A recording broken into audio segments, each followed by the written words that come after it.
I've been day trading for over 4 years and I've managed to build a 7-figure income through trading. And honestly, I wouldn't want to have it any other way. But I didn't get here by guessing or randomly clicking on the charts. I actually started just like most of you watching right now, in my college dorm. I was overwhelmed watching random YouTube videos trying to figure out where to even begin with day trading. That's why in today's video, I'm giving you the full course that I wish I had when I was first starting out. But if you click off this video, you're gonna miss the complete step-by-step process to start trading ICT in 2026. So let's get into it. First, what makes a good trader who lasts long and trades for a living is the ability to read price action like a language. And most beginners, when they're getting into trading, think that they're gonna make a lot of money very fast. And that belief is exactly why the statistic of 99% of traders fail. The truth is, with day trading, it's not about quick wins. It's about mastering your psychology on and off the charts. And to be fully transparent with you guys, it took me a year and a half to become profitable. Not because I wasn't working hard, but because I was doing just a lot of things wrong. I was constantly strategy hopping. I didn't know which concepts to learn. I didn't know who to learn from. And I didn't have a clear step-by-step process to follow, which is why the entire purpose of this course is to cut down that learning curve for you. Instead of you wasting months on things that don't matter, I'm gonna tell you exactly what to do in the exact order to do it. So I'm telling you guys, this process isn't going to be easy. It's going to take months and months of showing up consistently every single day, putting in that work without even seeing money flowing in. You might not see profitability in 6 months, maybe not even a year, maybe not even a year and a half, like how long it took me. But that's not what you should be focusing on coming into this. I want you guys to just focus on the inputs, things that you have complete control over, and not the outcome. Because I'm telling you, the more you focus on, oh my God, I didn't make money today, I didn't progress, or oh my gosh, I lost money today, I did something wrong. The more you focus on those things, like your day-to-day P&L, the less progression you're going to see in the long run. So that's exactly why you guys need to set clear expectations for yourself and just focus on getting 1% better every single day. Because again, this is a very long process. And I'm not gonna lie, it's very tough. And that's exactly why this skill that you get to have for the rest of your life is so rewarding. Now you need the right tools to get the best possible advantage, especially when you're just starting out trading. As a beginner, your only goal should just be learning in this phase. So having a clean, simple interface will make that process 10 times easier. And trust me, the last thing you need when you're trying to become confident on the charts is having a completely clustered and unorganized setup. A lot of people overcomplicate this first step, but I'm gonna tell you exactly what you need in order to start day trading. All right, so first things first, I want you guys to go ahead and search up download TradingView on your web browser. Okay, you're gonna see this button right here where it says TradingView desktop application. I want you to go ahead and click on that. Once you get to this screen right here, you're going to see download for Windows, download for Mac, download for Linux. Whatever you're on, click download. I'm personally on Windows, so I would click download for Windows. I already have it downloaded, so I don't need to download this. TradingView is by far the best UI, best software, best platform for charting there is in the game. All the pro traders use it. I use it, and it's super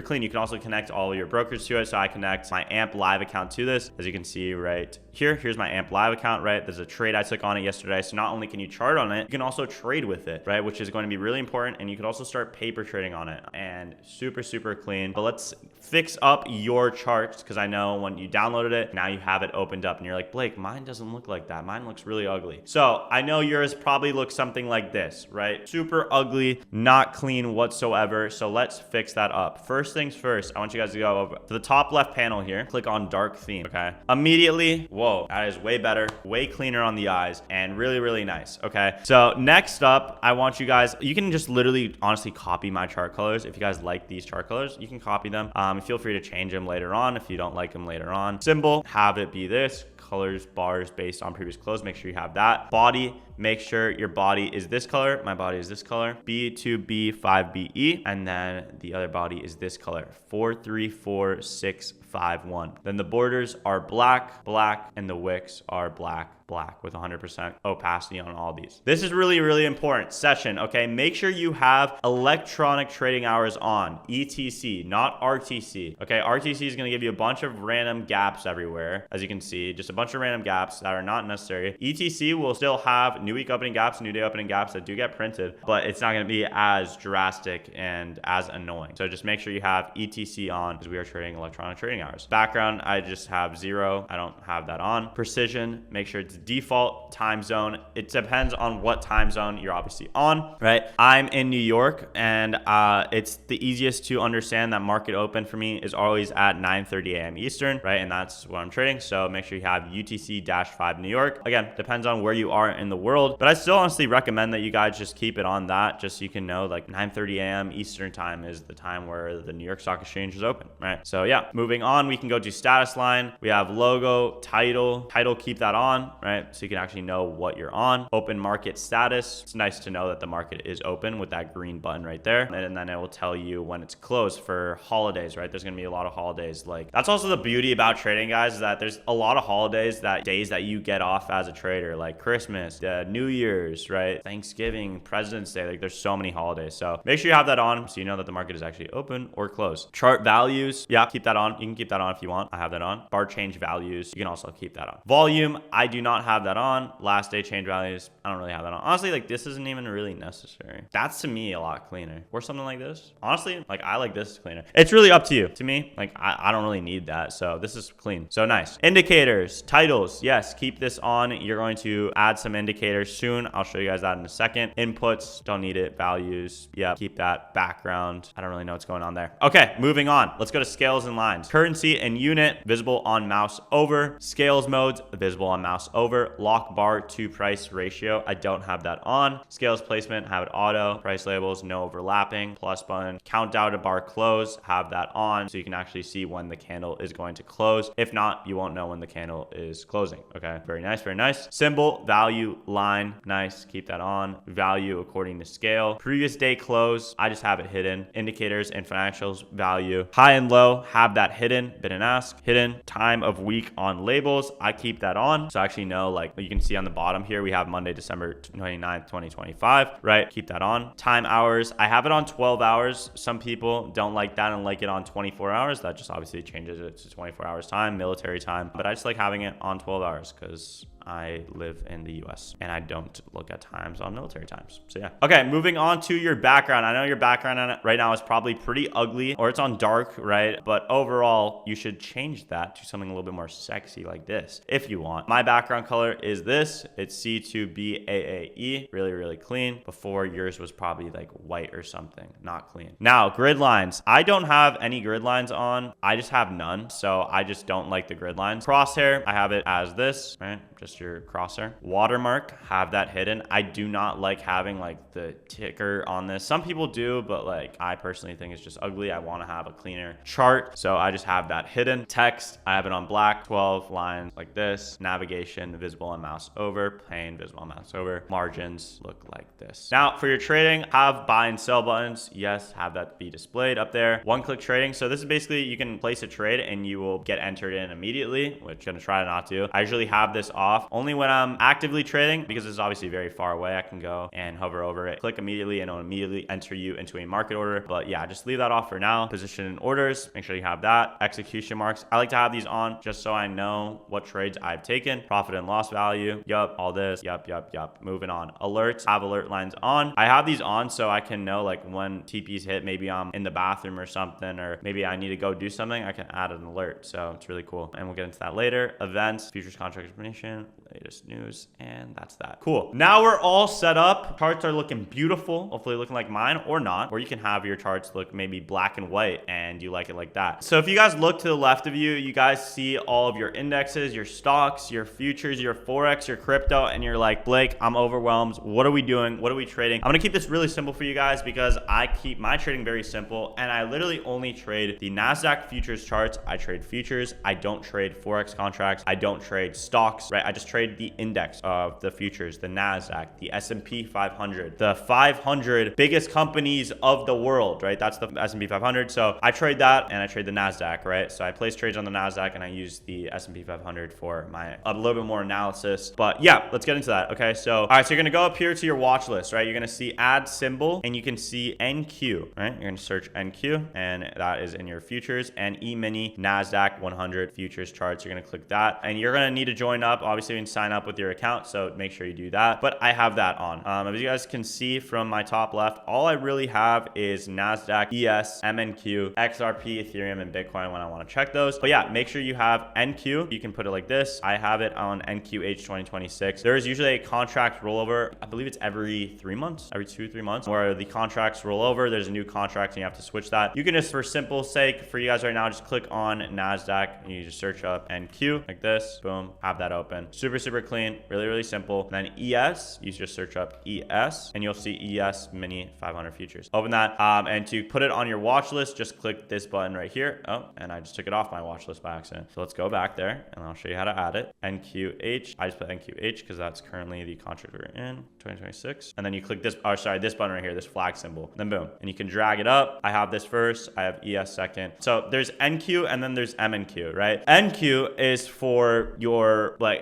it's just you need more money to be trading NQ. MNQ, you don't need as much money to be trading. So if you're trading one NQ contract, that is equivalent to 10 MNQ contracts, right? So you can't trade 0.5. Like, let's say this risk is too much for you. You don't want to trade one contract. Maybe the volatility is too much. And you're like, damn, I wish I could trade 0.5 contracts, but I can't trade 0.5. It's not letting me. So what you do is you can go on MNQ and then you can trade 5 MNQ contracts. And that's the equivalent to 0.5 NQs, right? So it's just basically 1/10 of it. So just so you guys know, that's what I also have open. I trade that when I'm trading with my funded accounts and when I'm trying to trade a little bit lower risk. But yeah, there's also XRP, Ethereum, Bitcoin, and yeah, hopefully these do something. But yeah, you're probably going to see right up here, you're going to see that you have delayed data and you're gonna be like, why am I 10 minutes behind what's actually happening? Well, you need to buy data. Okay, so the CME markets don't just give you that for free, and let's get into it. Okay, so just first things first, guys. Yeah, we are just trading, again, NASDAQ futures and ES futures. So you're going to need to buy the CME data for that. So let's go ahead and go back to our trading view. You're going to go up here to products and you're going to go down to the about section and the final drop down right here where it says market data. All right, so you're going to scroll down here and you're going to see that you have US stocks market bundle, delayed data free, and then real-time data, non-professional fees. You're just going to do non-professional fees since you are a non-professional trader, and you're going to see where it says CME group E-mini included. Click on this button right here, click learn more, and you're going to scroll down and click subscribe to real-time CME group futures. Okay, you're going to see around $7 a month. Okay, really, really cheap, but you need this in order to start paper trading and start, you know, live trading. You need this. So make sure you subscribe to this. Again, only $7. And then also, if you guys need to, and I do think it's honestly necessary, to buy one more thing with TradingView, and it's going to be up here. You're going to click pricing. Okay, so products, pricing, I definitely recommend you guys click the essential plan right here. You can try it for free for 30 days as well, but this basically gives you 2 charts per tabs, right? Because before, and as you guys see here, I use both NQ and ES to do my analysis, right? So I need ES to be open with me, right, while I'm trading, so I can see that, right? And this is also the wrong ES, right? Here it is. And I need ES to be open with me, right? And I usually am trading, and my charts usually look something like this, but without this, you guys are not going to be able to open that up, right? You go here, you click layout setup, and you click this, and you see, oh, I need to buy a basic plan. So just click the essential plan. So make sure you buy that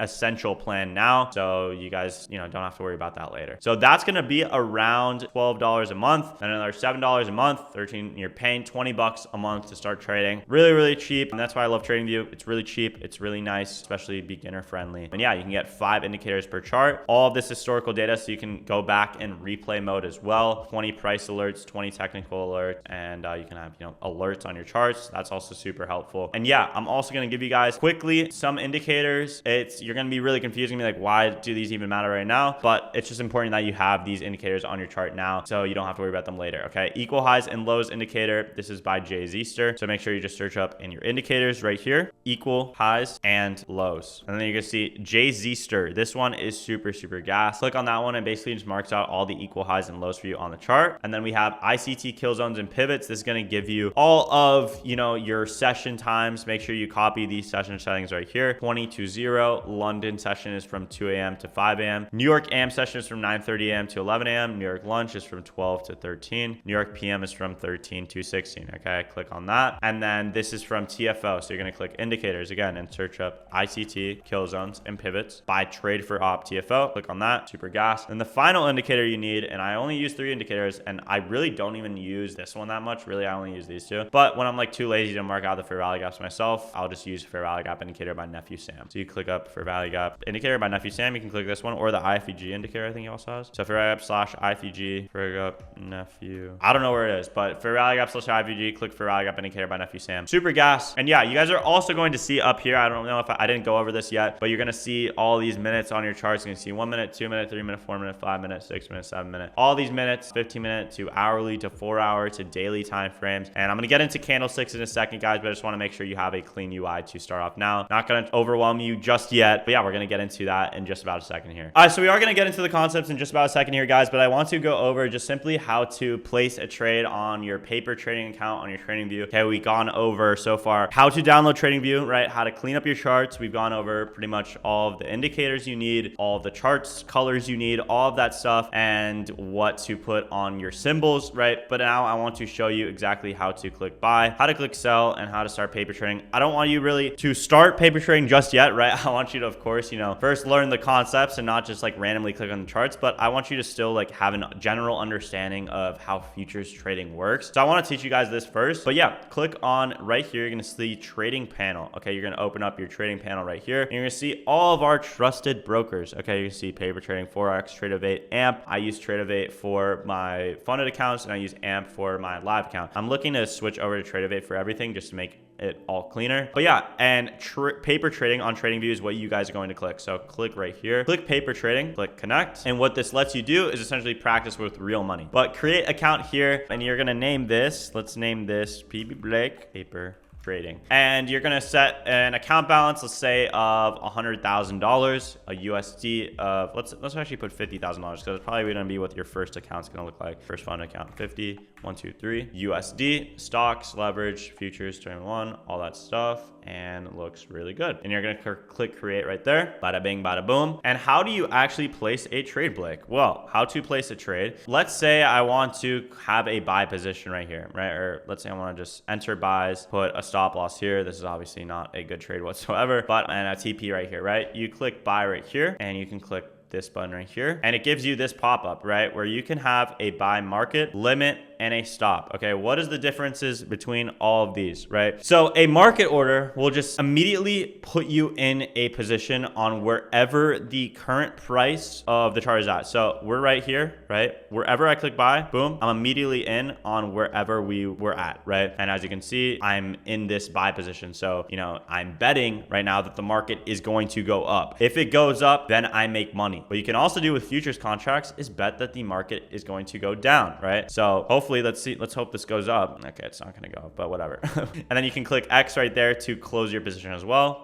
Boom, and you can click close position. Okay, what you can also do is bet that the market is going to go down, and I'm going to remove executions here just for simplicity. What we can also do is just bet that the market is going to go down, and you can make money like that as well. So let's say I want to bet that the market is going to go down here. I can go up here to the top left, hit sell market, and you see here, this is the pop-up that we have, and I'm going to click sell. And immediately, what does it do? Put me in the exact position that the NASDAQ is at when I click that sell position, okay? And it's a market order, right? And now, I haven't seen profit, man. I haven't seen profit in a while, but it will usually turn green if it's a profit. Let's see. You guys see what that looks like. And look, I'm up $5, okay? And then you can close your position wherever. Okay, I'm gonna show you guys also though how to take profits, how to have different orders, right? So you guys saw that there was limit orders and market orders and stop orders, okay? What do all these mean? So your limit orders is going to be what's going to usually take you out of the position, but you can also place limit orders to enter you into position. So what does this mean, right? I can place, let's say I want to get filled right here at this value gap, which we'll get into later. But let's say I want to enter my buy position right here, right? I can place a limit order. So sorry, I did that really fast, but you can also click right, you can right click and click buy limit. But as well as you can click right here, have a limit, and then you can kind of just drag and adjust it to wherever you need to put your buy limit, or you can just hover over exactly where you want to go. You can right click and click buy limit right there. Okay. And then you can click buy and boom. So if price does end up going to this area, it'll enter me into my position, right? And same thing with the sell limit. If we go up here, I can put a sell limit right here, let's say, and it will enter me into my position. So I know I just went fast again. Sorry, I just went so fast there. But you can right click on an area right here and click sell limit. Okay. So let's see if it wants to fill us in. Pause. So let's see where we want to fill. Fill me, NASDAQ. Fill me. Pause again. Sorry guys, this price action is so atrocious. I'm just going to move my limit order to right here just so this can hurry up. And this is why you don't trade after 11 o'clock on a Tuesday on December 30th. And and what? And boom, as you guys see right there, it entered me into a sell position, right? So now I'm in shorts is what they call it, or longs if you got into a buy position down here, right? But I'm in shorts right now. Okay. Now, stop losses, let's say. So what a stop loss is, guys, is basically if all goes to shit, right? And your trade idea is wrong, you're gonna have a stop loss, let's say here, right? Let's say I want to have my stop loss here because at this point, I don't want the trade to go up here. And if it does, then my idea is probably wrong. But I also want to have a take profit right here. So let's say I'm just aiming this is the trade, right? You can right click this area that you want to have your take profit at and click buy limit. So if you're in a short, you have buy limits to take you out. And then you have what above you? You have buy stop. So buy limits and buy stops when you're in a short position, right? Why is this? Well, if I am in this short, right, I sold contracts here, so I need to buy them back out in order for me to get out of the position, right, and actually earn money. Or if I'm up here, then I need to buy myself back out as well if I'm down, so I don't just have no stop loss and trade without a stop loss. That is not what we're gonna do. I'm gonna teach you guys how to trade with stop losses, with take profits, the right way, okay? So I don't know when this is gonna hit, but this is taking a little while. Hopefully this short bangs though. Let's see. And what you guys can also do instead of like manually clicking these buy stops and sell stops is you can look right here. You see TP. You can drag your TP to, let's say, here, and then you can drag your stop loss to, let's say, here. So let's see if this wants to hit our take profit, guys. So you can see I will make $175 if this hits, and I will lose $115 if this doesn't hit. And boom, my trading view just glitched out there. What? Okay, well, if things like that happen, then just manually close your position. You can click that X button there. That was weird. My trading view just glitched out there. I don't know what that was. But that's simply how you enter into a position with paper trading and TradingView, right? As I described to you guys before, right? One contract, remember, on NQ is equivalent to 10 contracts on MNQ, right? So what does 2 contracts on NQ look like? 20 MNQ contracts, right? And you can also enter in, like, let's say you're literally only wanting to risk like a couple dollars. Boom, I can risk 1 MNQ and you're gonna see it's moving in like increments of dollars, right? So really, really low risk trading if you want to trade on MNQ, right? And yeah, okay, so what have I showed you guys so far how to do? How to enter a short position, how to enter a buy position, right? So if you want to enter a short position, what do? You click market order right here. You can click one contract like that, right? And that's how you enter a market order short position. You can have your stop loss, right here, where if the trade goes up here, then your order will get canceled. And then you can have a take profit where if the trade goes down here, your order will get filled, right? That's simply how you do that, right? Or you can also do something like this, or you can have a buy limit. Personally, I do both, right? It depends, honestly. I don't think Trade-O-Vate allows this drag and drop, which is why it's important to, you know, make sure to have like a buy limit like this. But yeah, that's simply how you do that. Now, let's say you want to actually buy a position instead of short, right? Because can I get out of this? Sorry, I don't know what is going on in my trading view right now, guys. It's being really annoying. But let's say I want to buy a position, right? Let's say I want to enter into some long, as they call it, okay? Which is not looking a little scary, right? Longs are obviously looking a little scary right now, but yeah, I mean, let's say we do want to enter into some longs, right? What do? Well, let's say I just want to enter right now, right? I click buy position here, and let's say I want to have a stop loss right here, where if price goes down to here, I don't want to be in the trade, right? So stop loss here, and then let's say I want to have a take profit right here, right there or something, right? Boom, I can click right here, the buy, and I can click market buy. Boom, so I'm in some longs, and then what can I do? I can have a sell stop, right? So you right click here, and you click sell stop, and then you can have sell limit. So remember, when you're in buy positions, guys, you have sell stops and you have sell limits. And then when you're in short positions, remember to have buy stops and then buy limits, okay? So that can actually, you know, it's like the opposite of what you think, right? Because you're in a buy position, but yeah, you need to sell back out your contracts, you know, to actually get it. And then you need to sell back out your contracts if you're in profit, right? Yeah, that's pretty much that. Also, something to note is you guys can also have one-click trading on. So that's what I usually have on. I don't recommend that for beginners because it's pretty scary. I've done it before on accident where I've literally like had fat fingers on my phone and I was trading on my phone and I just clicked it and boom, like I just got entered into position. So you can see right here, there is one-click trading, right? Where immediately if you click, let's say immediately I want to enter shorts, boom, and you're in that. So there's no like confirmation or anything, and you can immediately click buys and boom, immediately you're in that. So that's a little scary, but I use that personally because when I'm trading my model, I do need that for like really quick orders, really fast fast orders and stuff like that. But yeah, for now, just leave it on this so you can have a good understanding of all of this stuff and how it works. You can also, guys, set your take profit and stop loss like manually like this. I find that takes a really long time, but yeah, I'll get into risk management and all of that good stuff and all these time frames and candlesticks in a second here, guys. But yeah, I just want to show you basically the basics of future trading and how that works with trading NQ, trading MNQ. And right now, I know you're probably like, what is ES? Like, how have we not used ES yet? I do not place any of my orders on ES. I simply just use that to do my charting analysis with NQ. So you can go up here, guys, and you can start, you know, messing around with this, but you can click this button right here and you can actually have dual screens. So I like to have dual screens where I have ES on one side, NQ on this side, and we'll get into all that good stuff, SMTs and everything in a second here. But yeah, let's get into concepts now, yeah? All right, now that your charts are all clean and set up nice, it's time to learn every single concept there is to know to become a profitable trader. Before diving into the actual concepts, there is a few things that I want you guys to follow during this phase. First, I want you guys to know that we are going to be looking at every single time frame, from the 1 minute to the 5 minute to the 15 minute to the 4 hour to the daily to the weekly to the monthly. This is because price is fractal, meaning the same patterns are repeating on every single time frame. Next, I need you guys to be showing up to the charts daily, because at the end of the day, screen time is the most important thing when it comes to trading. You can watch all the YouTube videos you want, learn as many concepts as you want, but at the end of the day, if you are not applying it yourself, then you are learning nothing. So throughout this course, please make sure to be charting alongside me. And during this phase, please do not be live trading, risking any of your own capital. I strictly only want you guys to be forward testing and paper trading, meaning you're just putting the position tool down or you're just paper trading with fake money. Because I see it so many times with beginner traders, and I fell into this trap too, where I spent thousands of dollars on evaluations before I was even ready, before I even knew any concepts. And I was literally just gambling my money away and donating to these prop firms. So do not spend any money on evaluations yet, and for sure, please do not put any money into a live account yet either. And that being said, let's dive into the first concept. All right, so the first concept that we are going to be covering is candlesticks. This is the foundation of trading. It shows what price has done, where price has been, where it has opened, and where it has closed, right? So candlesticks look like this on a chart, right? It literally looks like a candlestick where it has a body. It's made up of bodies and wicks, right? The bodies tell where you have opened and closed, and the wicks show where price has been. So you can look at charts through many different ways. The most other commonly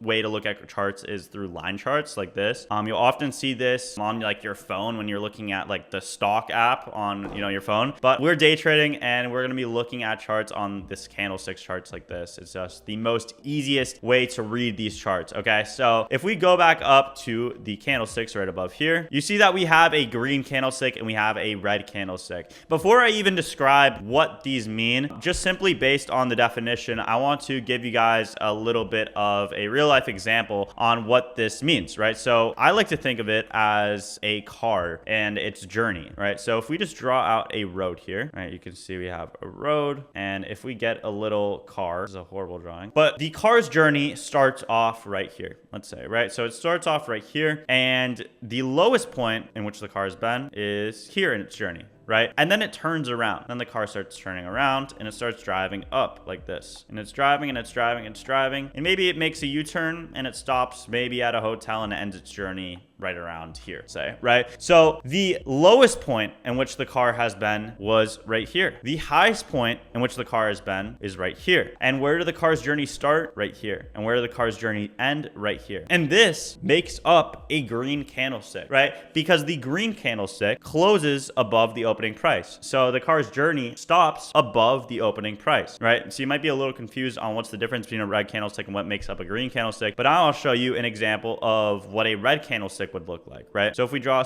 out a red candlestick here in terms of a car and its journey, right? We can draw out this car, boom, boom, boom, draw out the road, and then we can get the emoji right here. Okay, so a car's journey, let's say, starts off right here, all right? And let's say it's moving, and let's say it wants to go up, and then it's like, no, I actually want to turn back around. Starts going here, it can even go up here, you can even go here, and then let's say it goes here, and then it's like, you know what, I'm gonna end my journey right around here. So where did the car's journey start? It started right here. Where was the highest point in which the car has been? It's been here. The lowest point in which the car has been? Here. And where did the car's journey stop? Right here, right? So this makes up what? A bearish candle, a red candle, right? And you'll often hear those terms, guys, bullish and bearish. And you're like, what does that mean? Bearish just simply means red, or, you know, a downtrend, price is moving down, and bullish means that price is moving up. It's a green candlestick, right? So think of it like that. Bullish, you know, bulls, your horns, bears, lower, I guess, something like that. So yeah, just remember bearish is red candlestick, you know, down. Bullish is green going up, okay? My fucking hand. But yeah, so this car's journey started here. This is the highest point it went. Again, lowest point it went. And since it closes below opening price, it's what? A red candlestick. Since the car's journey ended below the opening price, it's here. Versus the car's journey ended above opening price, it makes up a green candlestick. It works, right? This is how these candlesticks work. And it doesn't always have to be this exact movement. Sometimes price does do that, but of course, you know, if it was perfect like that every time, day trading would be extremely easy to be able to predict. But sometimes, you know, the car's journey can look something like this. It can look a little bit uglier, right? Where it can look something like this maybe. We start off here, say we start going up a little bit. We start going up. All right, I don't know what happened to this car. Start going up though. And then it's like, okay, I'm gonna go all the way back down. And then it's like, I'm gonna go all the way back up now. And then sometimes the wicks can be like really small too. And then it can close really close to the opening price. And the wicks can be like a little small like this. And then, you know, this is the highest point, and then it closed right here, you know? So sometimes it looks like this. Sometimes there's candles without even wicks. And this is called like a devil's mark. We'll get into this later, but this is also a possibility. So it doesn't always have to be a wick, but like the most common candle looks something like this, right? But it's not always perfect, but it's just always good to know that this is the lowest point in which price has been. This is the highest point in which price has been. And now I will show you guys what this looks like on an actual chart, and you can start looking at it through different time frames, which is going to be really important because candlesticks is what makes up these different time frames, right? So let's get into that right now. All right, so back to the candlesticks on a real chart. You will see that, guys, on the top here we have all of these different time frames: 1 minute, 2 minute, 3 minute, 4 minute, 5 minute, 6 minute, 7 minute, 8 minute, 9 minute, 10 minute, 15 minute, 30 minute, 1 hour, 2 hour, 4 hour, daily, weekly, monthly. Oh my god, and it keeps going up and up and up. We can look here on the monthly time frame, and you might be like, Blake, what does all this stuff even mean? I am just completely lost here. Well, let's show you, okay? If we hop on the monthly time frame here, right, and let's just delete this because we don't need this right now. The monthly time frame represents where price has moved in the given month. As you see here, we are currently in the month of January, right? So the month of January has currently opened here, and it's currently right here. It hasn't closed yet, right? But this is currently where it's been.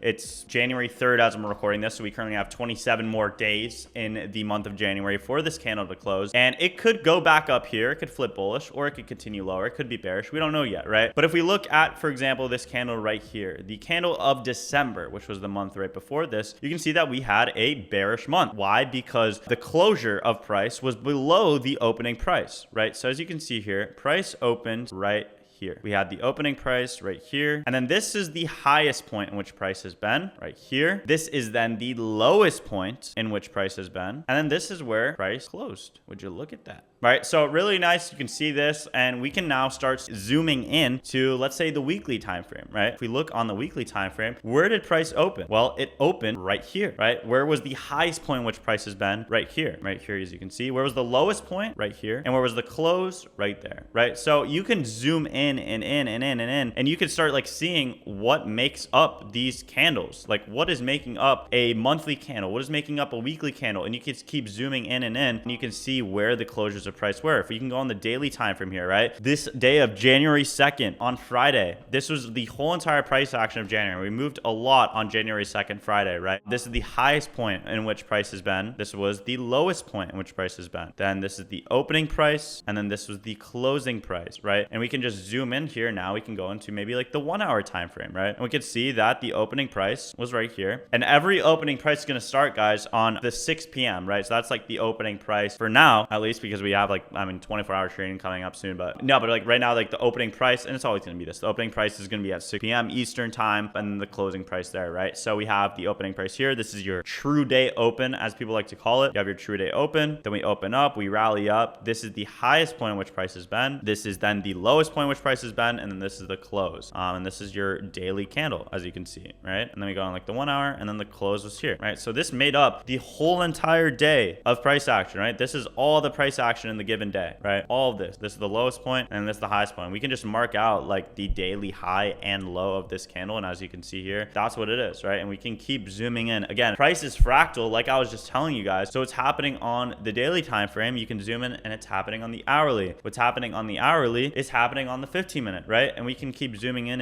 and you know, you can look at, for example, let's just look at this one 15-minute candle right here, right? We can look at this one 15-minute candle. I want us to be paying attention to this candle right here on the 15-minute time frame, okay? We can see that this beautiful candle right here, we have an opening price where? Right here, right? Price opened here, and it closed here. And then that is what the bodies do, right? It tells you where price is open and closed, and then the wicks tell you where price has been, right? And then this is the high, and then this is the lowest point at which price has been. And this is the 15-minute candle. So we can zoom into, let's say, like the 1 minute, and we can see where price has been on the 1 minute time frame within these 15 minutes, right? So within the minutes of 10:45 all the way to 11 o'clock, those 15 minutes of price, this is what it did. And you can see that that is what's represented on this minute time frame, on this 15-minute chart right here. This is the movement of price from 10:45 to 11, and then you have a new movement of price on 11 o'clock to what? 11:15, right? So on and so forth. All right, so on and so forth. That's a cool wording there. But yeah, you can keep like zooming in, like the 1 minute, you can zoom into here and see what price has done on the 30-second time frame. You can keep going in and in and in. And yeah, it's really, really cool. But this is super necessary for you guys to just understand like the basic movement of price. I know it's not that cool and interesting, and it's like, well, how do I make money off this? It actually is going to apply to a lot of concepts in the future and later on. You will need to know about the openings of price and the openings of candlesticks. It is really, really important when it comes down to strategies, because you can see, you know, for example, if we have a higher time frame candle looking like this, where we have an opening price and we've traded higher and we've, you know, hit a key level or something, and we start trading lower and we start going lower towards, you know, areas like this. I know this is getting like a little bit complicated, but you can already start seeing that what is this candle most likely going to be? It's going to be a red candle most likely, right? Because it's what? An open, high, low, close. So an open, high, low, close, right? If we can just start writing these concepts out, right? Open, high, low, close is what makes up a red candlestick. So let's change this from green to red. But an open, high, low, close is what makes up a red candlestick. Or an OHLC is what you'll often hear, and you'll often see OHLC. And then a green candlestick, right? Green candlestick,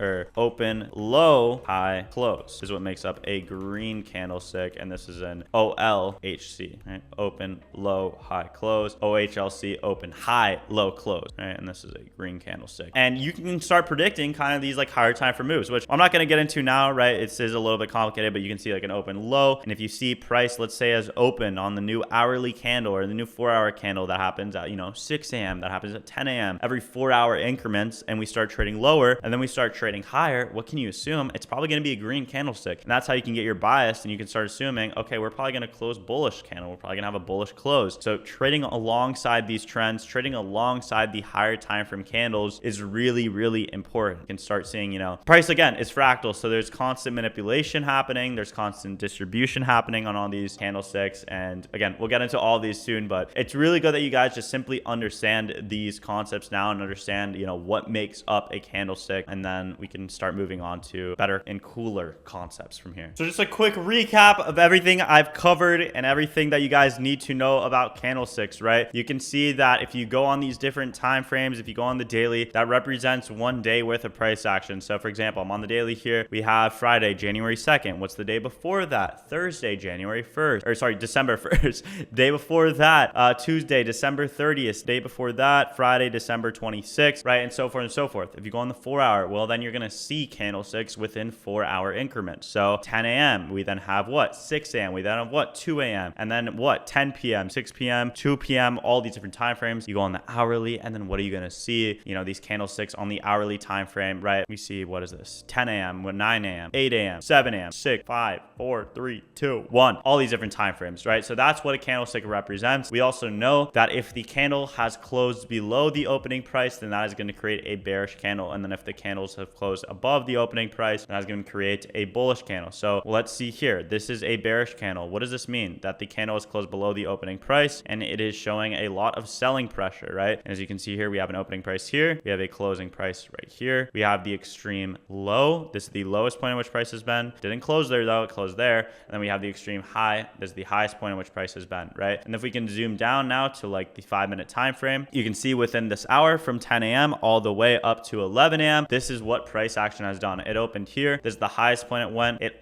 traded all the way down here, and then it closed here, right? And this is also a really strong sign of a lot of selling pressure here, because you can see here we closed really close to the external low, right? So this is just what you guys should be marking out. You should start looking at this on your own, right? So start seeing where's the opening price, where's the closing price. You can also start seeing, for example, let's just look at a bullish candle. What makes up a bullish candle? All right, let's look right here. We have, let's look at this green candlestick right here, right? We have an opening price right here, and then we have a closing price right here, which is what the bodies tell you. And then the wicks tell you how far price has been. This is the lowest point which price has been in this hourly candle. This is the highest point which price has been in this hourly candle from 9 a.m. to 10 a.m., right? And then we look, let's say let's look at the 1-minute time frame, right? We opened where? Right here at 9 a.m. and then we closed where? Here at around 10 a.m., right? So if we just look at this candle, since the opening price was here and the closing price was here, what is this going to be? This is going to be a green candlestick, right? This is what makes up a green candlestick. And then what is the wicks going to be? Well, the external, where's the lowest point at which price has been? Right here. So the wick is going to look like what? This. And then what is the other wick going to look like? Well, where's the highest point in price? Up here. So this is what the candle is going to look like on the higher time frame, right? If we just look at this on a line chart like this, bada bing, bada boom, this is what that 9 a.m. candle is going to look like. And then if we go on the 1 hour, what does it look like? Exactly that, right? Where we have this green candlestick that's like this. Okay, so that's just what I want you guys to start marking out, start understanding what makes up a candlestick. And yeah, that's pretty much going to wrap it up for this segment on candlesticks. Let's move on to now what's really, really important and really fun to learn about, which is market structure. All right, so the next concept we're covering is market structure. Market structure is going to tell you how price is trending, whether it's in an uptrend or a downtrend, or whether it's bullish or bearish. And this is really important because without market structure, you guys will have no idea how to place your entries. Everything is reverse engineered around your bias and around the higher time frame trend. So it's really important that you understand this concept. So let's get into it. So there's two different types of market structure in the market, which is either bullish or there is bearish market structure. So bullish structure comes from a series of lows, highs, higher lows, and higher highs, versus bearish market structure goes with a series of lower highs and lower lows. So as you can see here, we have a low that's in play. We then have a high. We then have a higher low, and then we have a higher high that breaks through this previous high. And then we continue breaking through that previous high, creating higher highs and higher highs. And this is a sign in bullish structure, right? Versus bearish structure is a series of lower lows, right? Where we have a high that's put in place. We then have a low. We then have a lower high, and then we have a lower low. This low that broke through this low, this is now the sign and the indication that we are in bearish structure, right? Then we have the lower high, we have the lower low, lower high, lower low, and we keep breaking through those previous lows, making new lows, and this is just a sign of bearish structure, right? So yeah, there's not much else to that, but I'm going to go into now an actual chart example so you guys can start understanding it. But make sure you guys just draw this out on your own so you start understanding and write out what makes up bullish structure and what makes up bearish structure. All right, so we have this chart on my screen, and what's really, really simple, what you guys can do also, if you guys are confused about what structure we're in, is you can also like look at it on a line chart. I find that a lot of people find it easier to just look at it on a line chart. You can see, you know, your lows, your highs, your lower lows, or your higher lows, right? But it's also nice to just mark these out on your candlesticks because this is what we're going to be working with, right? So just simply looking at a chart like this, right? We are on the 5-minute time frame here on NQ. What structure is this from this level right here to this level right here? Is this bearish or is this bullish? What would you guys say? If you guessed bullish, then you are correct, right? Remember that bullish is green and it's an indication of an uptrend and it's an indication of price going up. So this is an example of bullish price action. Why? Well, if we look at the definition of what's bullish structure, it's what? A low, we then have a high, we then have a higher low, and then we have that higher high that gets put in place. So if we look at the structure right here, what is showing us the structure, right? We have a low, right? So we can mark this out. We have a low that's in play. We then have what? A swing high that's put in play. Pretty obvious swing. And then what do we have? We have a higher low. And then what do we make? A higher high that goes through that previous high. And then we have what? Higher low, right? So higher high, higher low right here, right? Higher low. And then what do we do? Higher high. And then what do we do? Higher low, right? Boom, higher low. And I'm marked out low wrong. But you can see we're just creating higher highs and higher lows when we are trading in an uptrend. It'll be easier just to like circle these out. But as you can see, we have a low, we have the high, we then have the higher low, higher high, higher low, higher high, higher low, higher high, higher low, higher high, higher low, higher high, higher low. And we are continuously making new highs and we are continuously going up. Like this is a clear uptrend. This is a sign of bullish narrative and bullish price action. So now here's another area on the chart that I want you guys to be looking at, right? I want you guys to pay attention from this area right here to all the way to this area right here. Okay, this is this chart on the 5-minute time frame. Is this bullish structure or bearish structure? If you have a brain, you said bearish structure, right? Why is this bearish structure? Well, if we look at what the definition of bearish structure is, what is it? Well, we have a high, we then have a low, we then have a lower high, and then a lower low. So a series of lower highs and lower lows, right? And if we look at this chart here, what do we have? Well, we have a high that gets put in place. We then have a swing low. We then have a high. We then have what? A lower low, a low that breaks through this low right here. And then we have a lower high, right? This high is lower than this high. And then we have another low that's lower than this low right here. And then we have another high. We have a low, high, low, high, low, and a series of lower lows. And these lows continuously keep breaking through these previous lows. And it just keeps happening over and over. Whenever we break through that low, this is still a series of lower lows. We are still breaking through this. So this is an indication of bearish structure, right? Very, very obvious bearish structure because it's a series of, again, lower lows getting created. And if you just look at this on a line chart, right? And if we just zoom out here, we just look at this on a line chart, this is just a very obvious indication of bearish structure. Price is going down here in a downtrend, right? So it's really good that you guys just start marking these out. I want you guys to mark this out on your own. Mark out what's bearish structure looking like, what's bullish structure looking like. Go on the 5-minute time frame, go on the 15-minute time frame, go on, you know, the hourly, the 4-hour.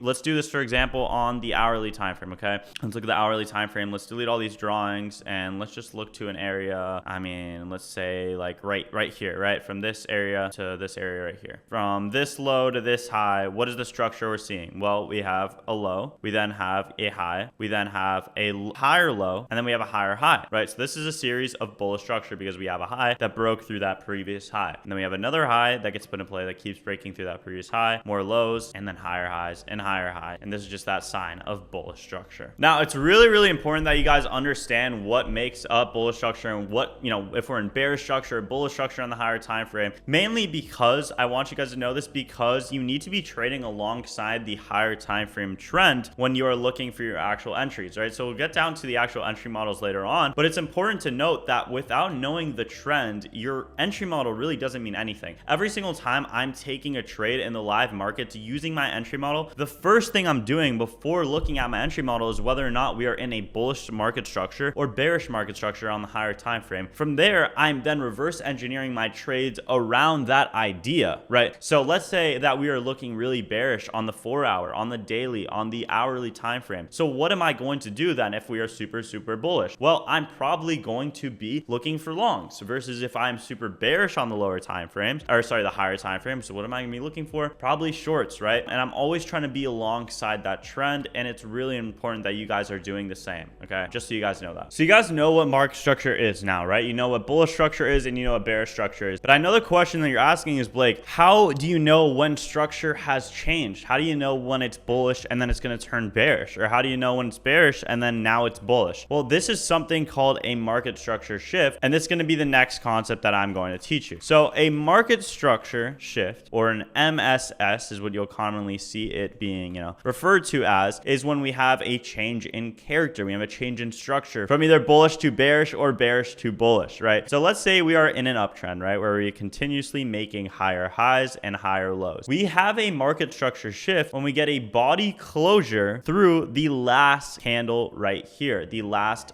higher low, right? So once we have a body closure below that last higher low, that is an indication of a market structure shift. So as you can see here, right, we have a low that's put in place, we have a high, we then have a higher low, higher high, higher low, higher high, higher low, higher high. We then get a massive closure below this last higher low. Once we get that, we have a market structure shift. We have a change in delivery here. And now this is an indication that price is on the start of a downtrend, right? And we are now making lower lows once we get that closure below that last low. Now, what is an indication of a bullish market structure shift? Well, if we are in a continuous downtrend where we're making highs, lows, lower highs, lower lows, lower highs, lower lows, right? And we keep doing this and we keep doing this. We then, if we get a closure below the last lower high, that is an indication of a market structure shift. So once we get a closure below that last high, that's an indication of market structure shift to the upside and a bullish market structure shift. And you can see that price is now delivering up and we are now in the start of an uptrend, right? So it's just when we get a closure above that last low or above that last high, right? So it's really important that you understand that this is what a market structure shift looks like. And now I'm going to show you guys what this looks like on an actual chart. So I want you guys to take a look at this chart right here. You can clearly see that we are in bullish structure. Why is that? Well, we are clearly continuously making new highs and we are making higher highs, higher lows, right? We have a low, we have a high, we have a higher low, higher high, and we are continuously just breaking through these previous highs, breaking through that high. We are breaking through that higher and we are making new highs and highs and highs and we are going up, right? Just simply going up. Now, we have a market structure shift on the 5-minute time frame, and I'll show you guys where that is in this candle right here. So we have a very strong displacing candle through this last low that was put in place right here, and this is an indication of a market structure shift, right? We can mark this out with an MSS, and this is a clear indication that we have now shifted structure, right? From instead, we are making new highs, right? We are continuously making new highs and higher lows, higher lows, higher lows. This time, we do not make a higher low. We actually close below that previous higher low, and we have a market structure shift, right? So this is a really, really strong displacing candle through this. Clearly, you're seeing a lot of selling pressure here,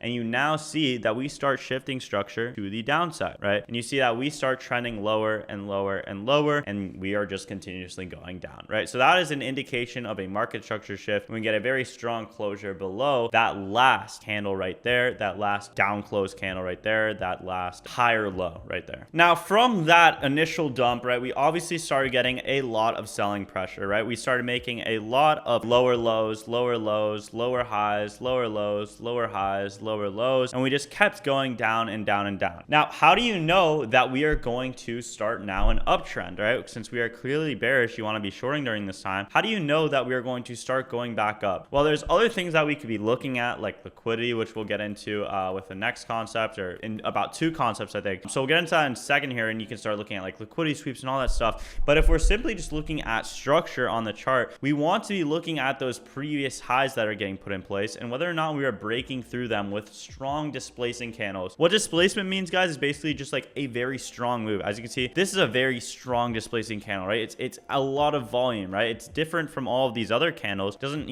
show much momentum, much movement, but versus this one, a lot of movement, a lot of displacement, right? That's just the simple way of putting it. A lot of movement here. That initial market structure shift had a lot of movement, right? So that's what you're wanting to look for through that last high. And we can just keep marking out these highs, and we see here we have this high here, we have a high that's in play here, and we're just continuously, again, making lower lows, lower highs. And what do we get here? Well, boom, we get a market structure shift actually right here, right? Because we get a body closure above that last lower high, right? So we get a market structure shift right here. And as you can see here, and you can even wait for more confirmation through more highs, but this is that initial market structure shift. Since we're getting a lot of displacement through this, a lot of up close candles, and as you can see here, we just get even more displacement and more displacement, and we have now shifted trends, right? We are now breaking through previous highs, right? So since we are breaking through previous highs, and what are we doing? We are creating what? We have a low, we have highs, higher lows, and higher highs. We are putting in higher highs, right? So since we are putting in higher highs, we've now shifted structure to the upside, and we now see that market structure shift in play. And as you can see here, we are continuously going up and we are trading up. Now, there are times, of course, where we can have fake market structure shifts, and these things are called liquidity sweeps, right? And it's not all the time that just because we break through this, that this is an indication of market structure shift, right? You might be asking yourself like, Blake, well, we closed through this previous low here. It's not always the case, right? You want to be looking at other things. We're going to start implementing more things like key levels and liquidity sweeps and all that stuff, so you can actually actually get a sense on what's a true market structure shift or is a fake market structure shift. But you will oftentimes see these fake market structure shifts and people will act like, oh my God, this is going to continuously going down, but it actually keeps going up, right? Which is why it's important to also pay attention to things like what? Higher time frame. Are we bullish or bearish? So it's really important to be looking at all time frames and the whole entire picture of things before making that,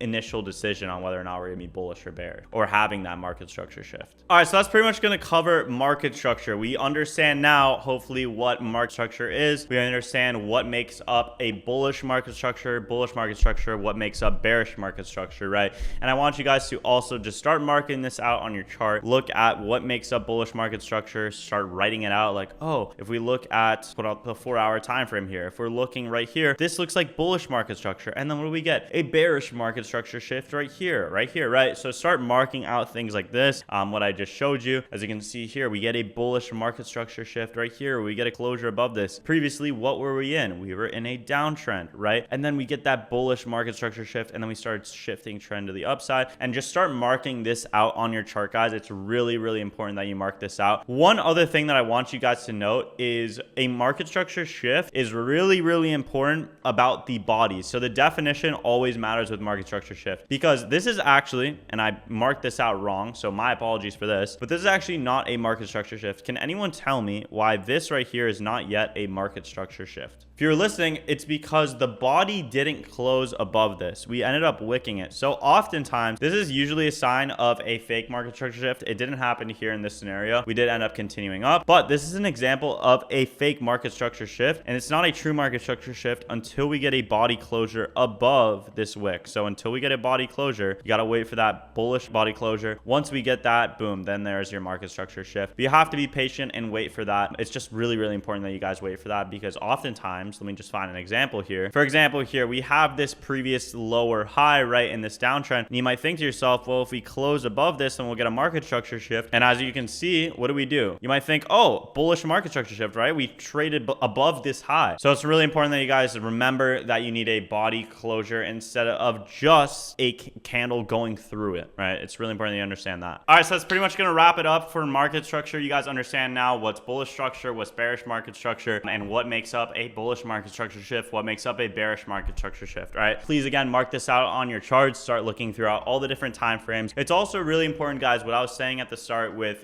trading with the higher time frame trend. It's really important that you understand that, for example, you might see bearish market structure on the lower time frame and bullish structure on the higher time frame. What that simply is just manipulation. So I'm actually just going to go back on my charts right now. It's important that you see that this is just pure manipulation, and if price is going up, if we are in a higher time frame downtrend, on the lower time frame you see prices going up, what is that most likely? Manipulation to then go lower. Vice versa, right? If we are going down on the lower time frame and price is moving up on the higher time frame, what does that most likely mean? Manipulation. So this is simply a shorting opportunity, right? If you see prices going up on the lower time frame, this is simply going to be a shorting opportunity, right? Not ride along this just because you see price going up on the lower time frame, right? So it's really important, again, match and always be on side that higher time frame bias so you can catch those banger shorts to the downside. All right, so that's what I want you guys to know. But yeah, that's pretty much, again, gonna wrap it up for this concept on market structure, and I'll see you guys in the next concept, which is going to be liquidity. All right, guys, so concept number 3 that we are going to be covering is liquidity. There are 2 different types of liquidity pools, buy side liquidity and sell side liquidity, and it's really important to know what liquidity is so you guys can avoid getting stopped out and manipulated and stop hunted. Us ICT traders, we need to be trading like smart money does. We need to be on side that trend, so knowing where orders are resting on the chart is really, really important. Again, not only to not get stopped out of trades, but also to target that money. So let's hop on the chart and I'm gonna show you what liquidity means, how to spot it, and how to actually trade it. All right, so concept number 3, again, guys, is liquidity. So liquidity is resting at swing highs and swing lows. Now, what exactly is liquidity? Liquidity is just simply an area of price where a lot of orders are resting at. And what the big money traders are doing is they are targeting this liquidity and they are getting liquidity grabs. So they are grabbing all of this cash, and this is essentially just fuel for the next move. And once they grab that cash, then they can move the market in the area that they want. So again, us as traders, we do not want to be liquidity, but we want to be trading alongside that trend, right? So let me just show you guys, what makes up swing highs and swing lows, because this is really, really important. So what makes up a swing high and a swing low, it's just basically a 3-candle pattern, right? Where we have a lower high, we have a high, and then we have another lower high, right? So this is a lower high, and then we have another lower high, and then we have the actual swing high put in place, right? So it's a lower high, and then a higher high, and then a lower high. And then what makes up a swing low is pretty much the same thing, just opposite, right? Where we have a lower low, we have a low, lower low, and then another low, right? So we have a low, lower low, low. So this is just that 3-candle pattern formation, and this is where a lot of orders are actually resting. And you might be asking yourself, like, Blake, why are a lot of orders resting there? Well, if we just look at this logically, right? When we see this candle pattern formation, right? What are 90% of traders going to be doing if they want to, let's say, take a short position from here? They're going to be putting their stop losses. And we already went over stop losses and everything, in that previous lesson. But we can put our stop losses usually at this swing high, and then we can put a target down here, right? If we're taking a short, right? So your stop losses, you have buy stops. A lot of liquidity is resting here at this buy stop, right? If again, you're in a short position, you have a buy stop, and then you have a buy limit. So this is referred to as what? Buy side liquidity, where a lot of buy stops are resting, right? So what the market makers will do is actually hunt this liquidity, take it out, grab that cash, boom, they grab all that cash, and then they move the market in the area that they actually want to go, right? So this is referred to as liquidity sweep, when we sweep out those orders, and you'll often see that happen a lot. And it's the same thing here. What are 90% of traders doing if they want to go long in this scenario here, right? Let's say I want to go long. Well, I'm probably going to put my stop loss at that major swing low. And this is where a lot of traders are putting their stop losses. So what's going to be here? A lot of sell stops, right? Because you're in a buy position. What do you have? You have a sell stop and you have a sell limit here to get you out. And you have a sell stop down here. So what is this referred to as? Sell side liquidity. Because again, a lot of sell orders are resting here in the market. So what is smart money going to do? What is that big money going to do? Well, they're going to go ahead and have a liquidity sweep, a liquidity raid on all of these orders, because there's so many orders resting here. Boom, sweep it out, and then they're going to move the market in the area that they want it to actually go. So boom, everyone gets stopped out here, and then they grab all those orders, they grab all that fuel, and then that's just fuel for the next move for price to then move up, right? Or just move the market wherever they want to go, right? So that's just called a liquidity sweep, and this is what liquidity actually is. So again, really important that you guys know that sell side liquidity and buy side liquidity, and just these liquidity pools are resting within swing highs and swing lows. Oftentimes see a lot of beginner traders also get tripped up over like the color of a swing high and a swing low. I want you guys to know that that literally doesn't matter. This could be a red candlestick, this could be a green candlestick, this could be a green candlestick here. It really doesn't matter. It's just the fact that there is a low, then we have another lower low, or sorry, the low above that, another low above that, and we have that lower low, and we have a high, and then we have the highs below that. That's just what makes up a swing high and a swing low. It is not about the candle colors, that do not matter. Okay, so I want you guys to note that. But yeah, this is what liquidity is, and now we can move on to actually marking it out on our charts. All right, so looking at this chart here, guys, I'm gonna start marking out major areas of buy side liquidity and sell side liquidity with you. Okay, so I want you guys to be paying attention to, especially with buy side and sell side liquidity, to not really be marking out every single swing high and swing low you see, because if we start doing that, right, you can see that there is a lot of swing highs and swing lows, right? There is a swing high resting right here. There's also a swing high resting here. There's also a swing high resting here and here and here, right? And there's like a bunch on the chart. You're obviously gonna get super overwhelmed. So I want you to just like look at the range that we're currently in and look at what's the major liquidity resting here, right?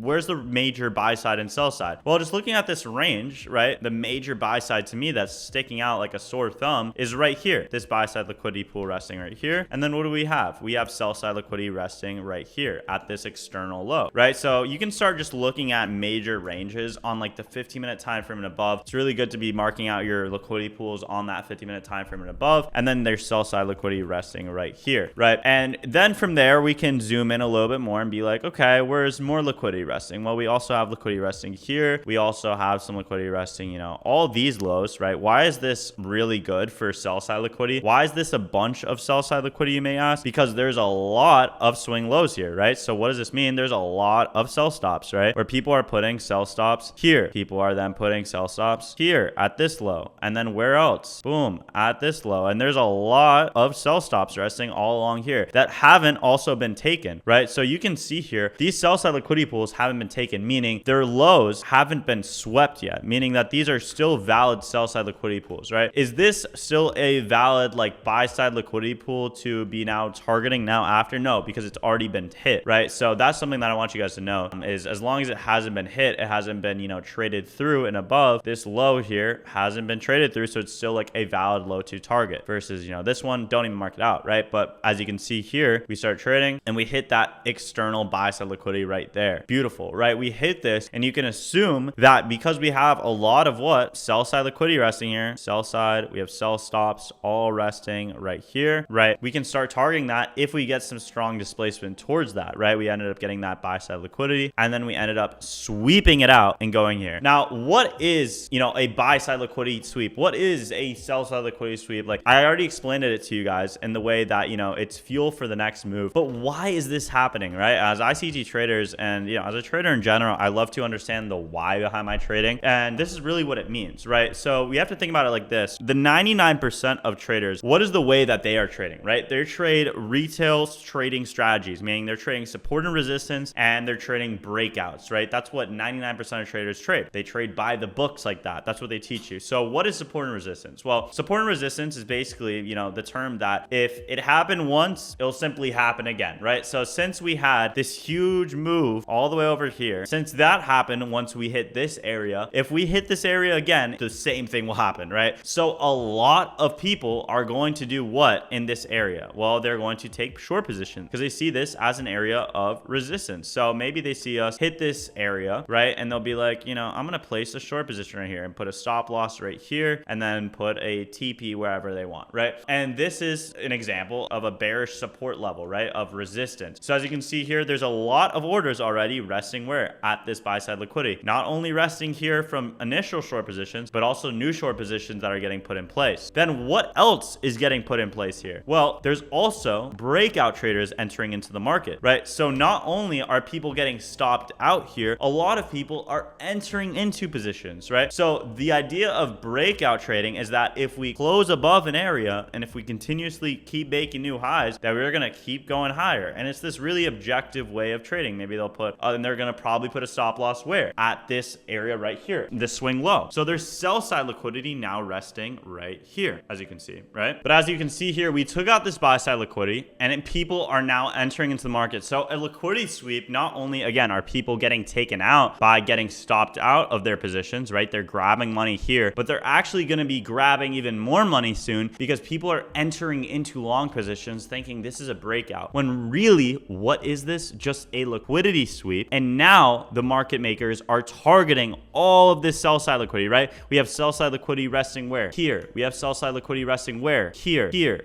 All of this, and the market makers are now going to target this, right? And you can see that we are targeting this. And what are we also doing in the meantime of this? What do we start doing? You can see that we start creating buy side liquidity, and boom, we take out even more buy side liquidity right here, right? As you can see here, this is buy side liquidity. And then what is this? This is a new pool of sell side liquidity, right? More stop losses are being put here. More stop losses are being put here. And what do? We have another liquidity run, right? Why is this another liquidity run? Well, a lot of people are doing what? They're shorting this area because again, they think, oh, because we ended up, you know, dumping at this area right here, we're going to continue dumping here. So they enter a short position, put a stop loss here. And then what do people do? Enter into shorts and then get wrecked. And then what are other people doing? Well, let's say it goes up. Oh my God, it's going up. I'm going to enter into longs here because I'm going to think it keeps going up because we broke this previous high. I'm going to trade my breakout strategy. No, you are wrong. You are getting stopped out now. And now we can target what? Sell side liquidity pools resting where? Well, this is a swing low. This is another swing low. This is another major swing low, right? Just start marking the major swing lows that you see. You know, of course, you can also mark out all of these little swing lows, but you can just literally draw a line and you can see that all of this is also, what is this also called? Trendline liquidity. This is a really, really good concept. Trendline liquidity is just, you know, the fact that a lot of people trade trend lines, right? And you see a lot of people are putting stop losses where? At the recent trend line, right? We can look at this line chart right here. Look at this. This is like, oh, everyone's like, oh, this is an uptrend. We're going to keep going up. What they don't understand is that uptrend is going to stop stop once we get that liquidity sweep, and once we get that change in character,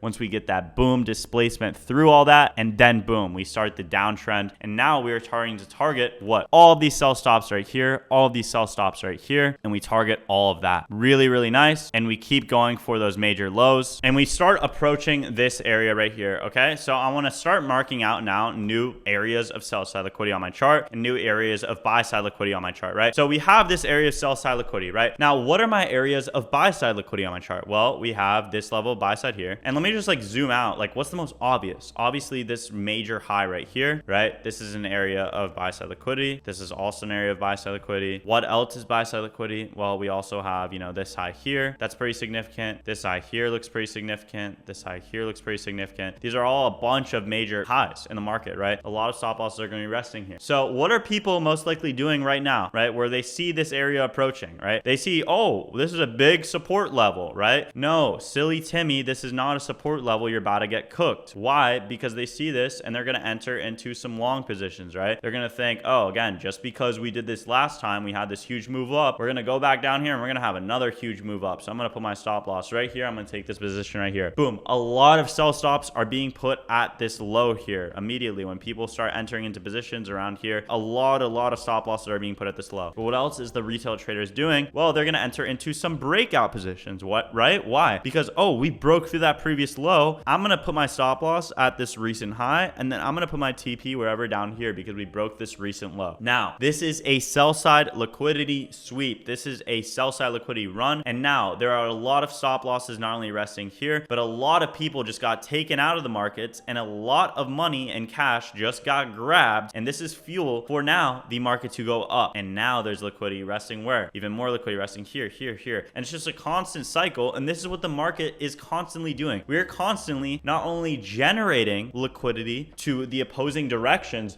but we are also seeking out this liquidity to actually move the markets, right? And then we are taking it out, right? So that's just what the market is doing. It is seeking liquidity and it is targeting liquidity, right? Seeking liquidity and it is generating liquidity. That is what the market is doing. And then from here, as you can see, we start targeting all this buy side liquidity and we just have these beautiful, beautiful runs. And you can see we even have like internal little liquidity sweeps here. And we have an internal liquidity sweep where? As you can see right here, we have a low right here. What is this? Bada bing, bada boom. Liquidity sweep, fuel for the next move. And you'll see that happen on the lower time frames as well. And that is just in addition, more fuel for the next move. And the market is constantly doing that, right? So it's really, really cool to see. And this is just how the market moves. So I want you guys as homework to go ahead and go on your own charts and start marking out your buy side liquidity, start marking out your sell side liquidity, and start marking out your sell side liquidity sweeps, your buy side liquidity sweeps, and yeah, just looking at how the market is moving because the market is constantly doing these things, constantly generating this liquidity, and it's constantly seeking out this liquidity to actually move the market. So it's really, really cool. And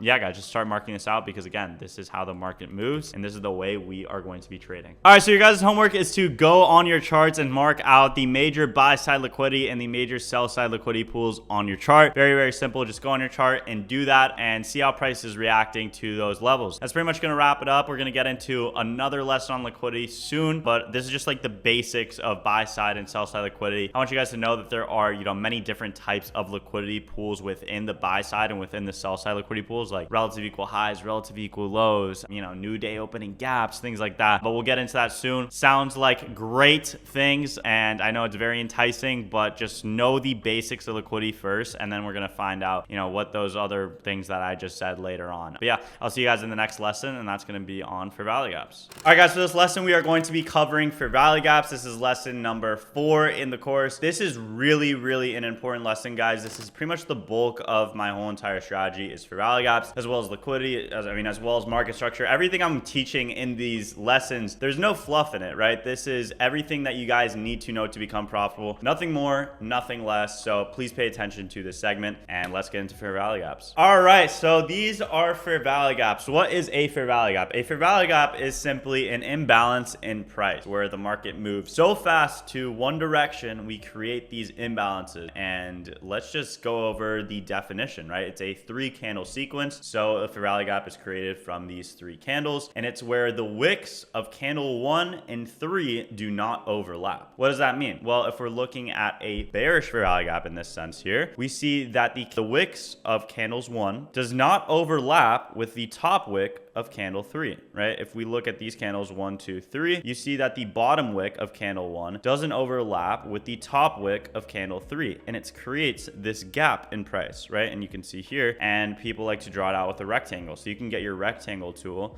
right up here. You can click shapes, rectangle, and you can highlight that, favorite that, and you can see that we create a fair value gap. Look at this. And this is a fair value gap. Now, again, it's a gap because the wicks do not overlap. What would it look like if the wicks did overlap? Something like this. Is this a fair value gap? No. Why? Because the wicks overlap. As you can see, the bottom wick of candle 1 overlaps with the top wick of candle 3, right? And we get this overlapping a wick. So there's no fair value gap here. However, when we get this here, there is that gap. You see it? And let's do the same thing for a bullish scenario here, right? You see that this is a 3 candle pattern, right? Where we have the top wick of candle 1 doesn't overlap with the bottom wick of candle 3. And once we get that, you see that we create a gap in price and we have an imbalance in price, right? This is just showing a lot of displacement towards one area. This is showing that we are probably heading for some buy side liquidity up here. If we're going down here, we're probably heading for some sort of sell side liquidity down here. We're showing large displacement. This is a large bullish move and this is a large bearish move. So what fair value gaps do is it acts as a magnet in price, where price tends to come back to these gaps, right? And you can draw it out like this. Price tends to come back to these gaps to fill this imbalance and then push price in the corresponding direction that it's going. That is typically what a fair value gap does, as long as we are still heading for whatever buy side liquidity level is up there, as long as we still haven't hit our key levels, right? And then you can do the same thing here for a bearish sense. A bearish fair value gap acts as an imbalance in price, and it also acts as a magnet where we can trade up to these gaps, hit these gaps, and we usually respect them, and then we trade back in the corresponding direction. Now, again, with candles, the color of the candles does not matter. So this could be, you know, a red candle here. This could be 3 greens. Doesn't matter, like, really the candles, as long as it creates some sort of gap in price. That is all that matters. All right, guys, so it's really important to note what makes a fair value gap respected versus disrespected, right? So respected simply means that the wicks are holding the fair value gap,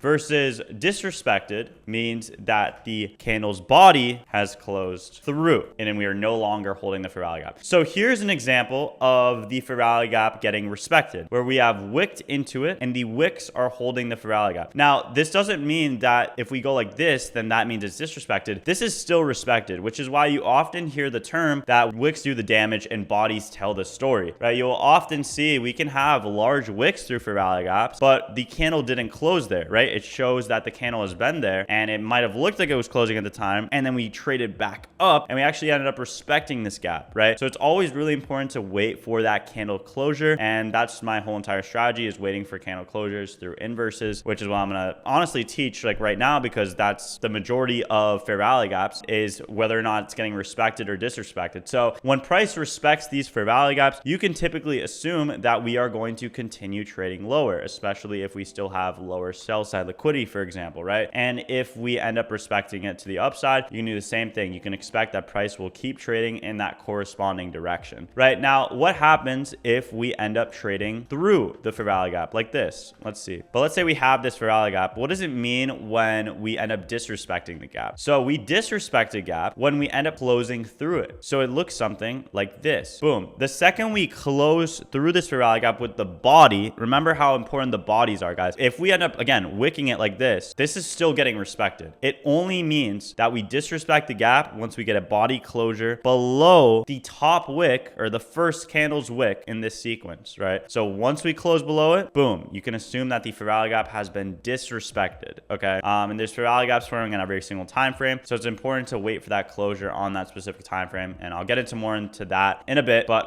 yeah, means now what? You're probably going to see price trade in the opposing direction that the fair value gap was made, since it got disrespected. But what typically happens is, again, that the fair value gap usually gets respected if we have, you know, very large displacement, if the bias is still bullish, for example. But if it's bearish and this gap gets created and it gets closed through, what's most likely going to happen? Going to keep going lower, right? And same scenario here. What would that look like? Well, if we just delete these drawings here, we see that this fair value gap is currently getting respected because the wicks are still holding, right? Even if the body trades into this, you can see this is still holding. The fair value gap here is still holding. The only time when the fair value gap gets disrespected is when we trade through it like this. When we trade through it like this, boom, we trade through it. And now we disrespected this gap. And what can you expect? You can expect price to keep trading up and up and up. All right. So this is really important. I want you guys to start looking at what fair value gaps are getting respected, what fair value gaps are getting disrespected. But typically what you will see is fair value gaps just get respected and we keep trading the corresponding direction.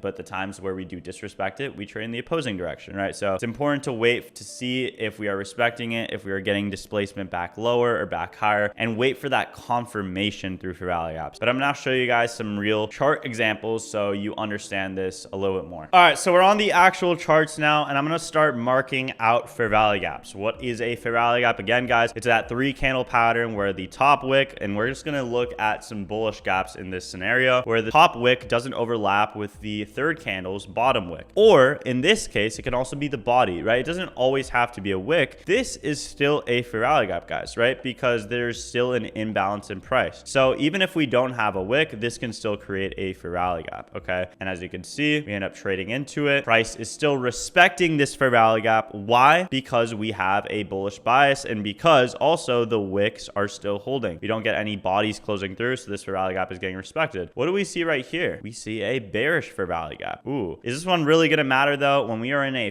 really strong bullish bias here, these gaps are most likely going to get disrespected. And what do? We end up closing through that, right? Well, we have this scenario again, guys, where this gap is getting respected and this gap is also getting respected. And then once we get this gap to get disrespected, we can assume what? To keep going higher, right? So we end up keep going higher because this got disrespected. And what do? We create more bullish fair value gaps on the way up, right? We made this one right here. And question, is this right here a fair value gap? These 3 candles right here, candle 1, 2, and 3. Is this a fair value gap from this candle here, and this candle? Are these 3 make up a fair value gap? No. Why? Because this third candle's bottom wick overlaps with the first candle's top wick. As you can see here, this is overlapping. We have an overlapping of wicks, right? Versus, look at this candle's wick here, and this candle's wick do not overlap. So boom, that's a fair value gap. And we can just keep doing this. Boom, here's another fair value gap and another fair value gap. And we keep creating these imbalances, right? We keep pushing price higher and higher and higher. Boom, boom, boom. And what do? Boom, we trade into these gaps. And just because we disrespect this one, guys, we are still respecting this gap here. This is like a very important gap because it's in, I'm going to get into premium discount in the next video or maybe in 2 videos. But yeah, anyways, gaps are still getting respected, trading away. What do we do here? We have another bullish fair value gap. This gets traded into, and what does it do? Respects it and then trades away. Boom, hold it, trade away. What do we do here with this gap? Hold it, trade away. And we are constantly respecting these gaps, and we are doing what in this meantime? Seeking buy side liquidity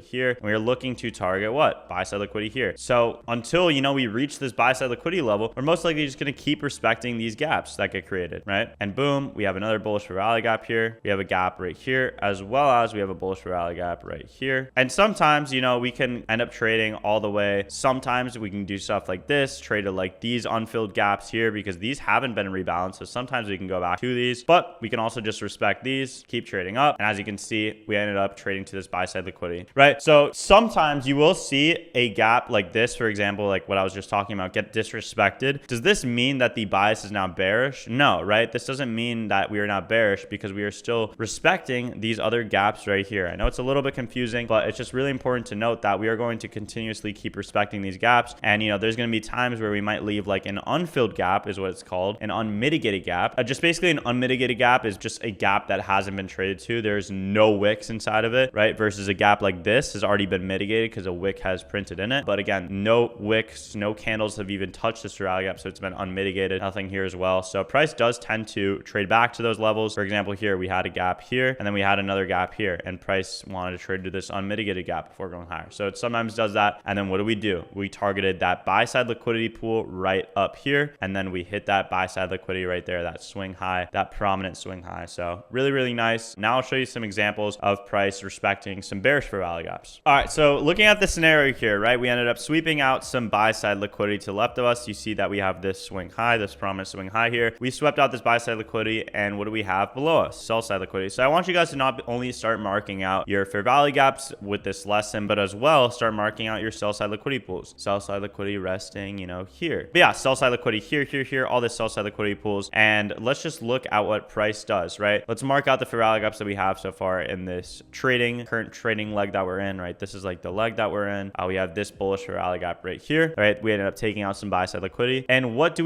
We ended up closing through this bullish fair value gap, right? As you can see here, we swept out buy side liquidity. And then did we respect this bullish fair value gap? No, we respected it here. But then if we look at this candle right here, it absolutely dumped through this gap. And there was no signs of price going back higher. We didn't respect this and then start going higher. No, we just kept trading through it and through it and through it, right? So this is a very clear sign that price wants to now go lower, right? And we can start seeing that potentially we can start going for more sell side liquidity pool. Another thing that, again, price loves to do is rebalance inefficiencies and rebalance gaps. Inefficiencies is just a fair value gap, and a gap is just a fair value gap as well, right? So when I say an inefficiency, that just simply means an unfilled fair value gap, right? So as you can see here, if we look on like the 15-minute time frame, what do we have? We have a bunch of unfilled gaps, right? I was just on the 5-minute time frame, and that's what kind of showed me the fair value gap here, because, you know, there will sometimes be fair value gaps that show on like the 5-minute time frame like this, and then they don't show up on the 15-minute time frame, right? Because, you know,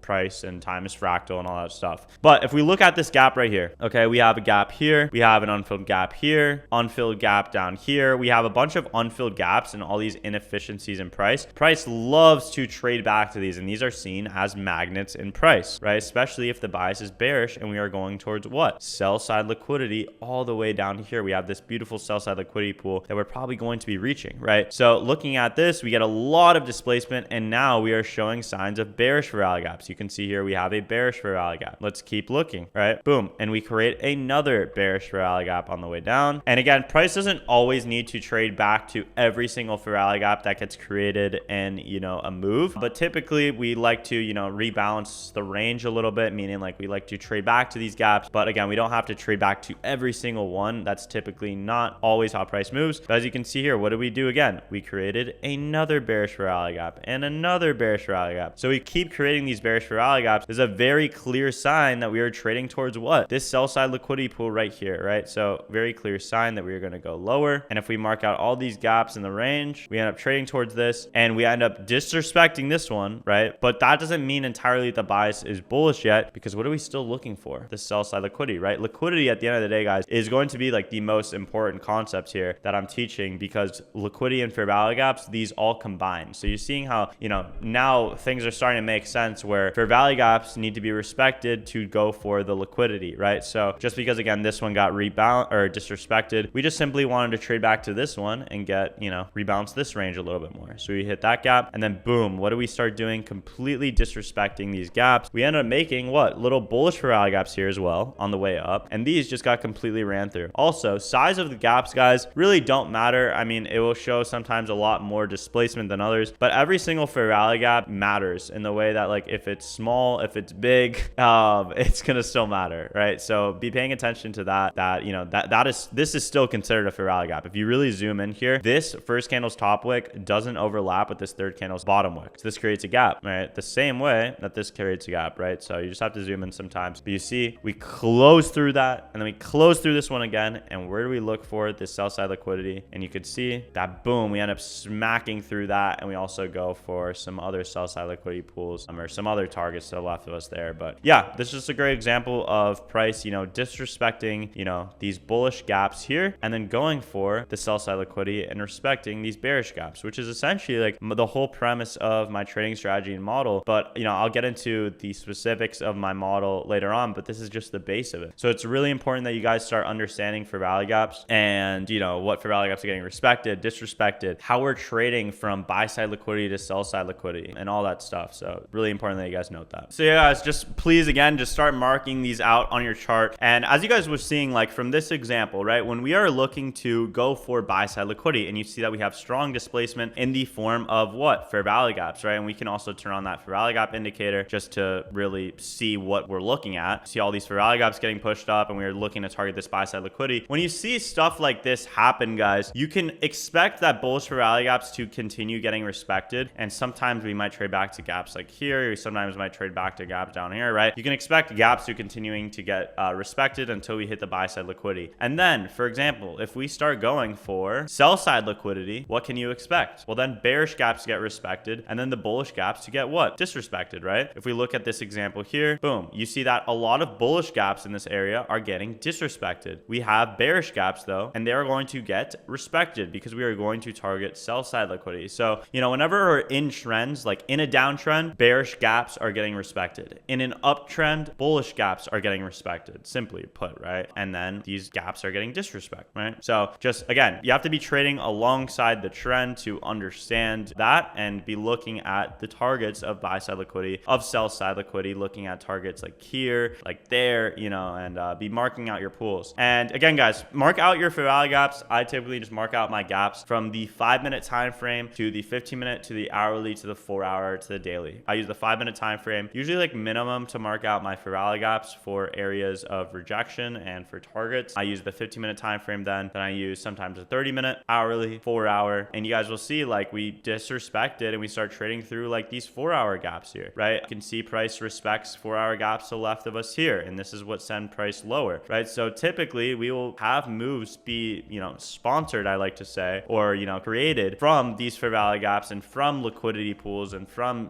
liquidity sweeps and all that stuff. So everything works together in the sense that, you know, on the what's happening on the higher time frame is happening on the lower time frame, and what's sweeping out liquidity on the lower time frame is sweeping out liquidity on the higher time frame, and vice versa. So yeah, again, guys, just mark it out. I usually, again, use the 5-minute time frame, 15-minute, 1-hour, 4-hour, daily, sometimes even weekly if we're going to that. But yeah, fair value gaps are great targets to go for. Like, we like to target unfilled gaps, you know, gaps that haven't been hit before, as you can see in this range, right? We have a lot of unfilled gaps. This is a magnet in price. Loves to trade back to these, as well as fair value gaps are great rejection areas where you can take your short positions from, right? And you can look to target, you know, your sell side liquidity after seeing, you know, price for respecting gaps. The same thing, you see price disrespecting this bullish gap here. Once you see price disrespecting this bullish gap, what can you expect? Well, for price to continue lower, and then you can take positions targeting there, right? So again, great targets as well as great areas of rejection and great tellers of bias. That's really what fair value gaps do, and fair value gaps and liquidity, they all work together. And that's pretty much it. Your guys' homework again is going to be mark out fair value gaps on the chart and mark out your pools of liquidity and see how price is respecting gaps, see how price is disrespecting gaps, and see how price is targeting liquidity pools with that. Okay, so make sure to do that, guys, for your homework, and just look back, do it for like a week, look back in your charts and do that. Yeah, I'll see you guys in the next lesson. All right, guys, for this lesson, we are going to be covering equilibrium, premium, and discount. This is a really important lesson, so please listen up. This is going to be covering a lot about range trading.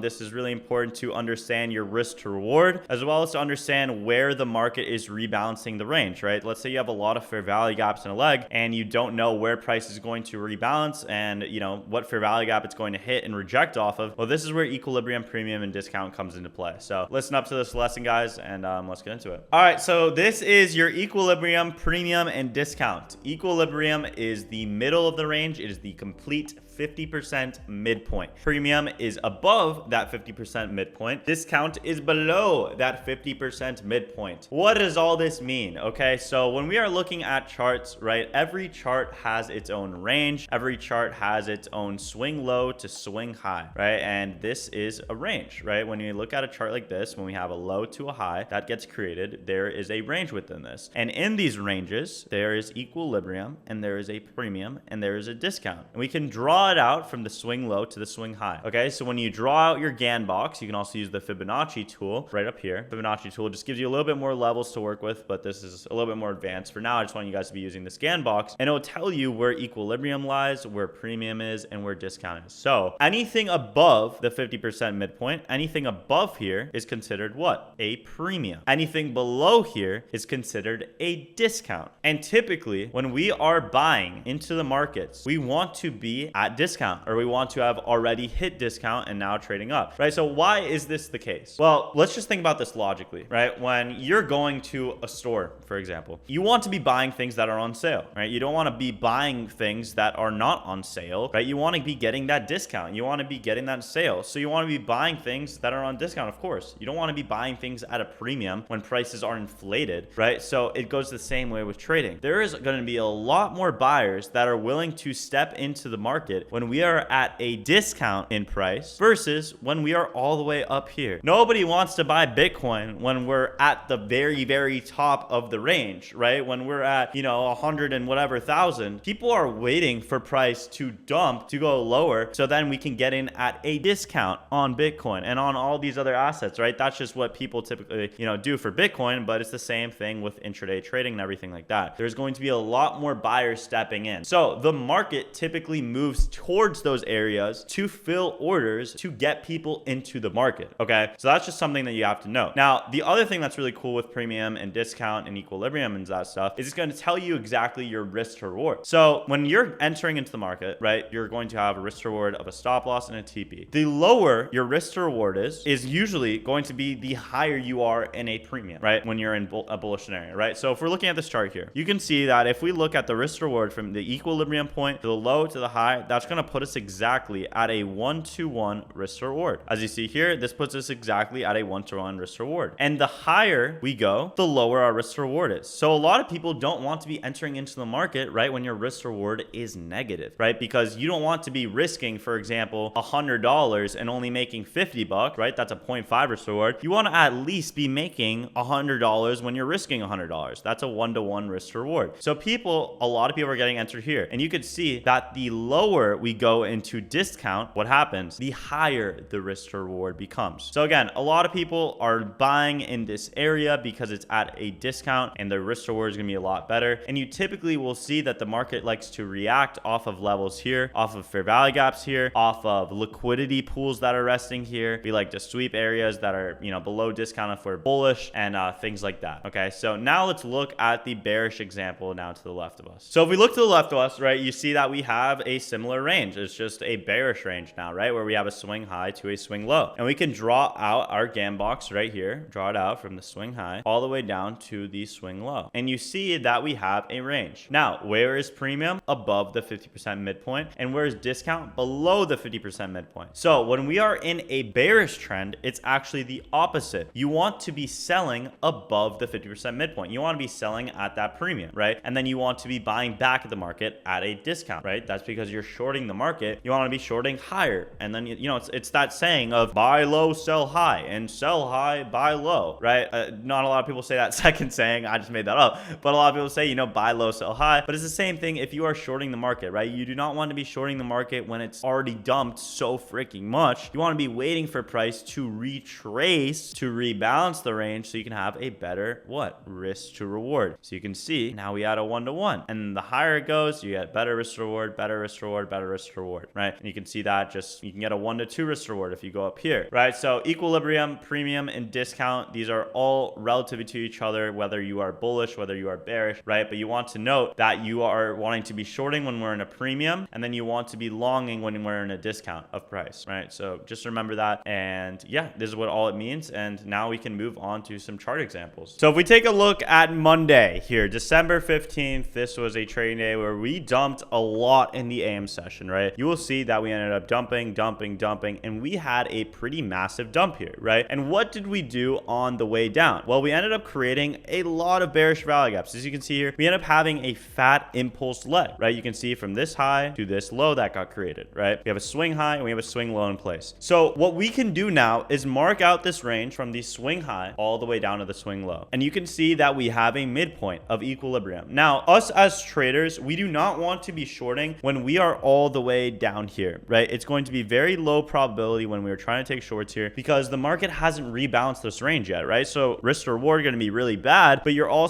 price hasn't rebalanced the range yet. So the market is not really ready to sell off. We still need to fill orders above us here where people are waiting to get filled in at a premium since price is very much dumping and we are bearish, right? So we want to be waiting for that. Now, what can we see in this range? Well, we have a fair value gap here, right? This is a bearish fair value gap. But where is the this resting? This is resting at a discounted price, which is not what we want to be looking to take trades off of yet, because it is not ready to sell off, right? Because then we also have, what do we have? A premium of price, a premium fair value gap. This is gonna be a much better fair value gap to look for, to see price bounce off of. And we also have another fair value gap up here. So we're most likely going to react off of which gaps in this scenario. I want you guys to answer this question. Where are we most likely going to react? We are most likely going to react off of any of these two gaps up here, right? Why? Because this is still at a discount versus this gap here. It's still at a premium, or sorry, vice versa. Since we are bearish, right? This is at a premium and then this is at a discount. So since we are shorting, we want to wait for price to come into a premium and then short the market, right? So that's exactly what happens. We end up rebalancing the range here. And as you can see, we trade to that. And then what do? We immediately react off of this. So what is this showing in the market, right? We are seeing that we are getting orders that are filled here. And then we immediately start dumping after that because a lot of people are getting in with much better stop losses, much better risk to reward here, right? And you can see we can just mark out this gap here. It's not necessary for the price to come all the way back up here. This is also like a good thing to start like looking at, is that typically if we start running through equilibrium and we start getting super high, we're most likely not going to respect that range. We're most likely just going to go for these highs, right? So it's good to be looking and marking out the fair value gaps and the liquidity pools that are resting within equilibrium and seeing if that's getting respected or not, right? The same way you see if a fair value gap gets respected or not, and that tells a lot about the bias. You can do the same thing with premium and discount and equilibrium and all that stuff, right? If you see that we are clearly respecting this gap, trading lower, and we are respecting equilibrium of the range, we are respecting these premium fair value gaps and these premium key levels, and you are seeing, now what are we seeing here? Ooh, we start disrespecting this bullish gap. What can you expect for price to then go lower? Towards where? The sell side liquidity. See how things are now starting to align and everything is aligning, right? This is basically a trade that I would take. This is literally my trading model, right? Goddamn. Bada boom. There we go. It took literally all day. But yeah, this is typically like a trade that I would probably normally take. I don't think I would take it on this day because it was Monday 15th. But yeah, anyways, this is just an example of what premium and discount looks like and how we react to these ranges. So make sure you start marking it out. It's really important to note that these are great to start marking out on like the 5-minute time frame, on the 15-minute time frame, and really when we get these like big impulse moves, right? I'm not marking out every single range, like especially if I'm on like the 1-minute time frame, guys. I want you guys to know that I'm not like marking out every single little range from this swing low to this swing high, because you know it's just gonna get like a lot of noise because there's, you know, so many ranges, right? And I'm really just caring about that higher time frame from the 5-minute and above, 5-minute minimum, but really like that 15-minute and above for bias and looking at where price is going to reject. And then when it comes down to looking for actual entries, we can start looking at lower time frames like the 5-minute. I'll get it in a second here, but I'm going to show you another example on the chart of what it looks like for the bullish scenario. So we'll get into that now. All right, so now if we're zooming out and we're looking at a bullish example on the charts, what do we see? We see that price is clearly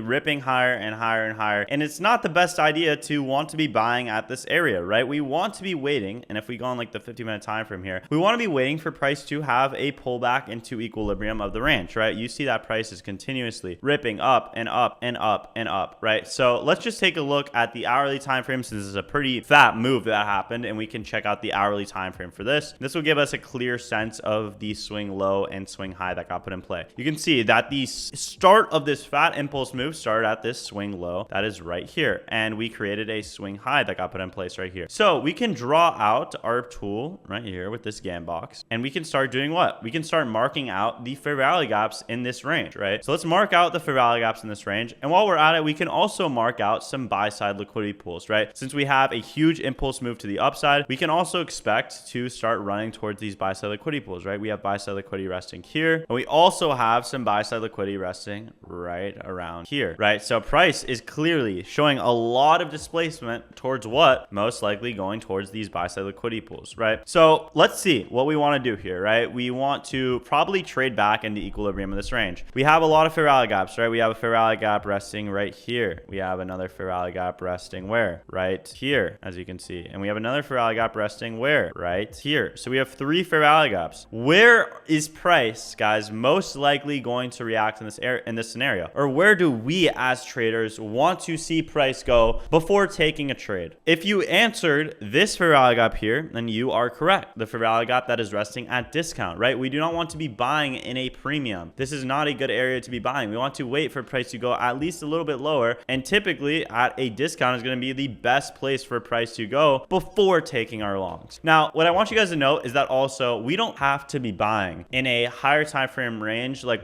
I don't have to personally be at a discount to take a trade. Now, what does this mean? If price goes down here, let's say, right, I don't have to take longs from this position, but as long as I know that the range has been rebalanced and then we start going back up, I am then comfortable taking a position somewhere like here, right? And then I know, and I can still get, a good risk reward based on my trading strategy, my model, but I know that since price has already rebalanced this range, that it's okay, that those lows are now protected. We don't have to go back to that area because it's been already rebalanced. So that's really important to know, is that, I don't need to be in there to take a trade, but I at least want to see it get hit. And, if I am in a discount when I'm longing, then that's of course ideal and that is great. But yeah, let's take a look at this chart and we can go on the hourly and we can clearly see all of these fair value gaps, and price is slowly starting to rebalance this range. Again, a lot of people are also going to get caught up in taking longs here, right? You can see that we ended up hitting a bullish fair value gap in this range, right? If we just stop, not look at anything here, like close out of that Gann chart, right? You see, oh, well, we hit a bullish fair value gap. We're bullish, so we should continue going higher. But is that usually what's going to happen? No. What is price most likely going to do? It's going to fake out and bait a lot of people into going long from here. But what is price really wanting to do? It's wanting to rebalance the range. So a lot of people are going to try to take long positions here, and it might work for a bit, but really what's going to happen is they're not going to go for this buy side liquidity pool. And this buy side liquidity pool is going to get left behind. People are going to get stopped out. People are going to get stopped at break even. This position, this play is not going to work out in their favor towards this, because why? We want to go back towards EQ of the range. We want to go back to the discount of the range. We want to go back to the discounted fair value gap. And what do we do here? We end up trading back lower. Boom. We hit this range. We hit the discounted fair value gap. We get a massive candle rejection wick here. You can see the massive rejection wick we get. And what do we start doing? We get a massive candle back to the upside, and bada bing, bada boom, we start disrespecting these gaps. And then price goes where? Towards that buy side liquidity right there. And then where do we also go? We start seeking out higher pools of liquidity to the upside, and we end up targeting those buy side liquidity pools right there. So this move all started from looking at that higher time frame range, right? We can look at the hourly range. You can look at this on the 4-hour as well. That also tells a story. This is a 4-hour bullish fair value gap, right? So price traded back into that 4-hour gap, but I thought it'd be a little bit easier for you guys to see this whole entire range on like the hourly. But yeah, you can mark it out like that. Again, really important for finding out your bias, right? On a day like this, I wouldn't be longing up here. I would wait for price to hit this, and then I would take some sort of longs. Maybe if we get a rejection off that, if we see some confirmation, then I would feel more comfortable buying here versus buying up here when we haven't even hit this area, right? So it's, again, really important to be marking out your premium, your discount of large impulse ranges and moves like this. So I want you guys to start getting better at just marking out your overall ranges of the day, right? When you're going into a trading day, look at the range that, London session made, look at the range that Asia session made, and we're going to go into, time and things like that in the next lesson, but start marking out those things, right? And if we're just looking at this chart here, right? If I'm looking at this chart, we're going to be seeing that this is a range on the hourly chart, right? You see that we have this swing low to this swing high. That's to me what's standing out like a sore thumb, right? That's to me what is looking the most obvious. And you're starting to realize also, hopefully, that a lot of this is discretion with trading, guys, right? You're not just going to completely understand every single concept the way I teach you in the first try. You also have to be marking out things on your own. So start looking at your own charts and start seeing where we are reacting and how to start forming your bias. But yeah, when I'm looking at this chart, the most obvious range to me is from this low to this high. That's what I see, and I'm going to mark it out like this, right? When I'm looking to take a trade, what do I want to see price go into? I want to see price go into and dip into a discount of the range and then go back up higher, right? That's what I'm going to be looking at. And what do I see below us at discount? I see fair value gaps and I see liquidity, right? So I see liquidity resting right here. This is sell side liquidity. Where do I also see sell side liquidity? Right here. And then I also see another sell side liquidity pool right down here, right? So we have 3 sell side liquidity pools right here resting below discount. So from this trading example, right, from this leg, we are most likely not just going to hit this and then pump up higher. Why? Because now that this swing high is in play, we have a lot of liquidity pools resting below at discount, and price likes to seek out liquidity pools at discount to then run higher, right? So as you can see, we end up trading, we sweep out these lows, and notice how we have such an instantaneous reaction from this. Notice how we have no candles closing through this. We have no bodies closing through, should I say, right? And we just simply wick through these levels. levels. Since we wick through these levels and since we respect all these gaps in the discount of this range, right, you can see we have fair value gaps resting here. This is a great sign. We also are reacting off of a fair value gap right here, right, as you can see. And what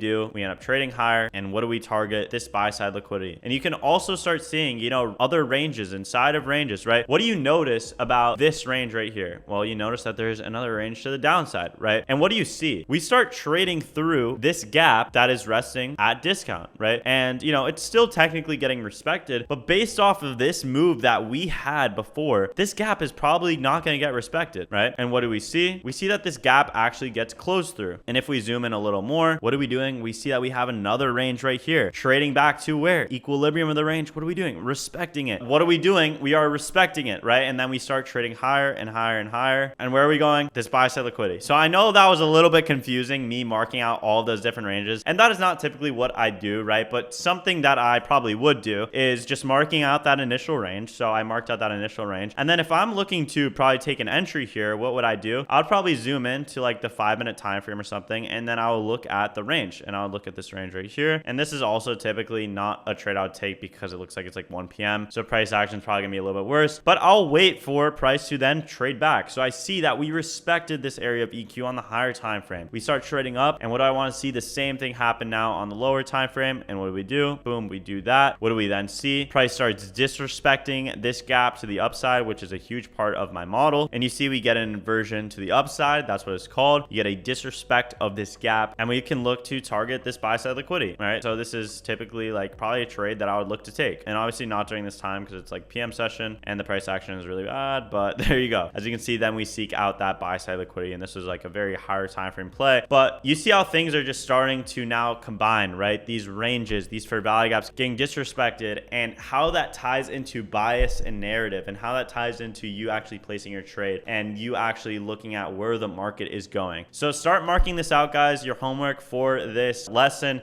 is going to be mark out your ranges, mark out your equilibriums, your premium, your discount, and see where price is reacting off of, and see how price respects the gaps that are resting at, you know, equilibrium in whatever range you're trading with, right? If you're trading in a bullish range, see how we are respecting gaps that are getting created at a discount, and then see how we are respecting gaps that are getting created at a premium if we're in a bearish range. Final thing I want you guys to know is, of course, all of these concepts that I'm teaching you guys, also, like, it's not 100% always going to happen every single time, right? There's probabilities to trading, which is the main thing I'm trying to tell you guys. You know, you will see sometimes we have large impulse moves to the upside, and sometimes we won't even have a retrace, right? You sometimes will see moves like this and we don't have retrace. We just, you know, tap into a gap here and we just keep going up. You know, that doesn't mean that you want to be trading up here. I'm just implementing these things for you guys though, so you can start teaching yourself good habits, because when those opportunities do present itself and we do trade back into EQ, you can get like really good risk to reward, and you can get a really good play off that. So again, it doesn't always happen, and it's not necessary. Price doesn't always need to do it, and you can sometimes get away with taking, you know, a little bit of higher, more premium plays with when you're longing and stuff like that. That's gonna get into more, you know, discretionary trading, and that's a little bit more advanced of concepts that I'll teach later on. But for now, just really focus on these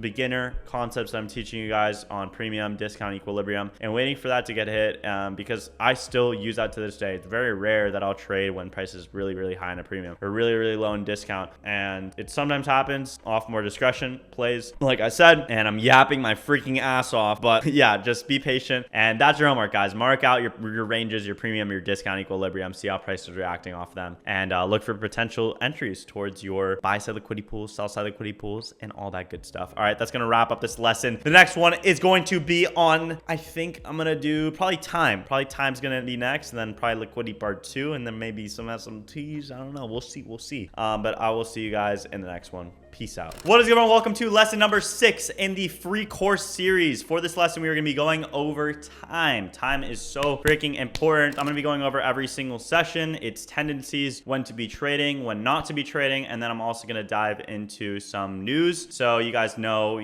how to check news on your own, how to see when there's going to be big injections of volatility and how to stay away from that, and also how to take advantage of that. So let's get into time. Let's do it. So starting off here, we have 5 different different sessions, okay? And everything I say here, guys, is going to be in Eastern Standard Time in UTC-5 New York time, okay? Just remember that. Everything is in Eastern Standard Time. So we have Asia session, London session, New York AM session, New York lunch hour, and New York PM session. The days are divided into these 5 sessions and these 5 sessions, right? These 5 kill zones, these 5 times, okay? Asia session is from 8 p.m. to 12 a.m. London session is from 2 a.m. to 5 a.m. New York AM session is from 8:30 a.m. to 11. New York lunch hour is from 11 to 1, and New York PM is from 1 p.m. to 4 p.m. Okay. Knowing this, guys, I want you to understand first off that New York AM session is always going to have the best volatility in terms of price action, in terms of movement. We are always going to typically, not always, sorry, I'll say typically, New York AM session is going to have the best price action, which is why I strictly only trade New York AM session, sometimes lunch hour if the price action is really bad. In AM session, we'll get into that in a second. Yeah, what I want you guys to note is that typically the price action tends to be the best during New York AM session because why? Well, we are trading the NASDAQ. We're trading NQ futures. We're the S&P 500, trading the 500 stocks of the US, best of the world, right? So we're trading that. And because of that, we're not trading, USD JPY and, we're not trading during Asia session, right? We're trading during New York time, New York AM session. And that's when the most amount of people are going to be entering into the markets. And that's when the volatility is going to be the best, right? So that being said, Asia session is from 8 p.m. to 12 a.m. Not going to be the best in terms of volatility, in terms of price action. You're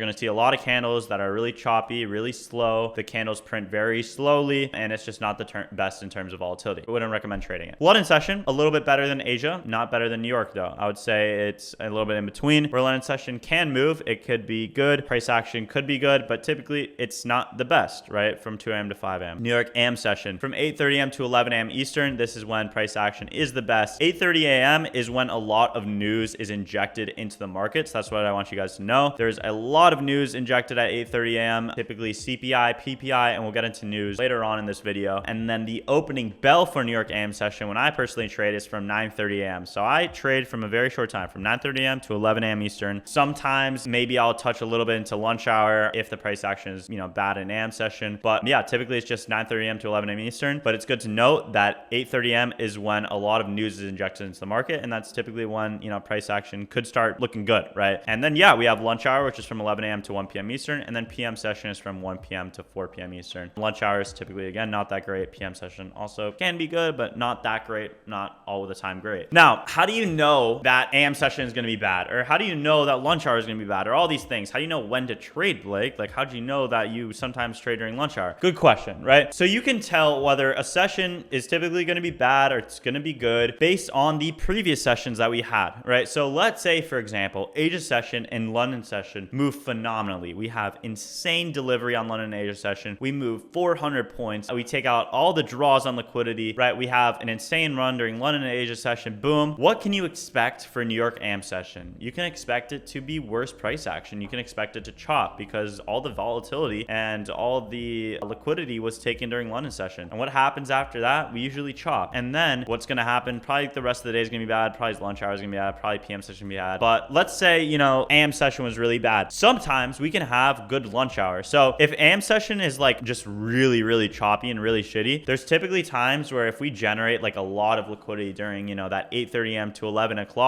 o'clock can sometimes start running out that liquidity. So let's say, 9:30 to 11 or 8:30 to 11 looks like this. 11 o'clock can start cleaning up and, sometimes even take out this price action, and lunch hour can actually be clean, right? But it's not all the time, and it's not highest probability, which is why I always recommend just sticking with one session. And that's like the main thing I want to get at in this video is to stick with one session, okay? If you can't trade New York AM session because you're working, because you have a job, maybe you have to go to school, maybe you're still in high school, right? What I would recommend is, well, first, there's always a solution, right? I started trading, my senior year of high school going into college. So I didn't really trade in high school, but I started trading in college, and I would just, center my classes around New York AM session. So I would have classes. I had one class one time. Did I have a class before New York AM session? I can't remember. I think I had one biology class before. Anyways, but I would usually just stack my classes around New York AM session. So anytime after 11, so I'd make sure I do my college classes like that if you're still in college, or if you have a job, try to, do that. But if you can't do that and you're working full time, what I would recommend is trading either London session or sometimes even PM session can be good. But sticking to one session is the main thing I want to get out of this video. Again, I'm sticking completely to New York AM session and sometimes a little bit of lunch hour, but I backtest this like chronically. And this is all I backtest. All the data I get, all the statistics I get is based off of New York AM session and based off of, you know, a little bit of lunch hour. So that's the only sessions I'm going to be trading, right? I have no data on London session and Asia session, so I'm not going to be really skilled when it comes to that, and I'm probably going to have a much lower win rate when it comes to trading Asia session and when it comes to trading London session. So am I going to trade those sessions? Stick to whatever you feel comfortable with based on whatever you've back tested, okay? And again, if you can only trade during PM session, trade PM session, but back test the fuck out of it, understand all of its nuances, understand all of its tendencies, and then stick with that. And then maybe you can always implement some New York AM session in your back testing, I would say, for sure, just so when you are able to, you know, get time off from that job and you have some days off, or you maybe change your classes and then you can trade, you know, this is definitely by far the best session. So it would always be ideal to be trading during this session. I remember when I was working my job, I had New York AM session. Sometimes I would have shifts during AM session, and I would literally just like set myself alerts. So I would like go on the chart, literally like, let's say I want to see this level get hit to take shorts. I would just set an alert here, boom, and then I would feel my phone buzz in my pocket. I'll be like, all right, bet, I'm gonna go to the bathroom, wait for myself to present itself, take like a 10-15 minute freaking bathroom break, have my boss be knocking on the bathroom like, yo, are you good? And then take my trade, and then lose money probably because yeah, but I was unprofitable. But yeah, that was typically like what I was doing when I was working at my job. Fortunately, I was able to center my shifts around that, and then I was in college and all that stuff. Anyways, holy freaking yap, dude. I'm yapping my bones off here. Let's get into the actual charts though. Let's get into some chart examples. All right, so now we're on the charts here, and you see that I have these boxes up where it says Asia and London session, okay? If you guys watched the initial like video at the start where I was setting up TradingView, you guys already have this indicator on, ICT kills and pivots, and you already have these things selected. So make sure you go back if you skip through that for some reason and you didn't watch through the setup video, but I have all these indicators I was talking about, and yeah, ICT kills and pivot is what I use to show these sessions, right? We have Asia session here. This is from 8 p.m. to 12 a.m. and this is then where true day open is, right? So true day open, really, really important that you mark that. It's a good area of rejection sometimes. But yeah, you can see that Asia session and London session, it had some movement, but it wasn't the best, right? We moved around 50 points during London, around 50 points during Asia, and we had some movement after that. But where we really started seeing the most movement is during when? New York AM session, right? We had a lot of movement. Really, that 930 candle already moved us 130 points. We took out all of these draws on liquidity, all of these sell-side liquidity pools all the way here, pretty much in 5 minutes, right? And what took the whole entire Asia and London session got rinsed in literally 5 minutes with New York AM session. So this is typically what you'll see. You'll typically see London and Asia session have a little bit worse of price action, and then New York AM session be a little bit better. And you can see we just ended up dumping. We took out all those draws on liquidity. And yeah, I'm going to get into liquidity in the next liquidity part 2, and I think the next lesson. But for now, what I want you guys to know is that sessions and times like this and the lows and highs of different sessions are great draws on liquidity. What I mean by that is they're great targets, and they're also great areas to look for reversals off, right? So London session, you can see that we have London lows here. We end up trading towards that and taking that out, and then boom, what do we get? A nice reaction from that. You can see we end up taking out London lows here. London lows, we end up taking it out, and you can see we get a nice reaction off that. So we always are usually getting some sort of reactions off of session liquidity. We also have Asia lows here. What do? Take out Asia lows, bada bing, bada boom. And what do? We also get a nice reaction off that. So it's great areas of draws on liquidity, meaning like great targets,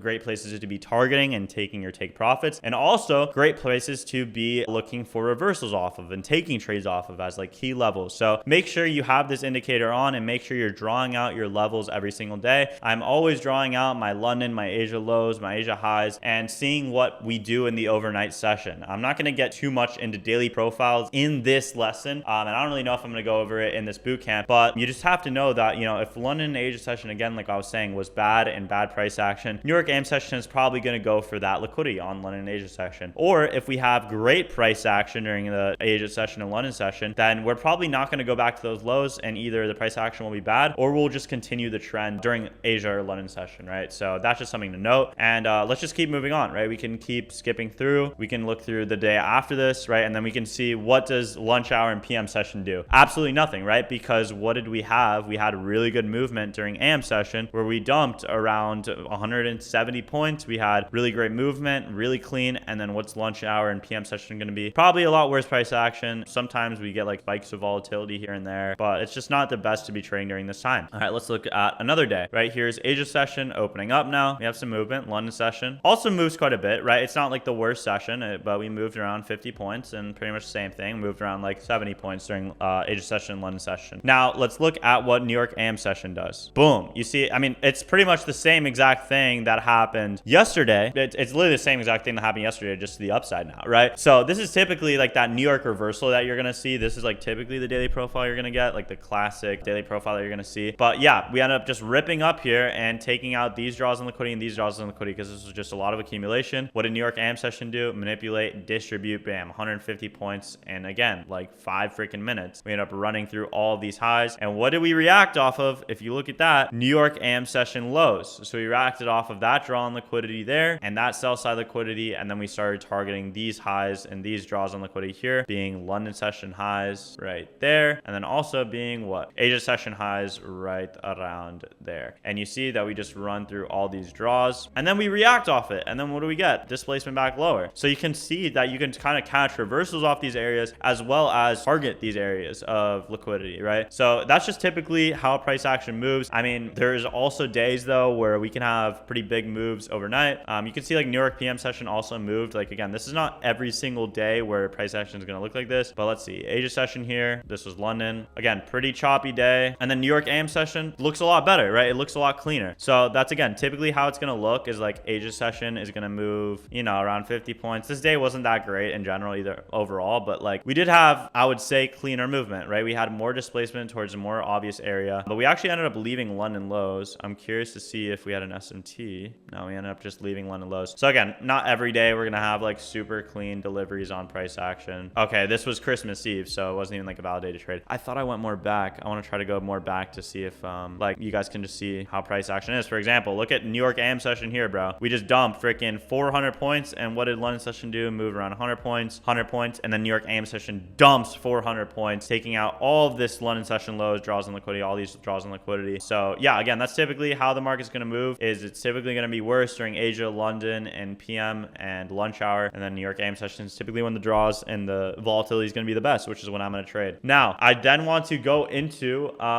news. Let's go into news because that is a pretty huge factor when it comes to time and understanding when news drops and all that stuff. So let's head over to Forex Factory. Let's do it. All right, so what I want you guys to do is go on your web browser and search up Forex Factory. Okay, Forex Factory. Okay, so Forex Factory is where we're going to see all the news. I check my Forex Factory every single morning, and this is what you have to do. Okay, this is the news for the week. It probably doesn't look like this on your screen yet, so let me run you through my settings. Okay, so you go up here and you click this button right here. Expected impact. Yeah, I honestly should have orange folder on because sometimes some orange folder does provide some news. So put that red folder on, put that orange folder on, and put only USD. Okay, you probably have all of these shit selected right now. Unclick, click none, and then just click USD. Okay, that's it. That's all you need. And have red folder, orange folder on. You don't really need orange folder. Whatever. Just have it both on. Click apply filter, and bada bing, bada boom. Here is the news that we have for the week. Okay, so we had PMI at 10 a.m. today. Now with news, I don't recommend trading before news. I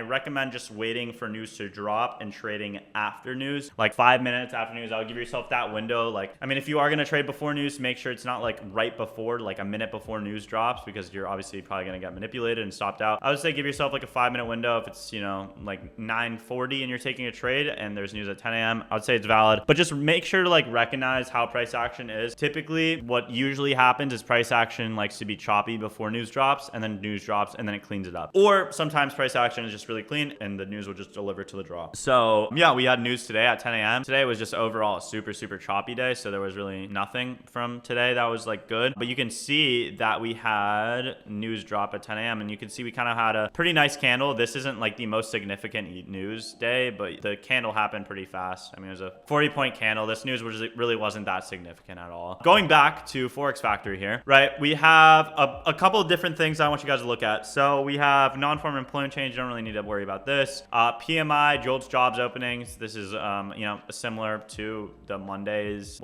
Monday's news event. But yeah, JOLTS jobs openings. This is probably going to be another pretty wicky candle. Sometimes it can be big. Sometimes it can be small. You really don't know with like PMI and job openings and stuff like that. Unemployment claims happens at 8:30. And then we have Friday, the first Friday of every month is NFP. So NFP is a really strong mover in price. It's a lot of volatility, a lot of injection in the market. So make sure, you know, NFP day is a really strong day. Make sure, you know, you're lowering your size. Make sure you're paying attention to how many lots you're using, because it's probably going to be a lot more volatility. Probably trade micros instead of minis. I would recommend that. And then we also have consumer sentiment at 10. So a lot of news is this week. I'm going to be pretty, not risk off, but like I'm going to be, being careful, I would say. But yeah, news doesn't mean, guys, that I know a lot of people are like, don't trade red folder news. I hear that a lot from a lot of traders, but personally, I love trading red folder news. I love trading when the market is volatile and when it's providing good opportunity. I don't like trading when the market is not volatile and not providing good opportunity, and days where there is no news. Usually the market is a lot worse. So that's just me. It's not, of course, every day, because for example, today, what was the market doing? Absolute fucking nothing. So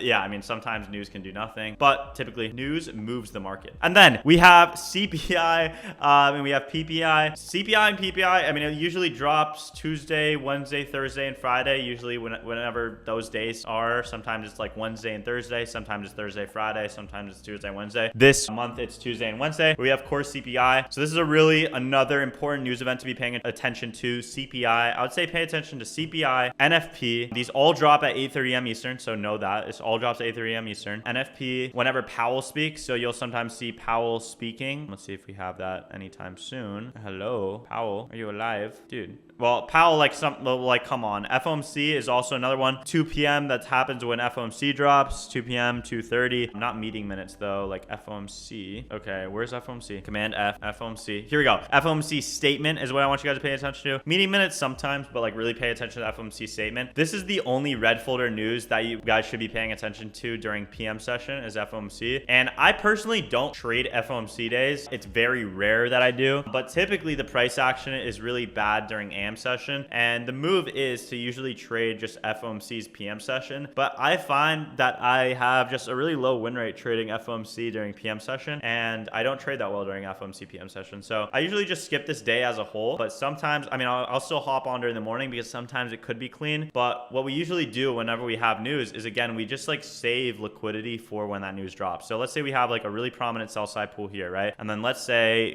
this is AM session. We're trading. Then we do something like this, and it's like, oh my God, why didn't we take this liquidity pool in AM session? And then it's like, damn, why didn't we take that during AM? And then what does 2 p.m. and 2:30 and FOMC do? Boom, we take that liquidity. So we usually just like save a lot of like lows and highs, and we don't take liquidity and we save it for news. And it's the same thing for like CPI and PPI. So that's why I don't recommend like trading before news can be risky, and trading like seconds right after news drops is also very risky because the market is going to need to like accumulate, rebalance itself, and then we can keep moving. So I would say, wait like 5 minutes, give yourself again that window of time before trading. And yeah, the same way I was talking about sessions and how those are good draws on liquidity, I'm going to show you guys something called data lows and data highs, and I'll get more into this soon when I'm going to be talking about liquidity part 2 in the next video, but I'll talk a little bit about that. And basically what you'll usually see with 8:30 a.m. news like CPI, with PPI, with NFP, right, with these big news events, unemployment claims, is we'll usually create some sort of big candle, right? And this is, you'll usually see a data wick, which is just a candle with a really fat wick, right? Where you'll see a candle like this, and this is the body, but then the wick will be like pretty massive. And what this is seen as is just an imbalance in the market. So price tends to trade towards these imbalances to fill this wick and take out that draw on liquidity, right? So this is, again, great draw on liquidity as well as great area of rejection, right? Just overall a great target to have. So just a great area to know where price is moving to. So make sure you mark out your data highs and data lows, and I'll show you kind of how to do that right now. That's pretty much going to be it for news. Again, main ones to look at is CPI, PPI, FOMC, unemployment claims, and at 10 a.m. news, that 9:45 news is also a thing. So there's usually news from 8:30, 9:45, 10 a.m. and 2 p.m. That's really all the times of news is. But yeah, let's get back on the chart, and I'll show you guys the data wicks, and then I'll wrap up this episode. So I'll show you guys what news does. As you can see here, this is kind of just the range we're trading in, and on this day we had CPI at 8:30 a.m. Eastern. So the market is just chopping, and it's waiting, and it's waiting, and it's waiting. And what does news do? We end up opening up. CPI opens up at 8:30 a.m. Eastern right here, and bada bing, bada boom, we have a huge, massive candle. So you usually see these huge, massive candles at around 8:30. You see we have just a 100-point move in 1 minute, and then we have this data wick that gets created. This is a great draw on liquidity to have, is a data wick. So we'll usually create some sort of wick that is,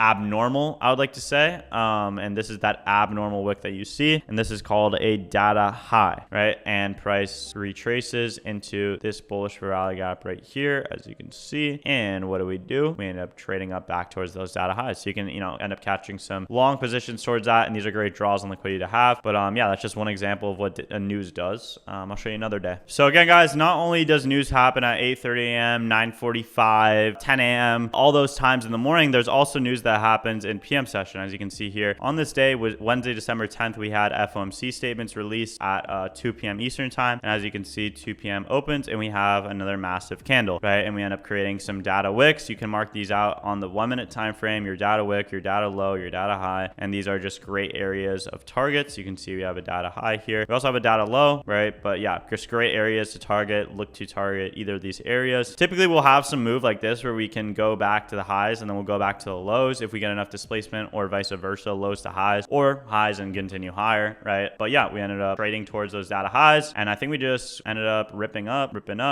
chopping around. We edged those data lows. And yeah, that was pretty much the price action for this day. And that's pretty much going to cover it all on news though. Make sure to mark out your data lows, your data highs. I'll go into time liquidity, liquidity part 2 in the next lesson, but I just want to give you guys a brief overview on all of that so you guys are paying attention to when news is dropping and how to react to that. And then of course, all the sessions that we talked about before. But yeah, that is pretty much going to wrap up this lesson. Hopefully you guys enjoyed, and I'll see you guys in the next lesson when we talk about, I think we're going to do liquidity part 2, or we're going to do SMTs. I'm not sure yet. I'm going to think about it for a second and then I'm going to come back and record another part. But yeah, that's going to wrap it up and I'll see you guys in the next one. What is going on? Welcome to lesson number 7 in this free course. For this lesson, we're going to be going over liquidity. But Blake, we already did liquidity. Well, Timmy, it is time for liquidity part number 2. Okay, we're going to be talking about advanced ICT liquidity concepts because we talked about in the last episode just basic, liquidity. For liquidity part 1, we talked about regular buy side and sell side liquidity, but now we're going to be talking about the highest probability liquidity pools in the market and the only ones that I pay attention to. But here it is. Okay, liquidity part 2, absolutely beautiful. Let's get into the first liquidity pool. Okay, the first liquidity pool I want to be covering is relative equal highs and lows, and also equal highs and lows. Okay, this is such a great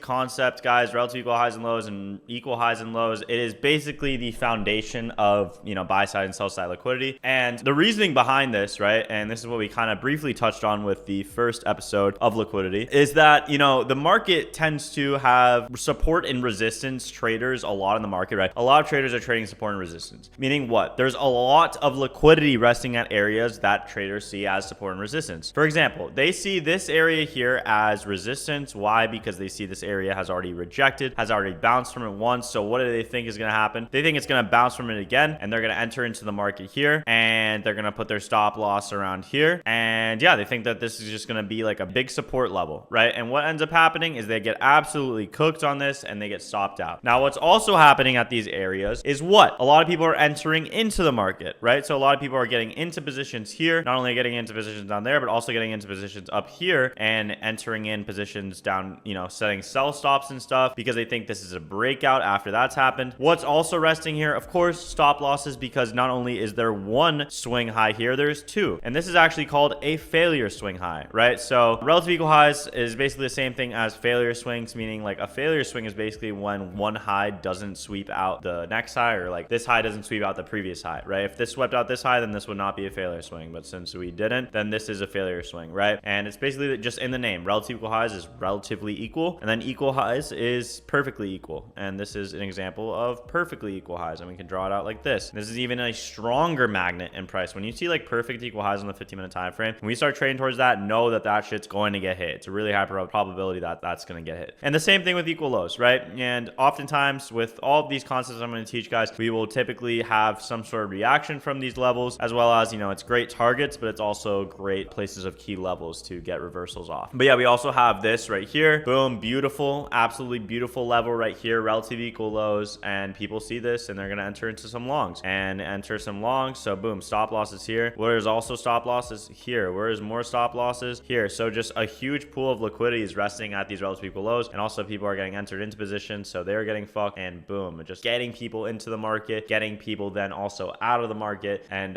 yeah, relative equal highs and lows is just a great concept you should learn, and we'll go into now some chart examples. All right, so let's take a look at this day that was last week. I actually took took this trade. Okay, so I did take this trade. It was a short position. Now, why am I bearish in this scenario? Well, we have relative equal lows. This is our draw on liquidity. This is a really high probability liquidity pool. What is relative equal lows again? Guys, what is it? It's when we leave a low that doesn't sweep out another low, and then we have a move like this. Well, this move makes absolutely zero sense. Why? Because we didn't sweep out this external, this prominent low that was resting here, right? We might have swept out this little bullshit low, but that didn't make sense, right? We left relative equal lows here, okay? So this low is really prominent, as you can see on the higher time frame. This is what? Like an hourly low, as you can see. And what did we do on the hourly low? We left relative equal, right? And then we are still higher time frame, really bearish as well. That also has to be taken into account. So we ended up trading up, hitting a 5-minute bearish rally gap. Bada bing, bada boom. Reacted off that. And I'm not going to get too much into the entry model here, but you can see that we did end up trading and targeting those relative equal lows. And eventually, boom, we hit them, right? So really nice trade here. And this is what you want to be targeting, right? A lot of people are seeing this as what? Support, which is not what you want to be doing. You want to be targeting that instead of looking at this as support. This is just stop losses. This is simply just a lot of stop losses resting here since we left failure swings here. Okay, so a really great draw here and a really great trade, and that's relative equal lows and highs for you. Let's move on to the next liquidity pool, liquidity concept. All right, the next concept I have here is low resistance liquidity, or LRL, as people refer to. Some people say LR. I sometimes say LR, but like, I don't know, LRL, or trendline liquidity, it's often referred to as. Okay, so you'll hear these names, and it's pretty similar to the failure swings and the relative equal lows and highs, except it's just a lot of them, right? Where we have a bunch of failure swings, and it's like the name says, it's trendline liquidity, where we have a bunch of trend line here, right? And what is by the books type of trading? Well, it's trend lines, right? A lot of people trade with trend lines. So what are we doing, right? When we see a trend line, what are we doing? Oh, I'm putting a stop loss here. You know, as a trend line trader, I'm going here. And then another trend line trader sees this, and it's like, oh, we're bouncing off the trend line. I'm putting my stop loss here. I'm entering here. Another trend line trader sees this. Oh, I'm getting in here. And then it's a repeating pattern of so many trend line traders getting into the freaking markets, yo. It sounded like the packet yoga niche reference. Anyways, right? And from here, we're looking at this chart, and what do we see? Oh, when I'm looking at this chart, all I see is freaking stop losses,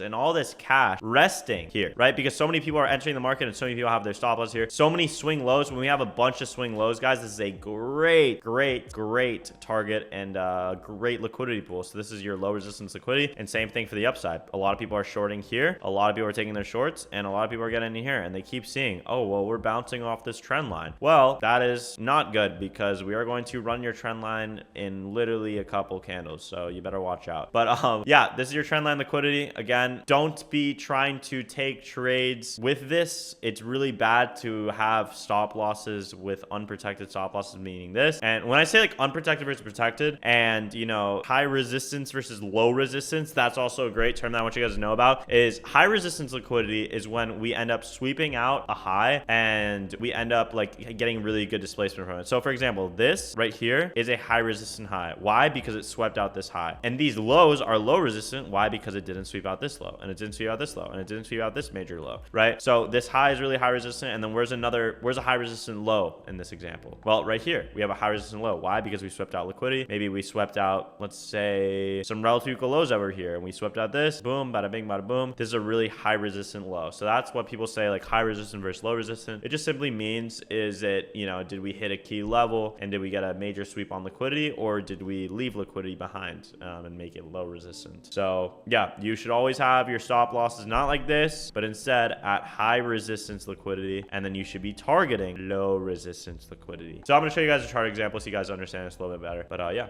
All right, guys, taking a look at this chart, we can clearly see, right, we have some sell side liquidity resting right here. And what do we have above us? Well, we have a bunch of failure swings, right? You can see we're on like the 5-minute time frame. We have a high right here, and then we have a high right here, and then we have another high, and then we have another high. And all of these prominent swing highs here generated low resistance liquidity, right? So a lot of stop losses here are being, you know, put into the markets, right? And a lot of trend line traders are getting in here. A lot of people are just putting their stop losses here. A lot of people are getting in here. And this is an example of some like higher time frame trend line liquidity, right? You can clearly see this on like the 5-minute and like the bigger time frame, like the 15-minute as well. You can clearly see all of these stop losses, right? And what can you see then? We end up taking out a low right here, and you see that we have all of this low resistance liquidity liquidity. And what does the market end up doing? Trading and ripping through all of this low resistance liquidity. So it is a great draw on liquidity to have because the market usually rips through it pretty freaking fast. You usually see like low resistance liquidity runs is what they're called when we run all of this low resistance liquidity. And these runs happen pretty fast, right? We have a LRL, L, or low resistance liquidity run. Yeah, LRL, RL. Holy tongue twister. I'm going to shut the fuck up, but that is that, right? And then usually we could sometimes have a reaction off that, right? So all of these like liquidity pools and draws that I'm showing you guys in this lesson are really, really great for not only targets, but also if you're aligning it with your higher time frame buys, this is a great area to be shorting from. Like, oh, we just took all this low resistance liquidity in this leg, bro, perfect short, really nice, right? So that's an example of some low resistance liquidity. I'll show you another example just of like some lower time frame really quick because I remember like a trade I took when I was in Tulum. Let me show you this really quick. So this is a trade I took. I journaled this, right? And I mean, this should have been a winning trade, whatever. I got stopped out of break even. Lame. But this was really, really clear lower time frame, low resistance liquidity, right? As you can clearly see, we have like a lot of choppy trend line liquidity, as you'd say. And I don't know if they have the 30-second chart with trade zone or whatever, but you can see we have some buy side liquidity resting here. And what do we have? A bunch of swing highs that are being put in. We have a swing high here. We have another high, you know, resting right here. Another high resting right here. And we have a bunch of these like highs, as you can see, just being put in without sweeping out other highs, right? So there's no high resistance here. This is all low resistance. And then what are we doing to the downside? Well, we have low resistance. And I think this website just crashed. Don't know what's going on. I can't click anything. And yeah, but that's the example. And let's move on to the next concept. Let's do it. All right, so the next liquidity pool I have here is intermediate highs and lows. An intermediate high and low is simply when we have a high resting within a fair value gap or a low resting within a fair value gap. Now, these intermediate highs and lows can also be, I often, you know, see people being like, is this a valid intermediate low? Like, it's not valid because it's all the way down here. As long as the fair value gap still held and, you know, this is just a simple wick through and we didn't body close below this, then this is a valid intermediate low, right? So typically it will just look something like this though, and we'll have an intermediate low. These are great targets because there's a lot of, again, stop losses resting here. Even me as a trader, I'm trading here and I'm probably putting my stop loss at the intermediate low. So I'm taking trades like this and then, you know, maybe I'll hit TP and you can also target back down those stop losses, right? Maybe some people are still holding their positions and it's overall just a nice liquidity pool. A nice target is highs and lows resting within the markets. I really like intermediate highs and lows, not only for targets, but as rejection levels. It's typically a great area for rejection, you'll see. And I really like this because it's also paired with a fair value gap. So this is honestly like my best, one of my favorite like key levels is like on the 5-minute, 15-minute time frame, hourly, 4-hour, daily, all those time frames. Like this is like a really, really nice concept to be paying attention to. So one of my favorites, and I'll show you guys some chart examples right now. All right, so let's take a look at this chart right here. All right, we can clearly see that we're trading up, we're trending up towards what? We're inside of a big 4-hour fair value gap. And what can you also see? We're inside of this big 1-hour fair value gap, right? And this 1-hour fair value gap has what? An intermediate high. Would you look at that, right? This is a high resting within a fair value gap. This is the high that's resting within the fair value gap. And what can you also see? I'm going to start combining some concepts for you. What do we see below this? What do we see below this, guys? Hopefully you said relative equal lows. If not, I want you guys to, I don't know. I don't like that you didn't say that if you didn't say that, but hopefully you did say that. We have some relative equal lows. Would you look at this? We have a low, a failure swing that didn't take out this last low. And then we had this large move that makes absolutely no freaking sense. So what is this going to be? Probably if we sweep out this liquidity, we sweep out this intermediate high right here, we get a boom, boom, boom, and then we can go to there. Okay. Back to what I was saying. Okay. So we have an intermediate high here, right? We can mark this out with an ITH on the chart. Bada bing, bada boom. This is an hourly intermediate high. So this is a 1-hour intermediate high. You guys will see me typically mark out things like this. And I'm going to be looking for shorts from this area, right? So bada bing, bada boom. And boom, we hit this. And what do we get? Oh, instantaneous freaking dumpage of a reaction right there. And you could have caught some banger shorts off of that intermediate high sweep, something like this. Again, I'm not going to get too much in the entry model now, but maybe we'll start hinting a little bit at it. Maybe a little inverse here, you know, a little something like that. Maybe, I don't know. Not going to give you guys too much sauce, but yeah, you see this? What do we have? Relative equal lows. Ooh, and what do we just reject off of? A 1-hour intermediate high. And what do we see even more over here? A 15-minute intermediate high if we zoom in even more, right? And this is something that's really important that I want you guys to start paying attention to with like these liquidity pools and fair value gaps and all that stuff is like, don't just look, if you see like a 4-hour gap, this is some sauce here. Ready? Listen up. Don't just look at the 4-hour fair value gap. When you see like a big gap like this, if you want a really accurate level of price and where we're going to be bouncing from, especially us traders that are trading on the 1-minute to 5-minute time frame like me, I'm going to zoom in to the 1-hour. And then not only the 1-hour, I'm going to then zoom into the 15-minute. And then would you look at that? Where do we react off of a 15-minute intermediate high. And that's how you get those kind of top tick type of entries. And yeah, I mean, this is a beautiful example of what I was just teaching about relative equal highs, relative equal lows. And you guys are going to start seeing that liquidity and concepts, like all of these liquidity pools. And this is just how the market moves. It rebalances ranges, it creates liquidity, generates liquidity, it sweeps it out, and then it targets it. And this is just, again, how the market is moving. So this is a great example, and we'll move on to the next liquidity pool. Okay, London, Asia, highs and lows. These are your session liquidity pools. Really, really solid session liquidity pools, right? Asia highs is from when? We just look at our indicator here, 22.0, so 8 p.m. to 12 a.m., and then London is from 2 a.m. to 5 a.m. When we are trading, since we are trading New York session, and I mean, this is relative so if you're trading like, you know, Asia session, then you might want to be targeting, you know, New York AM highs and lows, things like that. And just time-based liquidity is really, really good. So London highs and London lows, that session liquidity, previous session liquidity is really good targets. And I'll show you guys some examples of that right now. So let's hop into the charts. All right, so hopefully you guys have your indicator on. I see kills on pivots. Hopefully, I've told you guys this for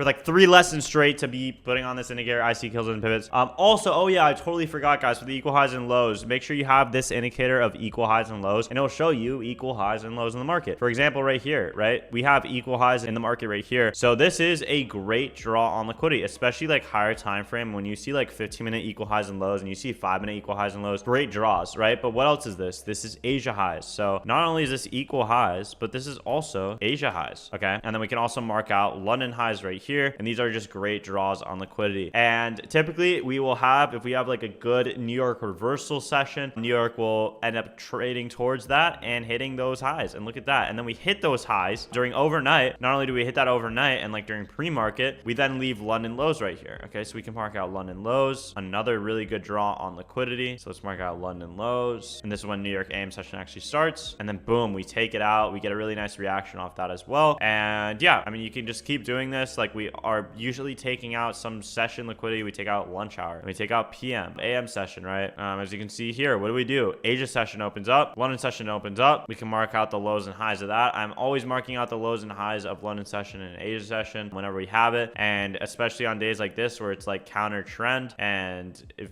we can just play this out really quick, this day I believe was counter trend. Yeah. And we end up just getting a nice reversal, and boom, look at that. We sweep out all these liquidity pools and just have a nice reversal. So yeah, make sure to mark out your session liquidity. It's really good for, you know, areas of reversal. You can see that we sweep out London highs, get a nice reaction. So we will typically see some sort of like reactions from these levels, as well as you will typically see price just trading towards it. So I like it as targets as well as draws, or sorry, targets as well as key levels and like reversal areas. But yeah, holy sauce. Let's get into the next concept now. I know I'm overwhelming you with the amount of sauce that I'm putting inside of you, but pause on that. But yeah, let's get into the next concept. All right, so we have 3 concepts left. This is data Wicks though. This is one of them. Major.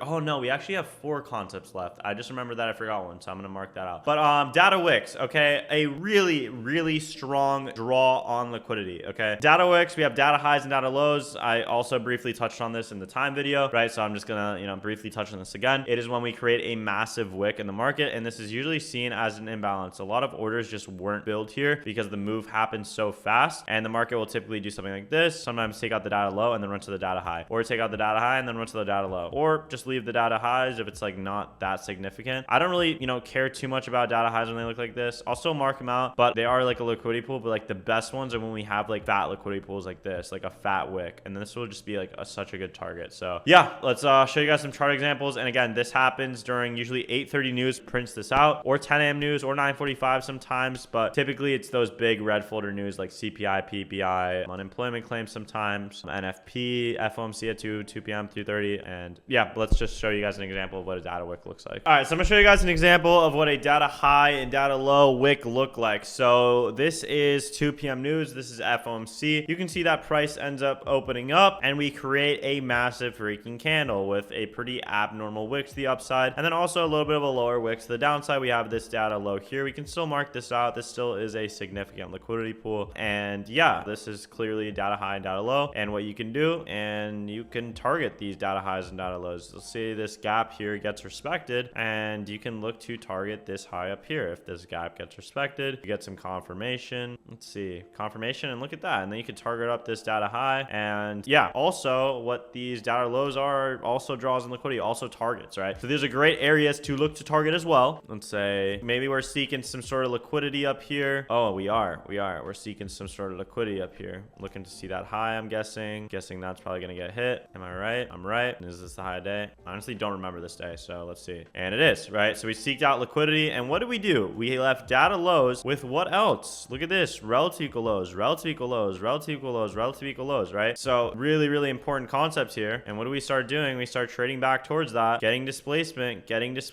and then what is this? A great draw on liquidity, and boom, that gets absolutely smacked. And yeah, this is just what data lows and data highs look like. Again, this happens sometimes at 8:30 as well, but I showed you guys an example of this at 2 p.m. This is when there was FOMC news. So yeah, go check it out on your chart. It's an insanely high probability draw on liquidity is those news candles. So make sure you draw them out on your chart again. And yeah, that's pretty much it for data highs and data lows. It doesn't happen very often, but when it does, it is a banger of a setup for sure. I'm going to move on now to the next liquidity pool. All right, so the next concept I have here is new day / week opening gaps, NDOGs or NWOGs, okay? These are such strong draws on liquidity. I can't tell you guys how strong this draw is. Like when I see the new week opening gap or when I see the new day opening gap, I'm taking a freaking massive position towards there. This is such, like, honestly, one of the strongest magnets in the price. Honestly, I would say other than like data Wicks and stuff, this is such a strong magnet in price. It's new week opening gaps. These are always going to get filled. So I'm always going to have a really strong bias and really be bearish if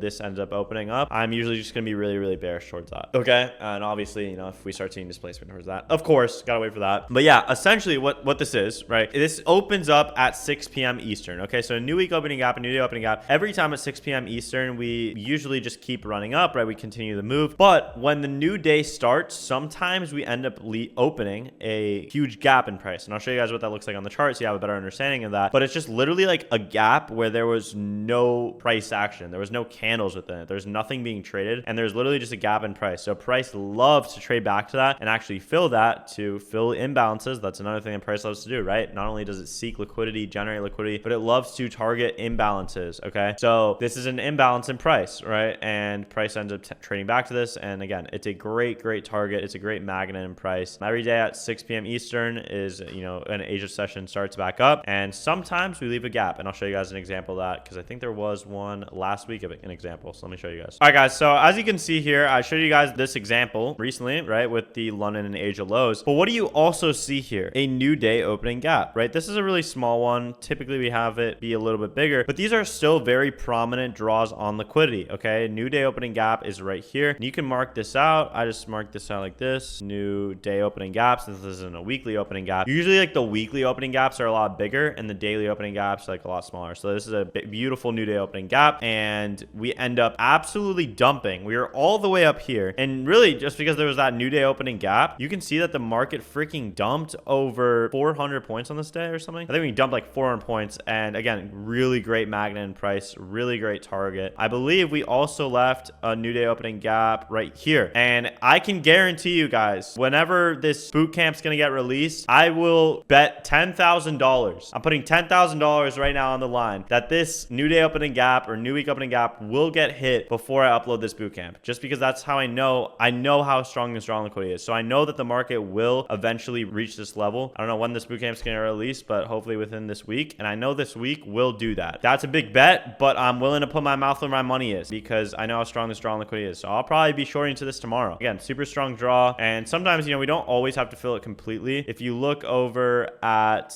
let's see, over here, right, we have this new week opening gap here. We didn't fill it completely, right? So we see that this is our new day opening gap. We end up, you know, opening up 6 p.m. and we left this pretty fat gap. It's very obvious. And you need to be on also, guys, ETH. Make sure you're on that. I know I talked about that with the initial video about the TradingView setup, but make sure you're on that, right? And then this is your new day opening gap. So really, really strong draw on liquidity. And again, we don't have to fill it completely. Sometimes we just fill like the middle of it and then we can move from it. So sometimes we just fill like the 50%. People call that like the CE, and we didn't even fill CE, but we just filled like a little bit of it. And then we moved higher, which is like typically where you want to be like taking your profits from, like whenever we hit that. So again, great magnet in price. I love taking trades towards the new day opening gap. Really, really good draw on liquidity. And yeah, let's move on to the next concept here, man. All right, so we got two more liquidity pools left. Okay, this next one is previous day high and low. Okay, previous day highs and lows is such a strong magnet in price. Great areas to be looking for reversals off of, and as well as great areas to target. Okay, so how you find this, and I mean, there's really nothing much else to say, but it's like the same thing, I guess, with sessions and like time-based liquidity like that. It's really, really good targets, and as well as it's really good reversal areas if you're trading it with the trend and you're trading it alongside for value gaps and, you know, draw on liquidity, and maybe we have some liquidity pools below it or underneath it that you want to be targeting and stuff like that. Maybe there's relative equal lows here, you know, and we have previous day low, we sweep out previous day high, go down there, you know. And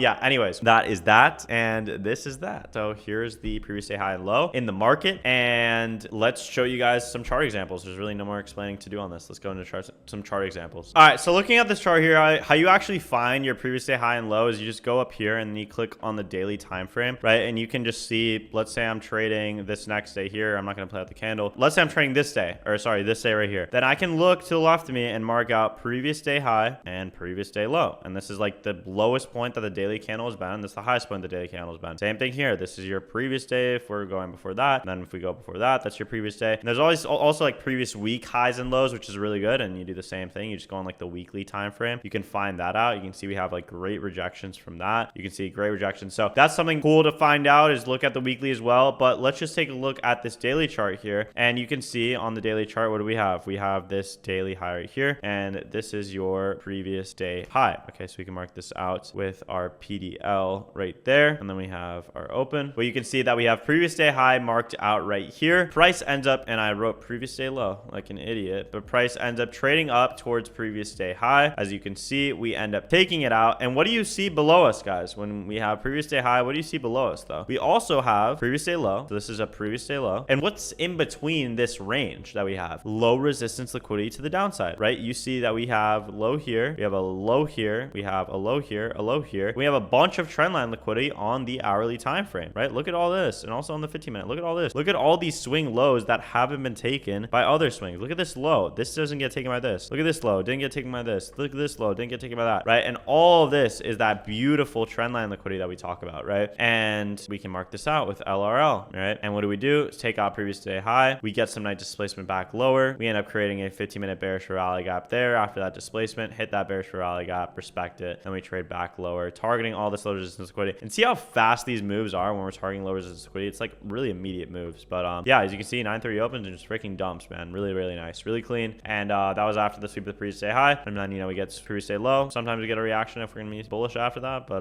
no need to, since we just got that nice sweep there. And that is it. Okay, let's move on to now the final liquidity pool. And drum roll please, the final liquidity concept we have is unfilled 5-minute and 15-minute for rally gaps. This is really what makes up my model, and let's just get into it, man. Unfilled 5-minute, 15-minute for rally gaps is such a great concept, right? When we have fair value gaps, right? Fair value gaps love to get filled. And pause on that, man. There's been a lot of pauses in this video, but fair value gaps love to get filled, right? Imbalances love to get rebalanced, right? That's what the market is constantly doing. Not only is it seeking out liquidity, and this isn't really technically like a liquidity pool, I would say, but this is more so like an imbalance, the same way like the new week opening gap is like a draw on liquidity. So we can use that same idea, right? Where unfilled gaps is great areas for price to trade into and then react off of, right? But we can target this as like a draw on liquidity, right? And again, price loves to rebalance this. So we can take this little scalp, this little move, and let's say price ends up disrespecting this gap and runs through it, man, we get all that move, we get all that profit. And that's really like a lot of the basis of my model is like targeting these unfilled gaps. But yeah, I'll show you guys some chart examples of this because it's a really, really great concept. All right, so if we just look at this chart here, right, we have a couple of unfilled fair value gaps on the 5-minute as well as the 15-minute time frame, right? We have this unfilled 15-minute gap right around here, right? This is your 15-minute fair value gap. And we also have this being a 5-minute gap, right? So this is a great area because it's an unfilled gap, unfilled 5-minute gap, and it's an unfilled 15-minute gap. And what do? We just swept out some 4-hour sell-side liquidity. What is this? Is this an intermediate low inside of a 4-hour gap? Would you look at that and look at the way we sweep it out? Immediate displacement, right? So 4-hour intermediate low sweep, right? We're combining now all of the concepts that I'm teaching you guys, right? 4-hour intermediate low sweep out, not like the best sweep, but whatever. And we have an unfilled 15-minute gap above, unfilled 5-minute gap above. After we sweep out price, what do? We end up rebalancing that range, and you could have caught a banger trade bouncing off that gap, bouncing off that liquidity pool, sorry, and targeting this gap and catching a nice, you know, banger little trade, a little mech model, if you will. Okay, so these are great draws in liquidity to have. Is just unfilled gaps, right? The range is constantly being rebalanced, and especially after we have sweeps on liquidity, it's really good to be targeting these unfilled gaps. But yeah, that's pretty much it. Gonna wrap up this video, and yeah, that's pretty pretty much going to wrap it up, guys, for the concept of liquidity advanced concepts part 2. If I look crazy, my bad. My hair is just crazy. I'm looking freaking crazy right now because I'm crazy for liquidity. All right, I'm crazy for this shit. I love it, and I love teaching you guys. And yeah, if you made it this far into the boot camp, we're probably almost halfway done. We are more than halfway done. I think we're about 3/4 done. So if you've made it this far into the boot camp, comment the words "I will become profitable" or anything anything around that. Like, I will become profitable in 2026 is my year. You know, something motivational. I want to see your comments. Say, you know, I made it this far, and this is what I have to say. Say what you gotta say, but I will become profitable if you made it this far. And yeah, that's gonna be it. I'm gonna go to freaking bed. Then tomorrow we got SMTs to cover. We got what else? We got the model to cover. We got daily bias. We got conditions. We got how to start trading, and how to actually make it in trading. And we got a lot to cover. So a lot more sauce is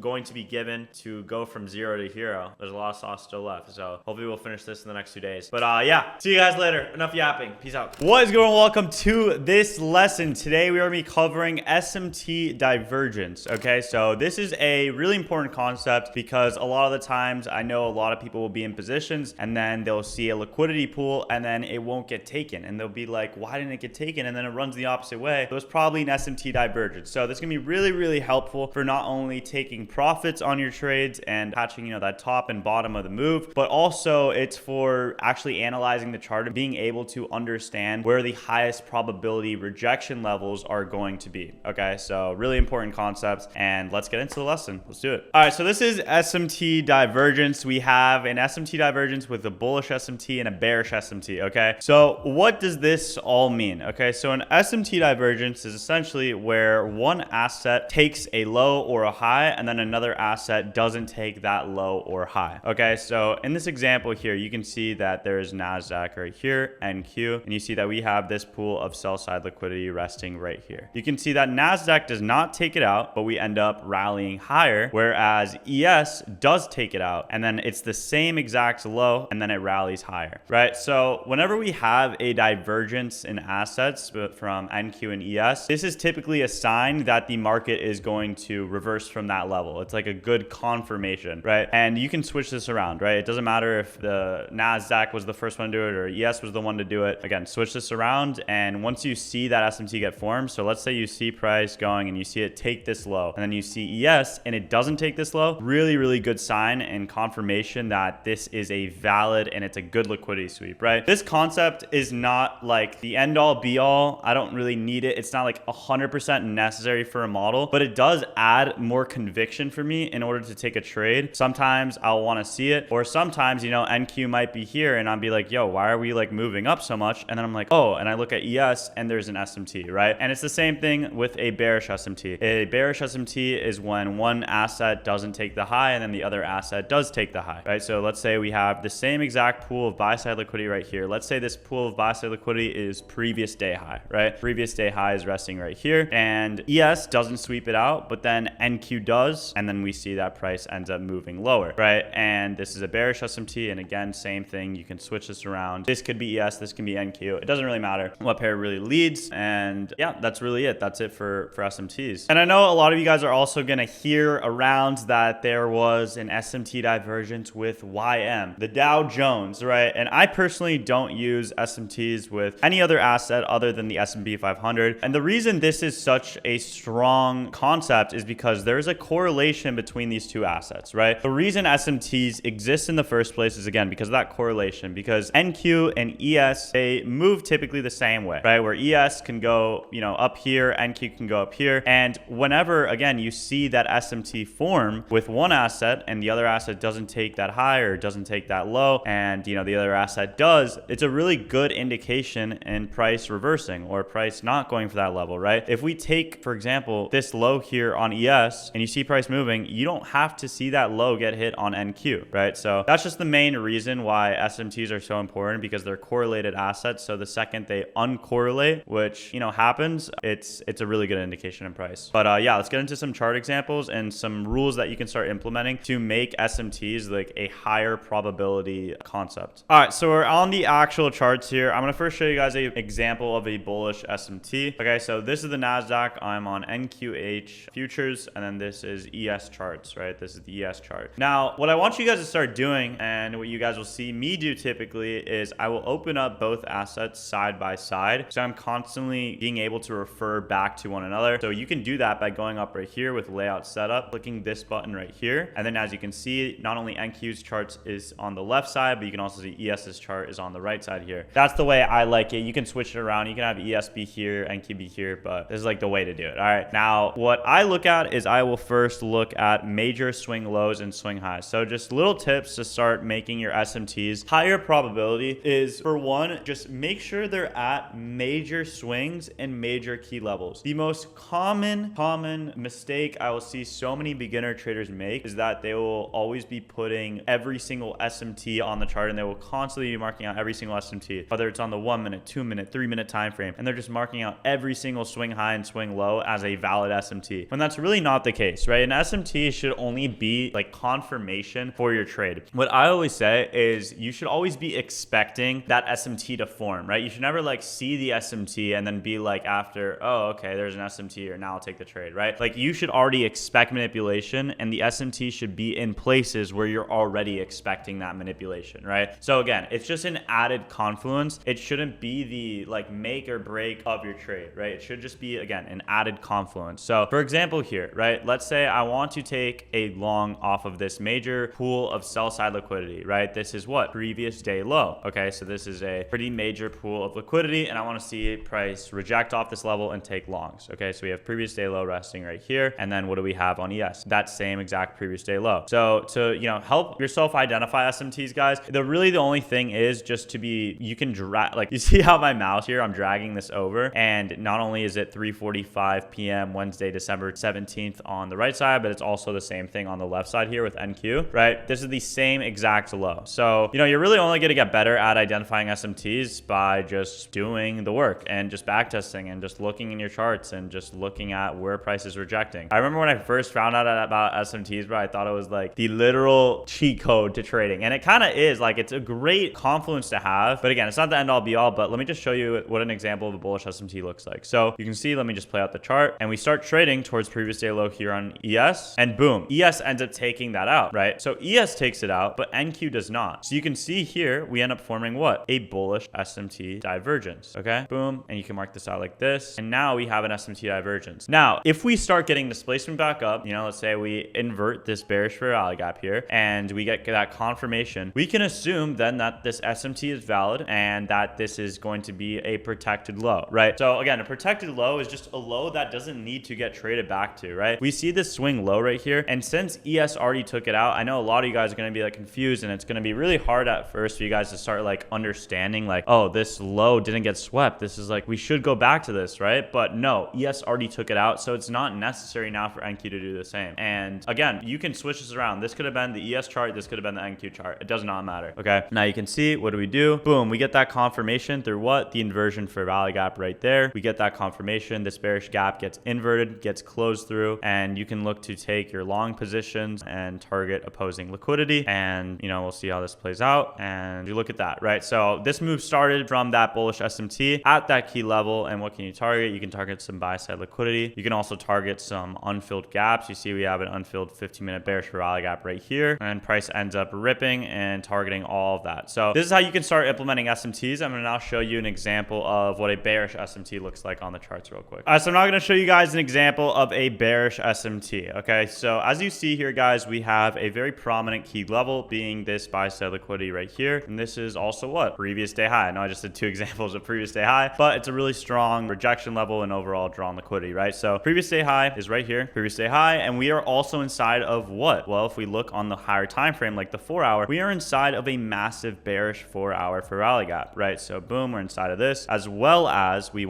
had previous day high right above. Okay, so previous day high, boom, and we can see that if I'm going to be bearish, let's say I'm coming to the day and I'm looking to be bearish, I want to see this high get swept, and then I'm going to look for shorts back down lower to, let's say, this sell side right here, right? That's probably going to be like my thought process going into this day. Now, if we look at the chart on the right here with ES, you can see that we have that same exact liquidity pool right there, right? We can mark this out with previous day high. You can see we drag this this cursor over to this area, and you see it's aligned with both ES and NQ. Okay, and let's play out price a little bit here, play it out in this candle, and you can see that ES actually ends up taking out this previous day high right here. And what does NQ do? It doesn't take it out. So at this point, we have an SMT divergence, right? There's an SMT divergence currently in the market where ES took out a major swing point, a major high, whereas NQ did not. And again, this is really, really important. I want you guys to only be paying attention to SMTs at key levels, at areas where you know price or you're expecting price to have manipulation, okay? And what do we have targets below? Well, we have this sell side liquidity resting right there. We can also look a little bit lower. Do we have any unfilled gaps? Yep, we have an unfilled 15-minute gap down here, right? So we have a couple of targets down here, right? And now we can just wait for a reaction, maybe like an engulfing candle, maybe some sort of rejection. And look at that. And what do we get? You can see here we get an inversion for value gap right around, not yet. Price is still respecting this. And boom, we get an inversion for value gap, right? So super nice. We start disrespecting gaps here. And what do we start doing? We now go lower and market opens, and we absolutely dump towards all of those draws on liquidity, right? So as you see, this move started from an SMT divergence. A lot of people, if they don't know about SMTs, they're probably really confused. They're like, why did the market dump without taking out this buy side liquidity here? Well, there's actually an SMT divergence already in play. So NQ didn't have to go take out this draw on liquidity. NQ didn't have to go take out previous day high because there was an SMT at this key level. So really, really cool example here. And this is just SMTs. All right, so that's going to pretty much wrap up this video on SMTs, guys. This lesson is going to come to an end right now, but just some things to note, guys, is two things with SMTs, right? One is it has to be inside of a higher time frame key level. So again, like I was saying before, and like I'm saying throughout this whole video, make sure it's at a key level. So, you know, your key liquidity pools or for value gap or, you know, an intermediate high and low resting within a gap, and try to stick on the higher time frame. So try to stick on the 15-minute time frame and above with SMTs. Don't be looking at SMTs on the 1 minute, 2 minute, 3 minute.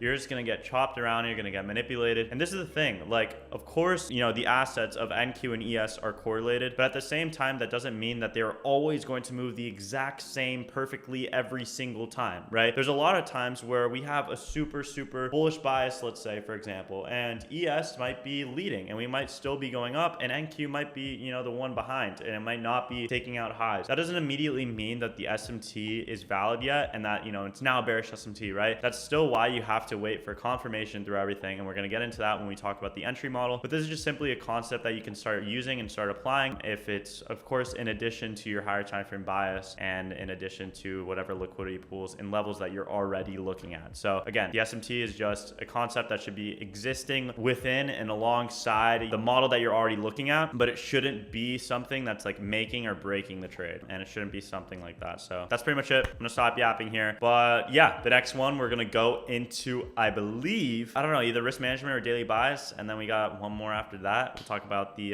model, and yeah, it's gonna wrap it up for this one though. What is good, and welcome to lesson number 9 in the course. This lesson is going to be going over daily bias, your draw on liquidity, and overall conditions in the market. I know I say this every episode that this is gonna be the sauciest episode, but this is actually going to be the sauciest freaking episode that I've ever done in my whole entire series of this whole entire thing. Okay, I've already talked about draw on liquidity twice now, but draw on liquidity and how you get to these liquidity pools is basically this whole entire lesson, and daily bias and all this stuff, right? And this is really, really important. I'm going to show you guys first just how to view the market and how I view the market, and this is literally going to blow your freaking mind that the market only moves in these ways, and how you find out where the market is moving is by asking yourself some simple questions. And I'm going to show you exactly that, and then I'll show you guys some real chart examples. And yeah, again, this is gonna be a banger lesson. I'm super stoked. I've worked pretty hard setting this up for you guys, so hopefully you guys enjoy, and let's just get into this. All right, so we are on the charts now, right? And this is what I have drawn out for you guys. So the first thing that you guys have to be doing when figuring out your draw on liquidity and figure out your overall daily bias, asking yourself these 3 questions, right? And understanding why the market is even should be moving, right? The market is moving for 3 ways, in 3 different ways, right? The market moves to either rebalance into inefficiencies, right? Meaning just for value gaps. It's used to rebalance into equilibrium of the range, right? So to trade back to premium if we're bearish, or discount if we're bullish, right? So we're just rebalancing ranges. And the market's also moving to seek out liquidity. So the market is always doing these 3 things. It's always doing one of these 3 things. It's either rebalancing an inefficiency, it's either seeking out liquidity, or it's rebalancing to equilibrium of a range, right? And when we're are taking trades, it's very important that we get ourselves on side to one of these moves and we understand, okay, for example, the market is moving. Let's say I'm looking at the market here. The market is moving towards where? Towards here. And it's looking to rebalance towards an inefficiency. So I want to position myself in this area where I can target knowing that it's doing that. Or let's say we're going to seek out liquidity. Well, where do I want to position myself in the market? In an area where we are going to seek out liquidity. And I know that, right? And so just knowing this, that the market is doing one of these three things, and knowing and asking yourself these questions of like, what is the market even doing? It's really, really helpful for understanding your trades and understanding the why behind your trades and actually taking high quality setups. And then finally, of course, if you're looking to rebalance into equilibrium of the range, which is, you know, what we talked about with our premium and discount lesson, right? The market is looking to rebalance to fill orders at this level, the same way the market's looking to fill orders here, and the same way the market's filling orders here, right? So it's always about filling orders, taking people out of the market and putting people in the market, right? That is just basically what the stock market is here for. Okay, so that's it.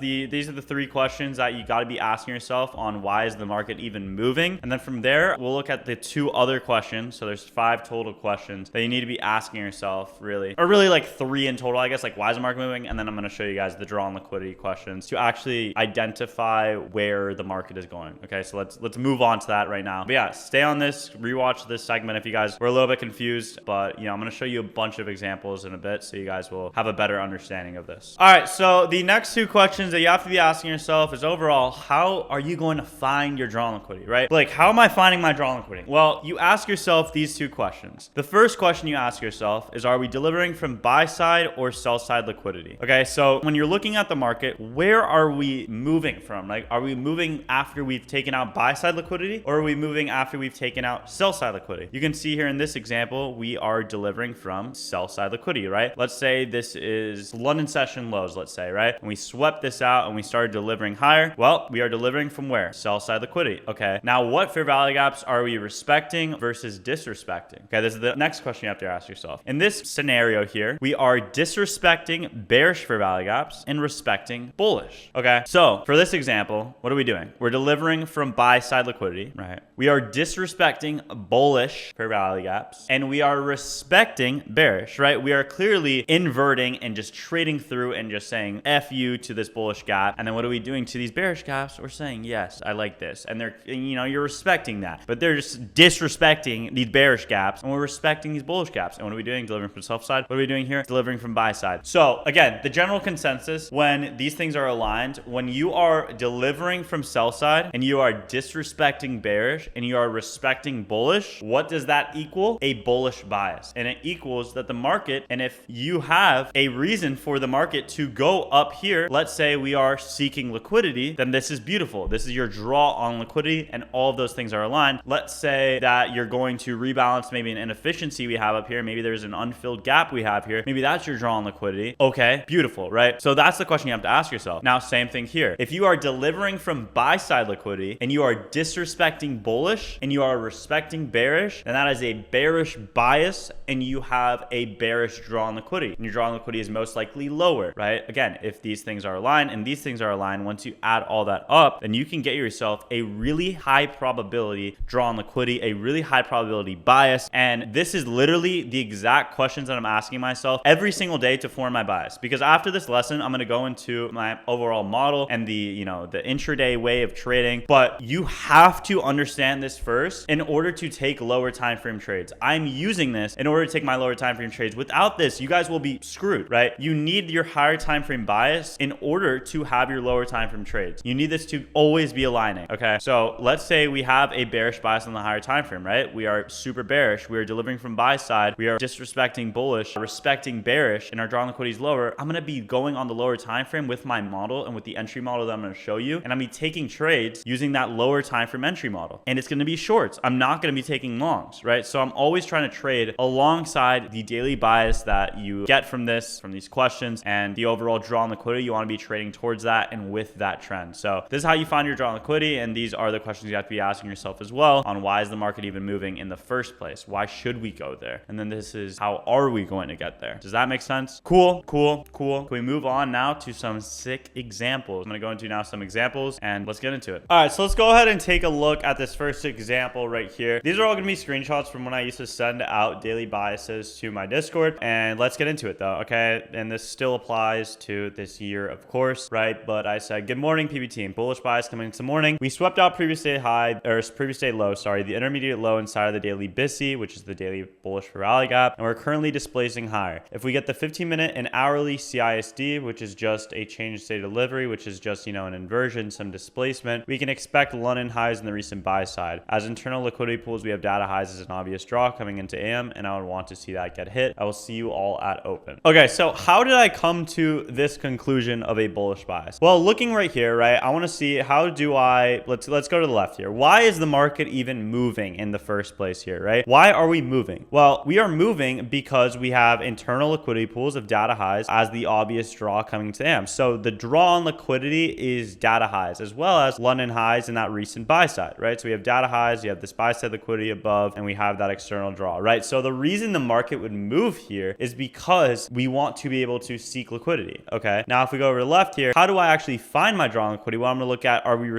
delivering from buy side or sell side? In this scenario, guys, where are we delivering from? Buy side or sell side? We're delivering from where? Sell side, which is previous day low, okay? And then are we respecting or disrespecting fair value gaps? So what fair value gaps are we respecting versus disrespecting? Okay, we are currently disrespecting what? Bearish, and we are respecting what? Bullish here, okay? And as you guys can see, after we swept out previous day low, we got that displacement. We were disrespecting bearish rally gaps here, got the change in state delivery, and we absolutely ripped up towards this buy side liquidity, towards these data highs that were around here, and just an overall really beautiful setup, right? Where it was just from that bias, from we were disrespecting bearish, respecting bullish, we were delivering from sell side, and we had a draw on liquidity higher, being this buy side liquidity, being the session highs, and being data highs. So really nice. All right, let's take a look at this next example here. I said I had a bearish bias coming into the day. We were respecting this 1 hour unicorn. A unicorn is basically just a bearish rally gap and a breaker block. A breaker block is just when we have a series of down close candles, then we trade above it, then we get like a break of structure, we get that market structure shift. This is just that area, right? And you can see we have a fair rally gap, right? What you guys should be knowing is we are respecting bearish here, right? We're respecting this bearish rally gap, and we are in bearish order flow on the higher time frame. That's also really important, right? Bearish order flow, again, just simply means a bearish bias. So we are disrespecting bullish and we are respecting bearish. That's bearish order flow. And I'm looking to see us have an open high, low close at 9:30 a.m., sweeping out the 15-minute internal high. You guys know what that means, right? An open high, meaning price should trade open, go higher at 9:30, sweeping out the 15-minute high, and then trade lower, generating this trend line liquidity on the left of us. These stacked lows are the draw on liquidity for the day. And if we disrespect the 1 hour, then just expect the 4 hour and whatever. Okay, so let's go back to this chart here, right? That was a lot to dissect, okay? First off, why is the market moving in this scenario? Well, it's moving to what? Seek out liquidity, right? We have liquidity resting right around here, right? You guys all see that? As you guys see here in the screenshot, we have a bunch of stacked lows, okay? This is a really good liquidity pool, right, guys? We were just talking about this, about relative equal lows. And when we have so many relative equal lows, all this low resistance liquidity, all these lows that are just stacked up together, again, a great draw on liquidity. So this is what we were looking at to the left of us on the 50-minute time frame. The reason the market would be moving here is to seek liquidity. And you'll see that that's usually like the common denominator. It's usually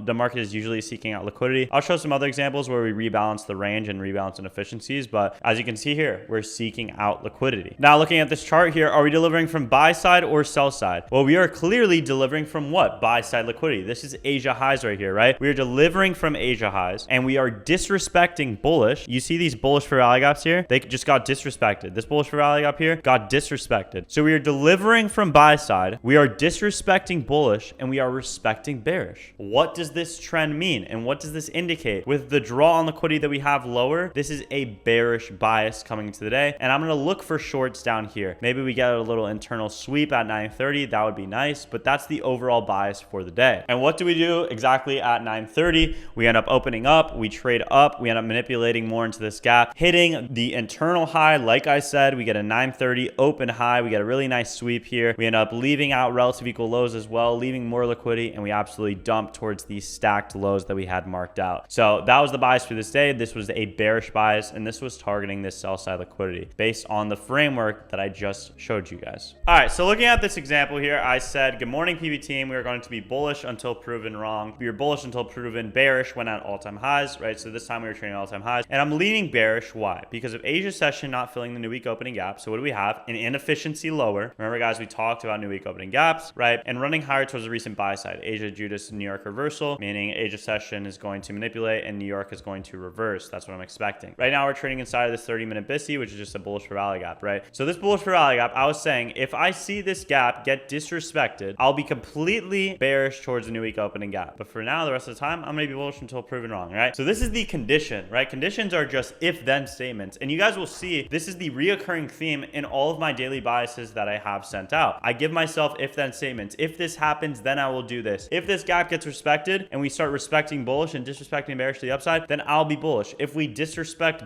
bullish and respect bearish and we have draws lower, I'm going to be bearish, right? So it's all about being not only predicting the market, prediction is huge, but also just reacting to what the market is telling you. That is so huge when it comes to trading. Okay, so I want you guys to know that. All right, so if you take a little bit of a closer look here, you can obviously see we are inside of a 30-minute bullish rally gap. We have Asia lows. We have I don't know why I put Asian lows, but whatever. We have a new week opening gap as well. All right, so looking at this, right, I want to ask yourself these questions. Why is the market moving? Are we seeking liquidity? Are we rebalancing equilibrium? Are we rebalancing inefficiencies? What are we doing? Here in this example, we would not only be seeking out liquidity, being Asia lows, but we are also looking to rebalance inefficiencies. Here, what do we have? A new week opening gap, an unfilled new week opening gap, a very, very strong inefficiency that the market loves to rebalance back to. So that's the reason the market's moving, to rebalance inefficiencies, rebalance this range, and target Asia lows. So that's a reason that the market is going to be moving here. Cool. Now, how do we actually find your draw on liquidity? Well, let's see. Are we delivering from buy side or sell side liquidity here? We're clearly delivering from what? Buy side liquidity. And what fair value gaps are we respecting versus disrespecting? Well, we have a fair value gap right here. Right now, we are currently not disrespecting this gap, but we can assume that now if this gap were to get inverted, were to get closed through and get disrespected, where is the next draw on liquidity? Asia lows and new week opening gap and lower. And let's see what the market does from here. And if we play this out, we had a 30-minute bearish closure right there, and then we ended up ripping or dumping down towards Asia lows and that new week opening gap. So really, really, really solid idea here. Really obvious bearish bias coming to this day. Absolutely smacked a banger trade on this day. And yeah, it was a really obvious draw on liquidity. Again, really, really obvious trade. And that was just, again, from the simple framework that I'm teaching you guys right now. Get into a couple more examples here. All right, let's take a look at this example here. I said, good afternoon, boys. Here I was trading PM session. This is when I used to trade PM session. Don't recommend this again.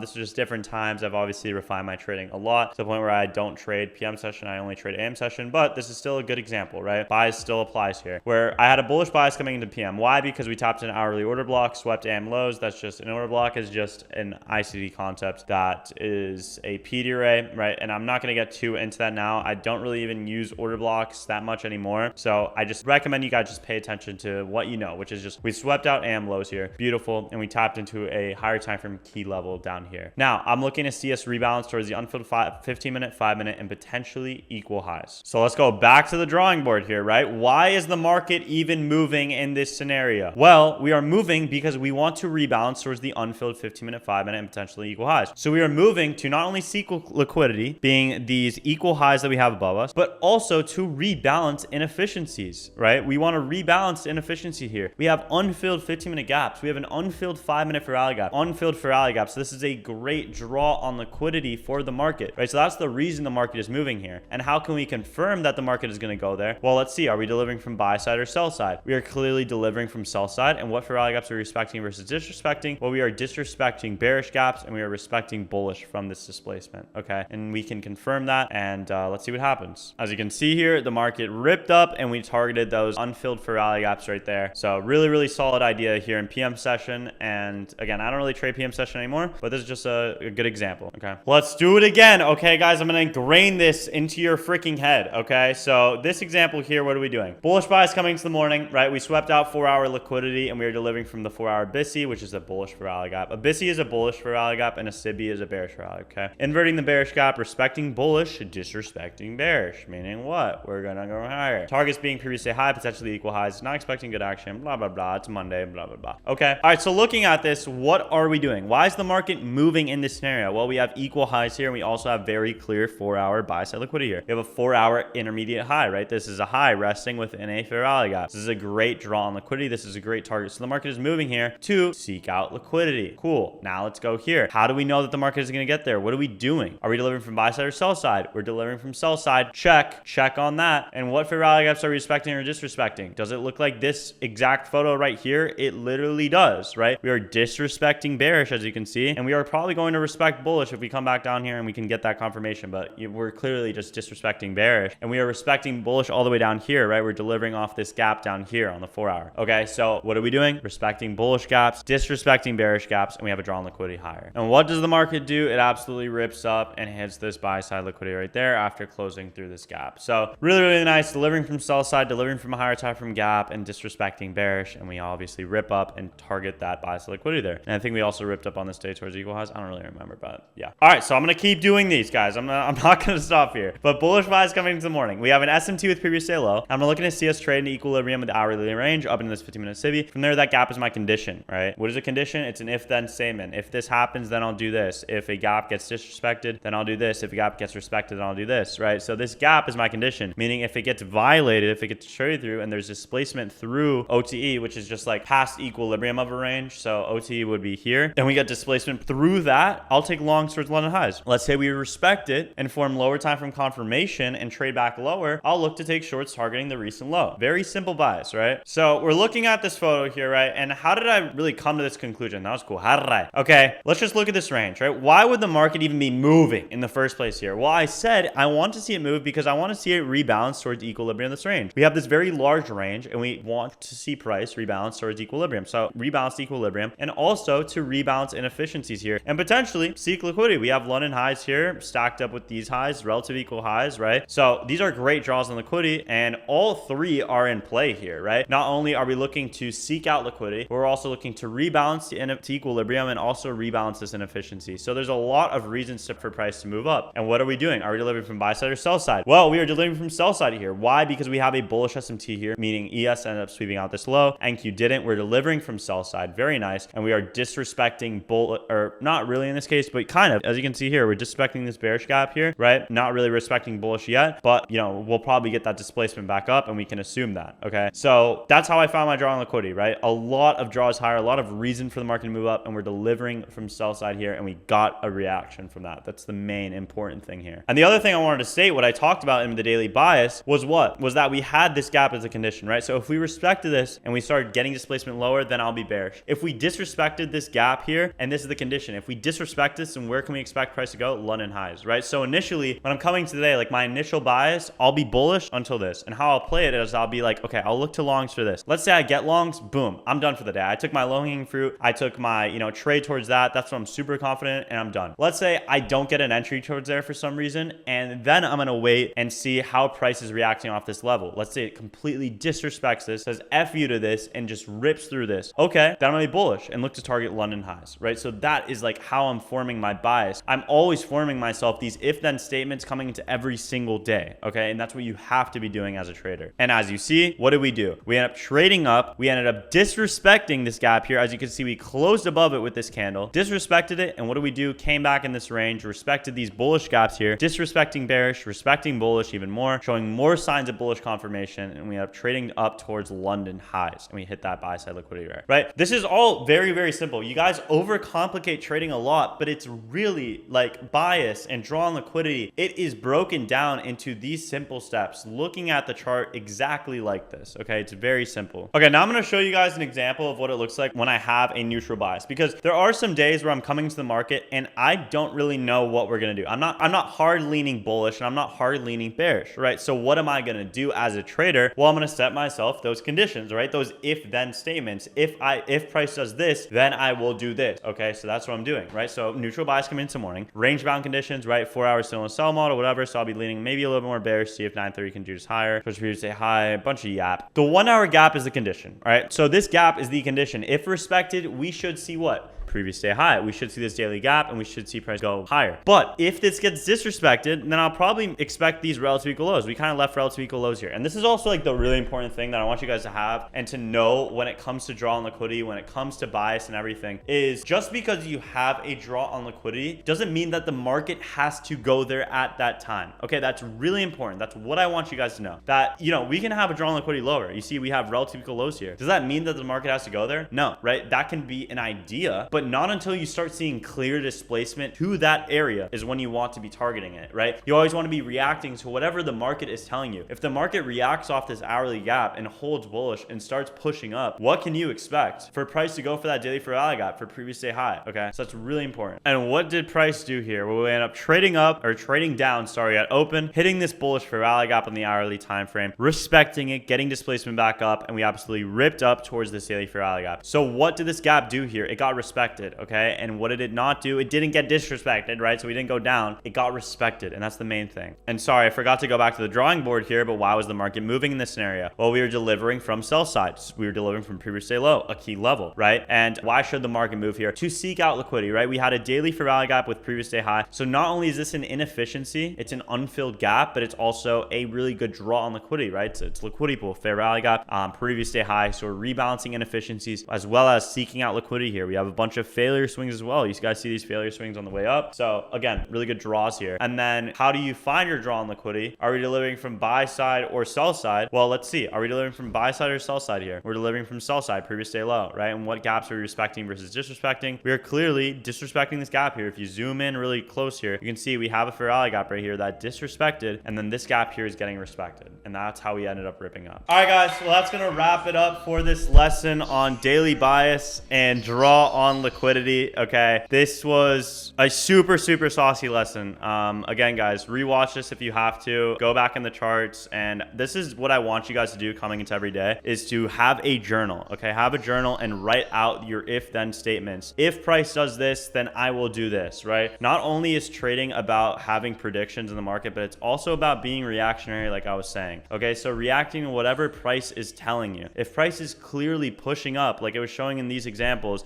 and we are obviously displacing towards an obvious draw on liquidity, then what should you be doing? Being in a bullish bias and looking to take longs and vice versa, right? So don't be married to a bias. That's the main point I'm getting at in this video. Don't be married. Always be reactionary and always have predictions. Always have if-then statements. Don't just be completely one-sided in the market because you will get fucked, okay? That's the main lesson that I learned. And that's the main thing I see a lot of beginners struggle with is they're just getting married to a bias. So make sure you don't do that, okay? Enough yapping though. That's going to wrap up this lesson on daily bias, draw on liquidity, and conditions. I'll see you guys in the next one. And that's going to be lesson number 10. And I'm going to talk about my model and putting everything that I've taught together into one, into an actual execution from a top-down analysis. So we're going to get into that in the next lesson. And from there, I'm going to give you guys a full entire game plan from paper trading to evaluation to when to actually start your funded account. So we'll get into that in a second. I'll see you guys in the next lesson. What is going on? Welcome to lesson number 10 in the free course. For this lesson, we're going to be going over my model, the PB Blake model, the MEC model, whatever you want to call it. And I'm so excited for this, guys. I'm going to be combining all of the concepts that I've taught you guys from liquidity to fair value gaps to market structure to bias into one final model so you guys can actually fully understand how to place and execute a trade and you can start making money in the stock market. All right. This is what it all comes down to, this lesson right here. So hopefully you guys have been paying attention to the previous lessons and everything in writing notes, because all of those previous lessons, they are now going to be applied for this one lesson we have right here for lesson number 10 in the series. So I'm super hyped for this, guys. Hopefully you guys are hyped too, and let's get into this. All right, so in front of me, we have the PB Blake model. First thing I want to be talking about before even getting into the actual entry criteria and placing trades is context, because context is so huge for placing a trade, whether or not you're trading inversions, whether you're trading CISD entries, whether you're trading or not, trading break of structure, fair value gap taps, right? You still need to have context in order to take a trade, okay? So that's really important. And let's get into it. So first things first, I trade personally from 9:30 a.m. to 11 a.m. Eastern time. I trade New York AM session. That's just the session I like trading. Whether or not you can trade New York AM session is completely up to you. I trade with NASDAQ futures. And again, that is when I find New York AM session to be the cleanest. And when I find, NASDAQ to be the cleanest is during New York AM session, right? Because it is a US index. If you can't trade during New York session, you can only trade like PM or like London session. Just know that it is probably going to be a little bit worse volatility, but it definitely is possible to be trading in them. I know a lot of traders that trade during like London session and are profitable, of course. So it's just a matter of back testing and stuff, right? So just back test, understand its nuances, because it moves slightly different from New York, right? There are a little bit more equal highs and equal lows. They don't hold as much weight as it does during like New York session. So there's just different rules, I think, that you have to apply to when trading like London session and Asia session. So just something to look into if you are trading those sessions. sessions. But if you are trading New York AM session and you're lucky enough to do so, trade from 9:30 a.m. to 11 a.m. Eastern. Okay, so this is the time period. It's an hour and a half. It is all you need, right? And sometimes I'll trade a little bit after AM session, like 11 o'clock. If there are opportunities after, and if AM session was really, really choppy, that's what I talked about in the time video, right? Sometimes if AM is really, really bad, sometimes PM will be good and clean it up. But 9 times out of 10, you guys will see me take trades within this time period of 9:30 a.m. to 11 a.m. Eastern. And this is that New York session. And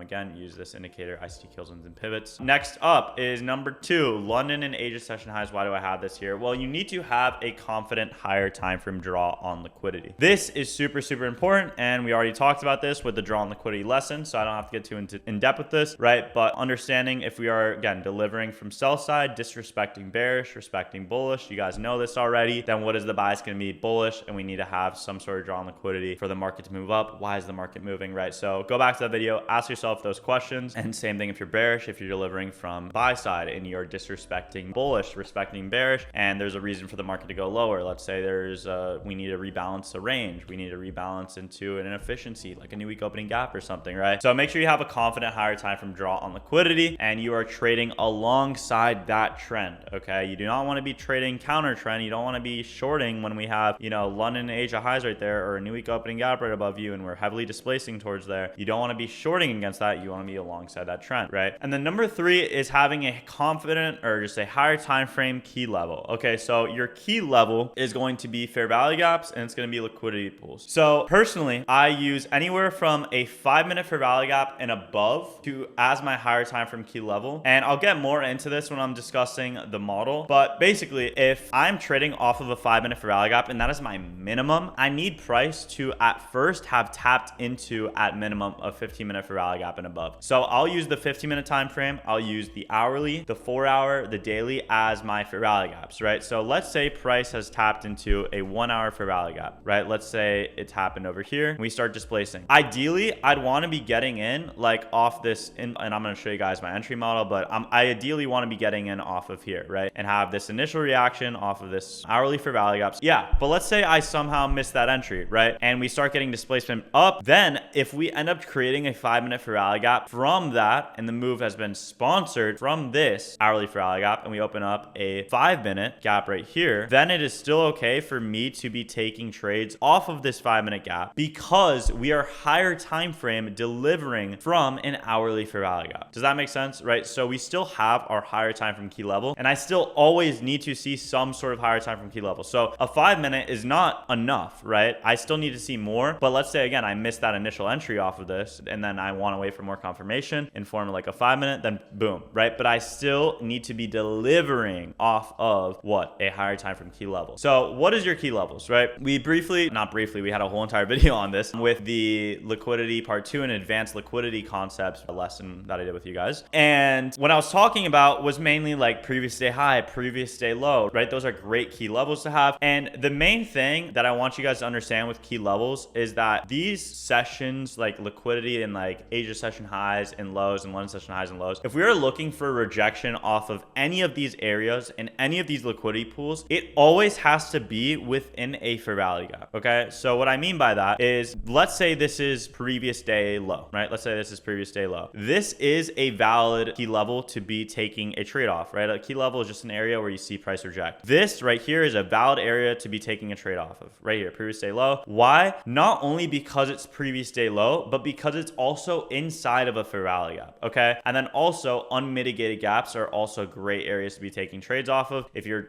taking a long off of this is also a valid key level, right? Like what I was just saying, like a 5-minute gap or a 15-minute gap, hourly, 4-hour, whatever. So not only is this, but also valid key levels are going to be intermediate lows and intermediate highs inside of gaps. So that's the main thing I want you guys to know, is those are really the only places where I'm taking trades off of. It's either a fair value gap or it's an intermediate low or intermediate high resting inside of fair value gap. I am not going to be taking a trade. For example, today, right? There was Asia highs, okay? If we look at price today, there was Asia highs. Let's see, where was Asia highs today? All right, just because this is session liquidity doesn't mean that this is a valid liquidity pool to be taking a trade off of, right? Why should I be shorting here, right? There's no reason to be shorting here. And this is what I want you guys to know. And this is, what I was mainly talking about with like the liquidity video, but it is not valid to be taking shorts just because it's session liquidity. But if it was inside of a higher time frame key level, or if it was like at the high day or like previous day high, or if it was inside of like a higher time frame for rally gap, then sure. But like even this is not really valid to be taking a short off, because we still have like higher draws and we're not inside of a Ferrari gap, right? Versus here, like this hourly, right? This is valid to be taking a trade off of. Why? Because it's inside of a gap. So I'm always looking at gaps and liquidity pools, or I'm just looking at a gap, right? But you can see we heavily disrespect that. And then what do? Even though this is like previous day high, we still just heavily displace through that, because there was just draws higher, right? But that's what I want you guys to start paying attention to, is like, are we inside of an obvious Ferrari gap? Are we inside of an obvious level? And that's the main things I look at when it comes to higher time frame key levels, is whether or not it's inside of a Ferrari gap. If it's not inside of a Ferrari gap, then I'm not taking the trade, right? So either it's a low or high resting in the gap, or it's an unmitigated gap, and then I can take the trade off of that. So this is the context I need in order for me to place a trade. Again, 9:30 a.m. to 11 a.m. Eastern. That's just when I trade New York AM session. I need to have a confident higher time frame draw on liquidity. I need price to be heavily displacing towards an obvious level, and then I need to have a confident higher time frame key level, or just a higher time frame key level, right? Which is what I just explained. So now that we have this covered, let's hop into the entry criteria. I'm going to talk about inversion for rally gaps. I'm going to talk about how to place your stop loss, how to place your take profit, and how to actually execute the trade. And then after that, we'll get into some examples. But yeah, let's hop into the entry criteria. Let's get into it. All right, now it's time for the actual execution of the trade. Okay, so I need three things actually for me to actually execute this trade. One being, I need to have the highest time frame inversion for value gap in the leg. Okay, so what does that mean? You guys know about inversion for value gaps, right? You know about gaps getting disrespected versus respected. I take trades off of gaps getting disrespected. So you can see here, this gap gets disrespected. Once the body has closed through, that is when I'm placing my market order, and I'm placing my entry, and I'm getting into the market. Same thing here. Once this gap has closed through this gap, then boom, I'm taking my market order. I'm taking my entry, okay? And I need the highest time frame IFVG in the leg. So if there's a 1 minute gap, right? You might be looking at a chart and there might be a 1 minute gap. Then there might also be a 2 minute gap. There might also be a 3 minute gap, but there might not be a 4 minute and 5 minute. Then what time frame IFVG do you take? The 3 minute, right? If there's a 2 minute and no 3 minute, then take the 2 minute. If there's 3 minute, no 4, you guys know the deal. If there's only a 1 minute and that's the highest time frame, then take the 1 minute. And sometimes I do hop onto the 30-second if there's no 1 minute, right? And I'll look for the highest time from there. Not necessary, especially as a beginner trader and when you guys are just starting to learn the model, because getting 30-second chart at this time is pretty expensive. I believe it's around $50 a month or something. But paying for the seconds chart maybe a year or two into your career of trading could definitely be a thing where you guys want to look into. But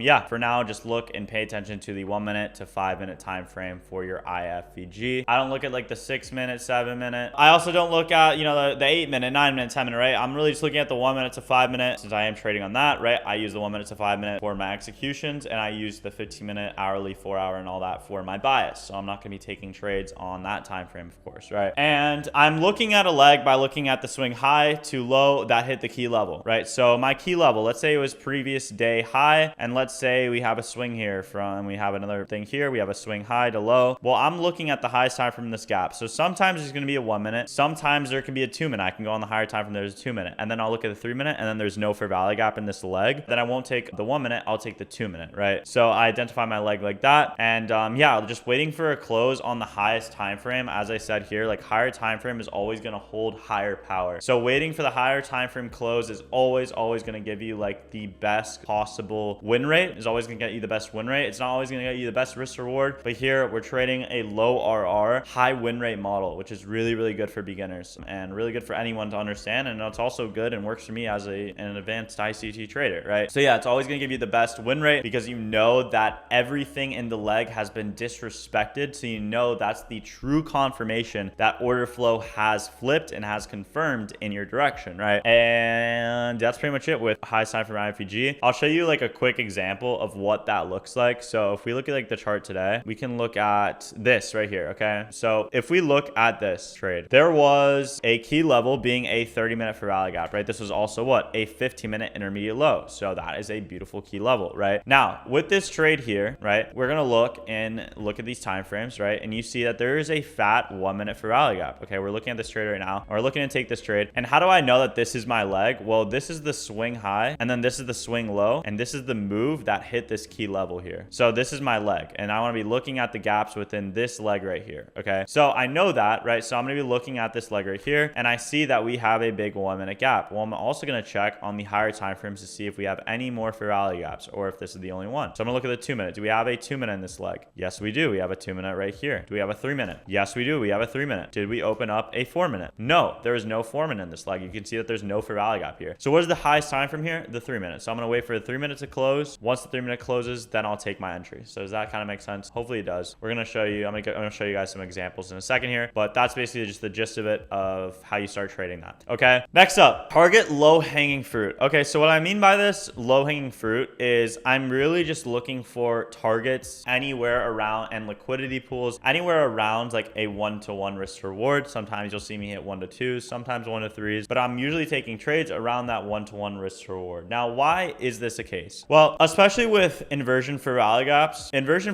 don't always provide the best risk reward, like I was saying, but the win rate is really high. So typically when you don't have the best risk reward and you're taking trades, it's best to be targeting low hanging fruit, because if not, then trades are most likely going to go back to like break even and then run without you after hitting low hanging fruit. Every time we hit low hanging fruit, we usually have some sort of reaction off that. And let's say you're entering in your trade here because you got, in on inversion and it might be a worse trade, or sorry, worse entry, worse RR, then you're probably going to get break even. So I usually just target the low hanging fruit. For example, in this scenario, let's say this is a 15-minute intermediate high, and then above us we have, all the way above all-time highs, right? This is obviously an exaggerated example here, but you don't want to be targeting that high. You want to just be targeting that 1-to-1, the 1-to-2, just things that you're really confident in, right? If you can expect price to have a reaction off of that level, to have price, if there's a reason for price to move back to your break even or move back to your stop loss after hitting that level, then take profits there. Take full profits, take 1-to-1s, your 1-to-2s, because that, in the end of the day, bro, that is all you need, especially when we're trading prop firms, having,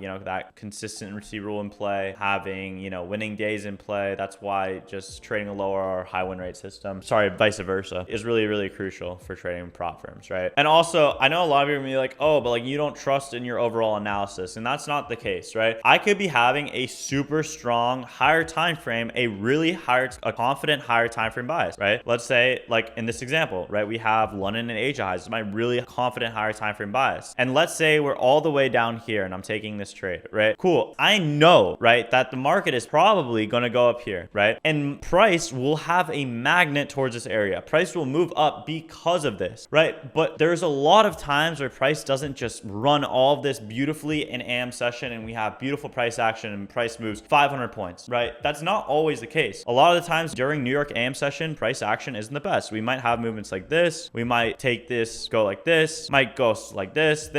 And personally me, I do not want to be in trades that long. I don't want to be stressing out my psychology anymore. I'm not a swing trader, right? So I'm taking what I'm extremely confident the market is going to hit, and I'm taking my piece of the pie. At the end of the day, with trading, that is all you need. You just need a piece of the pie to make money, right? And if price is magnetized towards this area, I don't even know if that's a fucking word, but if price is going for this high, right? Sometimes we can have, again, moves like this, and I'm just using this simply as a magnet at the end of the day. Okay, so low hanging fruit, look at those, and we'll get into some examples. And then finally, for my execution, for my stop loss placement, what I'm going to be doing is I'm going to have a stop loss at the swing low or swing high. Sometimes we can have a really fat move, and sometimes we have like a fair value gap within this. And sometimes, like for example here, you can put it at like the fair value gap low, and it's not necessary to put it like at the external low. But the best stop loss here is usually just a swing low. It's always going to be the safest. Just do it. I made a mistake today of me not putting the stop loss at the swing low, and I got absolutely cooked. So follow your rules, boys and girls, because if not, you're gonna get cooked like me. And I put it here and I literally got like stop rated. So just know that stop loss at the swing low is always gonna be the best. Just know that. Okay, so stop loss at the swing low, and that's pretty much it. I mean, we can get into now some examples. Also, when I talk about high sign from IFVG, that also means if we're looking at like a leg like this, I see a lot of beginner traders make this mistake. You can also see that this leg, this is the only fair value gap in this leg, right? This is singular. It's a singular fair value gap. gap. And right, in this example I showed you, what was that 3-minute gap there? It was singular, right? You can see here was the only gap within this leg, right? But I see a lot of people make the mistake of taking trades where we have an inversion here, and then we have another gap right above this, and then they're going to take the long right here. And I'm like, bro, you still have another gap right here. This is still holding, right? So price doesn't need to move yet. This is not confirmation that price is going to go higher because this is a bearish for rally gap. This has not yet been inverted. So price can very easily reject off of this if your bias and draw is wrong, and boom, you're screwed, right? So instead, wait for the highest time from inversion and like go on like the 2-minute chart. If you go on the 2-minute chart, there's probably going to be like the highest time frame IFVG, something, I don't know what it looks like, but you know, probably looks clean. And let's say this is now the 2-minute chart and there's no 3-minute, then take this 2-minute, right? So that's what I want you guys to note, and wait for that highest time frame and wait for it to be a singular gap in the leg. That is really, really, really important. And now we can get into, I'll show you guys some trade examples, and I'll show you like 3 or 4 trade examples, I guess. And yeah, let's do that. All right, so I'm gonna get into a trade that I took earlier this month.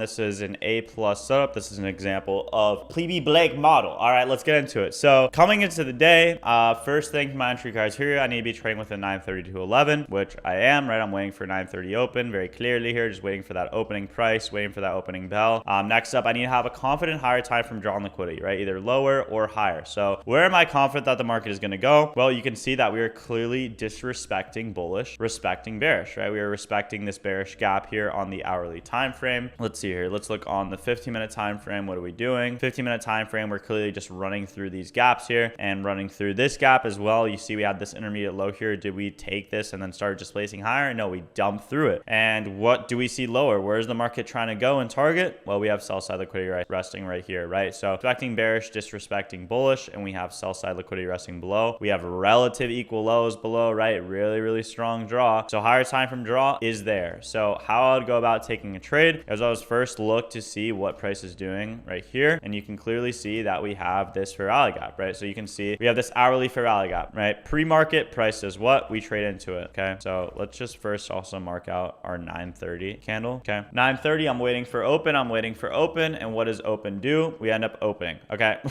Yo, we're on that. Okay. So here we have open, and what are we delivering off of on the higher time frame? An hourly fair rally gap. Okay. Now we look at this leg here, right? And I didn't get that initial entry, right, off the hourly gap because why? Because it was open, right? Because it was pre-market. I was waiting for open. Okay. We also have lower time frame liquidity resting right here, right? So we can mark this out right there. Bada bing, bada boom. And when I'm looking at this leg here, what do we have? We have a 5-minute internal high, right? We have an internal high resting within this 5-minute gap, 5-minute internal high, and we can mark out this bearish rally gap right here. So when I'm coming into this trade, right, or coming into the day, I'll give myself the scenario, and you got to give yourself these if-then statements, right? Exactly what I was saying when I'm with the daily bias and everything in the last lesson, right? Where if price goes up, hits this high, and we get a really instantaneous reaction off this, then I'll look for shorts, right? And this is a valid key level, even though it's a 5-minute gap. Why? Because we still have a higher time frame sponsorship of this fair value gap, being what? The hourly gap above it, right? So this is still valid, okay? Or, I mean, we could also go up here, and that's completely fine. We could sweep out the hourly internal high. I'm cool with both, and I'm really just looking for whatever we get an initial reaction off of, right? And I'm really expecting us to just react off this and probably just keep this highs protected, right? Since it's traded to an hourly gap, what do we do at open? We end up taking out the sell side, but we still have this, you know, low right here, and you know, sell side is still resting below. So I don't really care too much if we take out internal liquidity pools like this. Why? Because this is still the overall objective on the day, right? We're still very, very bearish towards that. That still hasn't changed yet, okay? So what do we do at open? We end up trading higher, end up hitting this, and then what do we start doing? Displacing lower. Okay, so now I'm gonna be looking at this leg here, okay? So let's mark out this 5-minute internal high. We got a very beautiful reaction off of this high. You can see that we swept it, and then we had just an amazing reaction where we didn't print any candles above it, right? And we just wicked it and started trading lower, okay? So we're keeping this high as protected, I'm assuming, and we're looking at this leg from this low to this high, and I'm gonna mark out the fair value gaps in this leg. We have this 1-minute gap right here, as you can see, bada bing, bada boom, and now I'm gonna check the 2-minute time frame. Do we have a 2-minute gap? Yes, we do. We have a 2-minute gap, so we have to wait for that to close instead of the 1-minute, okay? Do we have a 3-minute gap? We don't have a 3-minute gap, right? You can see in this leg, there's no 3-minute fair value gap, okay? So since the highest time from here is this 2-minute gap, I'm gonna wait for this 2-minute gap to get closed through. I'm gonna put my stop loss here, and I'm gonna put my take profit down here, and I'm gonna get a sexy trade just like this. I don't know why you can't see my risk to reward. I don't know what's going on, but whatever. Okay, we'll take this trade. There we go. I don't know what's going on. Why is it doing that? Whatever. It's about a 1 to 3 risk to reward though. We can target this low, right? And I typically like to go break even at the internal low that created this gap, but there really isn't like a great spot here to go break even. I'm not gonna lie. Nothing is like too obvious for me to go break even. So I probably would just hold this and yeah, so wait for the 2 minute to close. 2 minute gets closed through, enter into short. I immediately enter into shorts. I don't put a limit order. I don't put a limit order here. I just enter immediately when the closes, right? And then boom, you could, if you want to, go break even, let's say at these equal lows, let's say at like this 30-second low right here, right? This is like a cool low to go break even with. I don't think I want to break even in this trade though. I just let it run and then boom, hits TP like that. And I'm not targeting anything lower, okay? And you know, this does play out, right? My bias plays out and cool. But a lot of the times, guys, we could, you know, go back up, and I see this happen almost, you know, so much with AM session, so much with price action in general. We can go up, hit my break even, be in drawdown, then go down, then fuck around, then maybe in PM session we go hit it, right? This is a really beautiful day of price action, so we got an amazing move here, but it's not typically what happens, right? So I will just always aim for the low hanging fruit, and that is all you need. 1 to 3 RR, 1 to 2 RR, beautiful. That's all I need. Get me in and out of the trade, and that's what I'm super confident in, right? There's the draw on liquidity, and that's the trade. So that's one trade, and I'll do like 2 more examples. All right, now let's go into another trade that I took. This is a long position, okay? I'll show you guys an example of the trade I took here, and let's start off with entry criteria. Of course, first things first, we're trading from 9:30 to 11, right? Next thing, I'm gonna be looking at if I have a confident higher time from draw on liquidity, right? If I'm gonna be bullish or bearish, and where are we going to be going if that is the case? What are we doing? We're clearly disrespecting bearish here, and we're clearly delivering higher. Higher time from trend is bullish. If we just look to the left of us here, we're disrespecting these gaps, and we are just trading up. We are trending up, okay? And what is the reasoning for price to go higher here? Well, there's many reasons. For one, we have buy side liquidity resting here, and 2, we have buy side liquidity also resting up here, right? We have, I think this is what, previous day high. So we not only have like previous day high here, so we can mark this out. Okay, we have previous day high, but then we also have, if we want to go higher than that, higher targets like this 4-hour unmitigated gap. So we can mark out this 4-hour unmitigated gap. So the reasoning for price to go higher is not only to rebalance inefficiencies, but is also to take out buy side liquidity. Okay, so previous day high, and then we can mark out this inefficiency here with this 4-hour gap. And then of course, if we want to go higher, we have more buy side liquidity, right? So a lot of reasons to go higher, and the market is clearly trending up. So I want to be on side of that, right? Very, very simple. Now, if we look on this chart right here, I'm going to wait for 9:30 to open. So this is currently not even close to open. We can look at 9:30 opened here, right? And let's mark out the range. Okay, we have an hourly fair value gap that price is currently displacing off of. And this is a pretty similar scenario to like that last trade, but we ended up hitting this hourly fair value gap. And what did we start doing after that? Well, let's go to 9:30 open, and boom, we instantly just displaced from that area. And what do we end up doing? We open up a 5-minute fair value gap. So really nice here, right? So we end up getting displacement from this, and now my key level when I'm going to be looking at for a trade is now I'm going to be looking, you know, from actual entry criteria, seeing if we have a 5-minute gap. We do have a 5-minute gap right here. Very, very nice. Okay, so I'm going to wait for price to trade then into this 5-minute bullish fair value gap, and then take my trade off.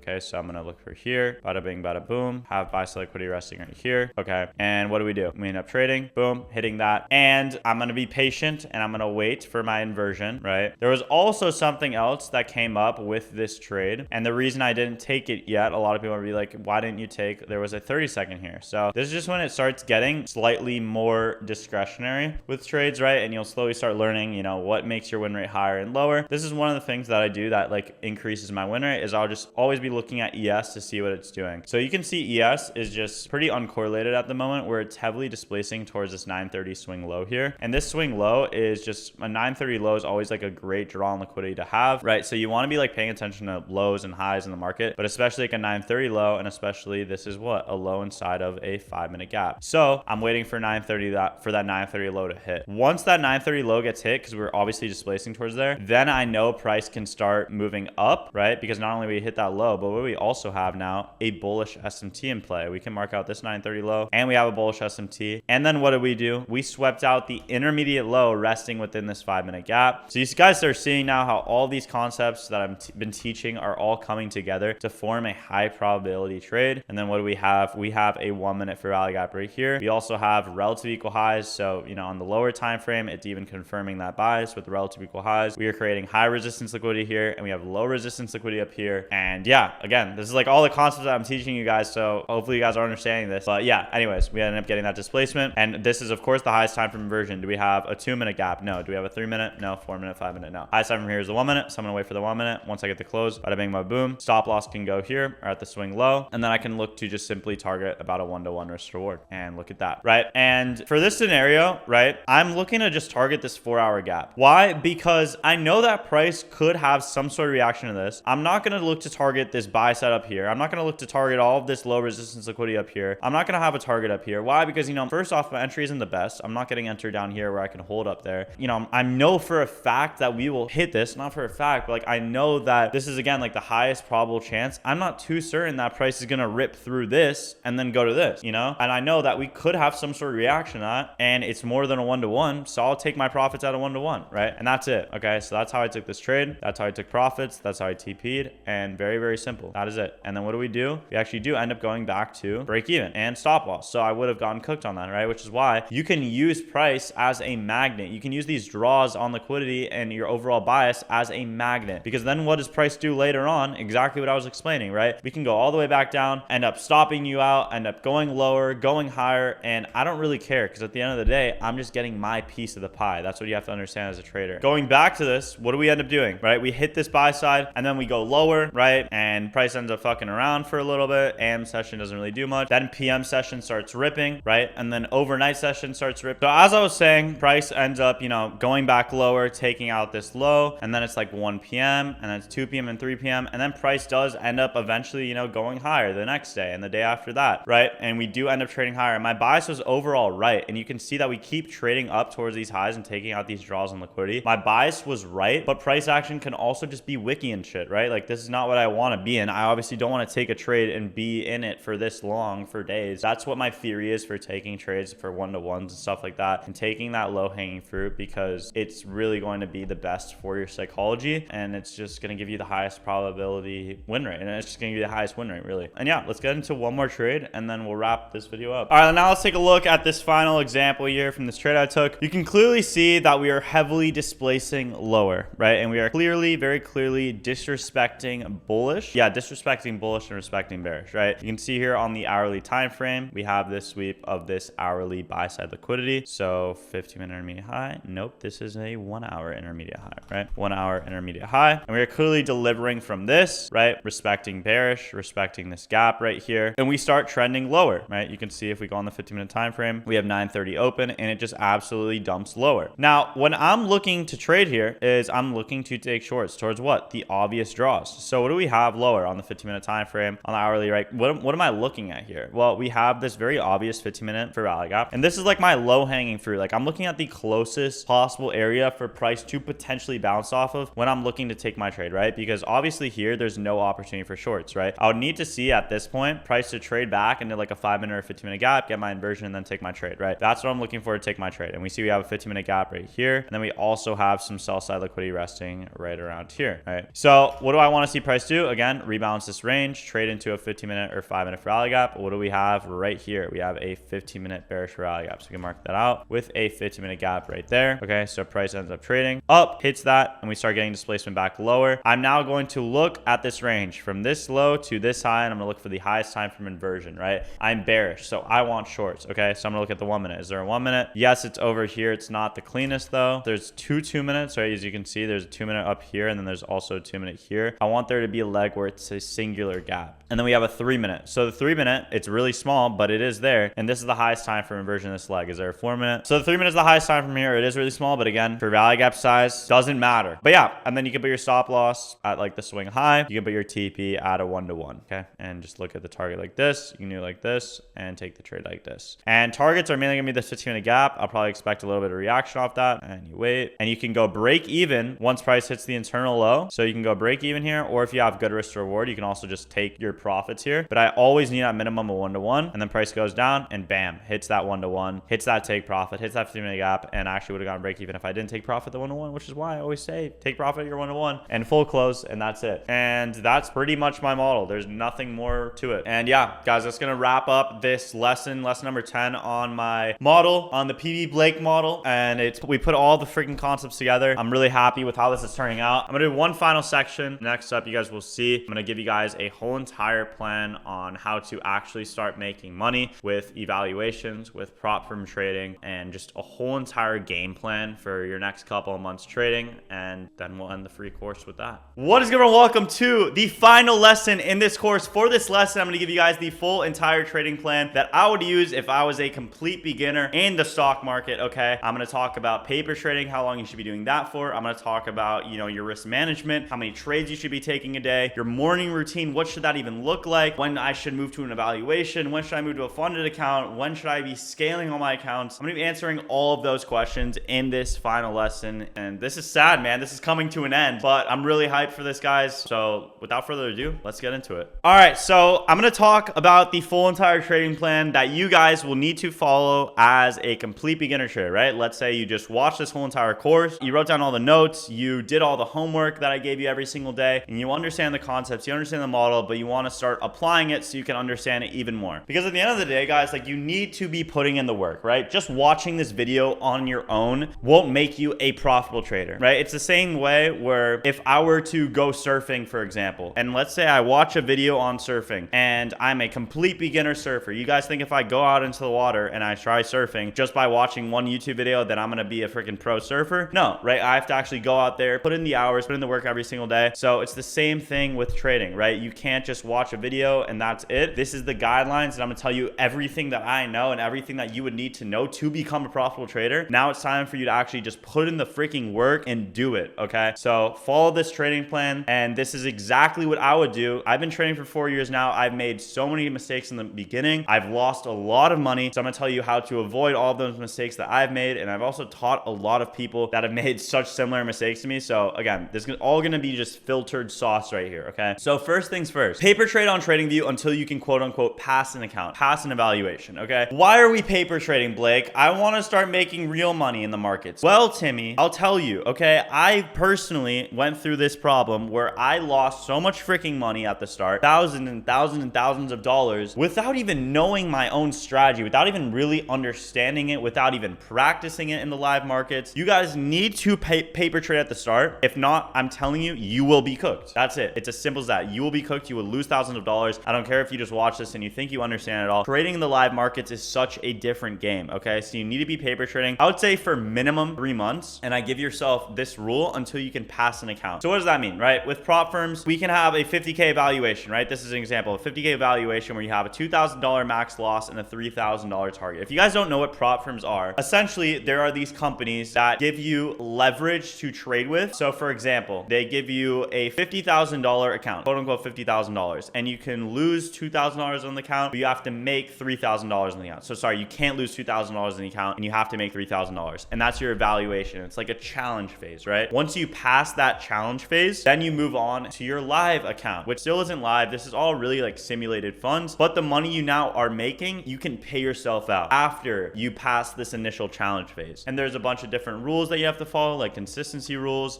minimum winning days. Most of these firms need like at minimum 5 winning days before you can request a payout. So all the firms have different rules and everything. And I'm going to talk about like the best firms and the ones that I personally use, and that the ones that actually pay out and are reputable. But yeah, that's essentially what a prop firm is. I know it sounds sketchy, but it pays out and you can make a lot of fucking money on this, okay? And from here, right? So until you can pass the account, so 50K evaluation, again, try to not lose $2,000 and try to make $3,000. Again, I already showed you guys how to open up a paper trading account. You go right here, right? You open up create account, and we're gonna name this, what are we naming this? I don't know. Let's name it something that you guys can comment down below. I don't know if I've done that yet, but let's do it. I will be profitable. Boom. I will be profitable. And you can create your account, right? This is a $100,000 account. I would suggest $50,000 account because that should be the account size that you guys are aiming for, especially as a beginner. You want to just get the cheapest accounts, right? Cheapest accounts, and then eventually you can start reinvesting into firms and getting bigger accounts and adding more allocation. But for now, as a beginner, get a $50,000 account with your paper trading, okay? I mean, I'm going to give you guys this rule of risking 0.5% of trade. I think this is great for beginners. The reason it is such a low percentage right now, guys, and eventually, when you start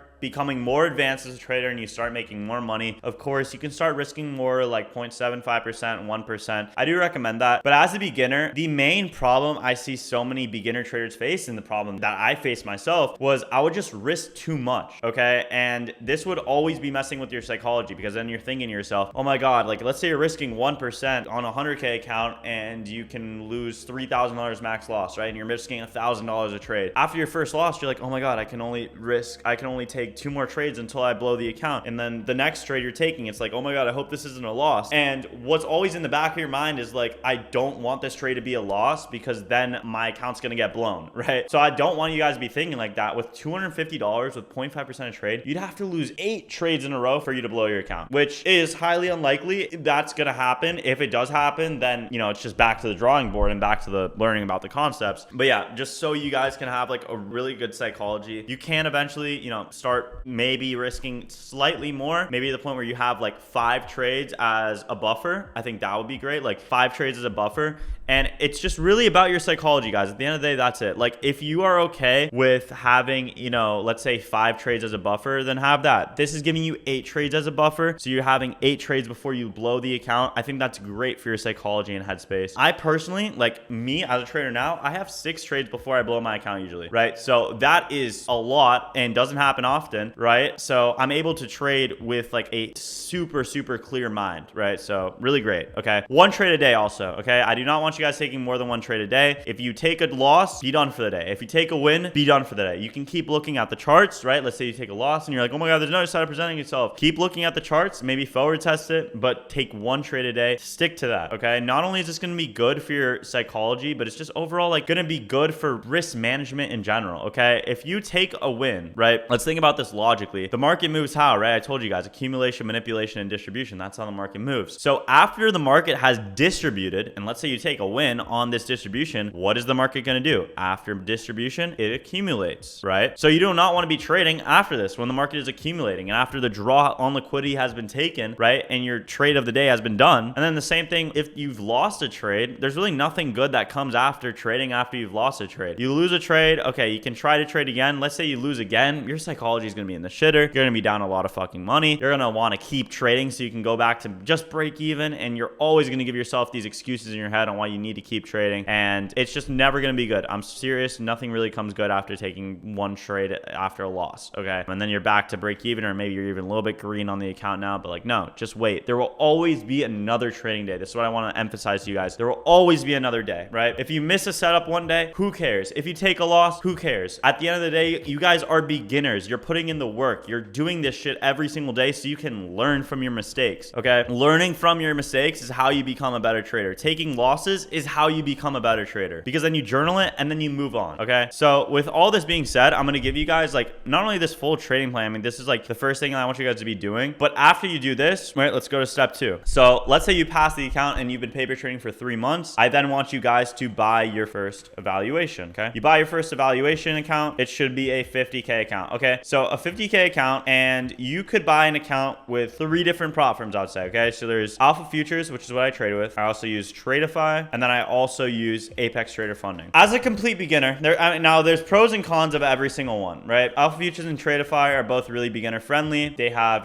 consistency rules. Tradeify does. Alpha Futures has a little bit better rules, I would say, a little bit cheaper. Alpha Futures, you can get max up to 3 accounts. Tradeify, you can get max up to 5 accounts, right? So it's better for that reason. Apex, you can get up to 20 accounts, which is insane. And they're super, super cheap. You can get accounts for literally like $10. But what's the catch? There's a lot of intraday trailing drawdown rules. There's a lot of hidden rules that honestly, I don't really recommend you guys even paying attention to now. I would suggest if you guys are just looking to get your first account, I'd recommend Alpha Futures or Tradeify. Like Apex also is really, really good. Just more down the line. And once we've passed that beginner phase, I would recommend, right? So get a 50K account. There's all different plans, 0, standard. You can't go wrong with any of them. They all just have different rules. So get whatever you like, honestly. From there, okay, 50K account, Alpha Futures, Tradeify, Apex, and you try to pass your account. That's really it. Pass your account and trade it the same exact way you traded your other account. How did you pass your account on TradingView? Use those same rules and do the same exact thing. Now it's just an account, and now it's going to cost you like $100, right? So now there's actual money on the line. So now your psychology is going to be slightly worse, but it's okay, right? Not slightly worse, hopefully not, but it's definitely going to test you you more, right? You're trading with actual money on the line. It's definitely going to test you more, okay? So you pass your account, boom. From there, what's the next step of the plan? You start adding more accounts. All right, so you pass your account, and now what is step 3? Step 3 is going to be you trade your funded account. You now have access to a funded account. So any money you make on the now live account, right, you can actually start paying yourself out. So it's not a challenge phase anymore, right? So after you've passed your, I should write evaluation here, evaluation, and then you trade your funded account, okay? Once you trade your funded account, you can get your payout, get your first payout. Everyone's gonna ask me, what should be the buffer on this account? How much should I pay myself out? Whatever money you make on the account, just pay yourself out. That's it. Pay yourself out. Even if it's $100 freaking,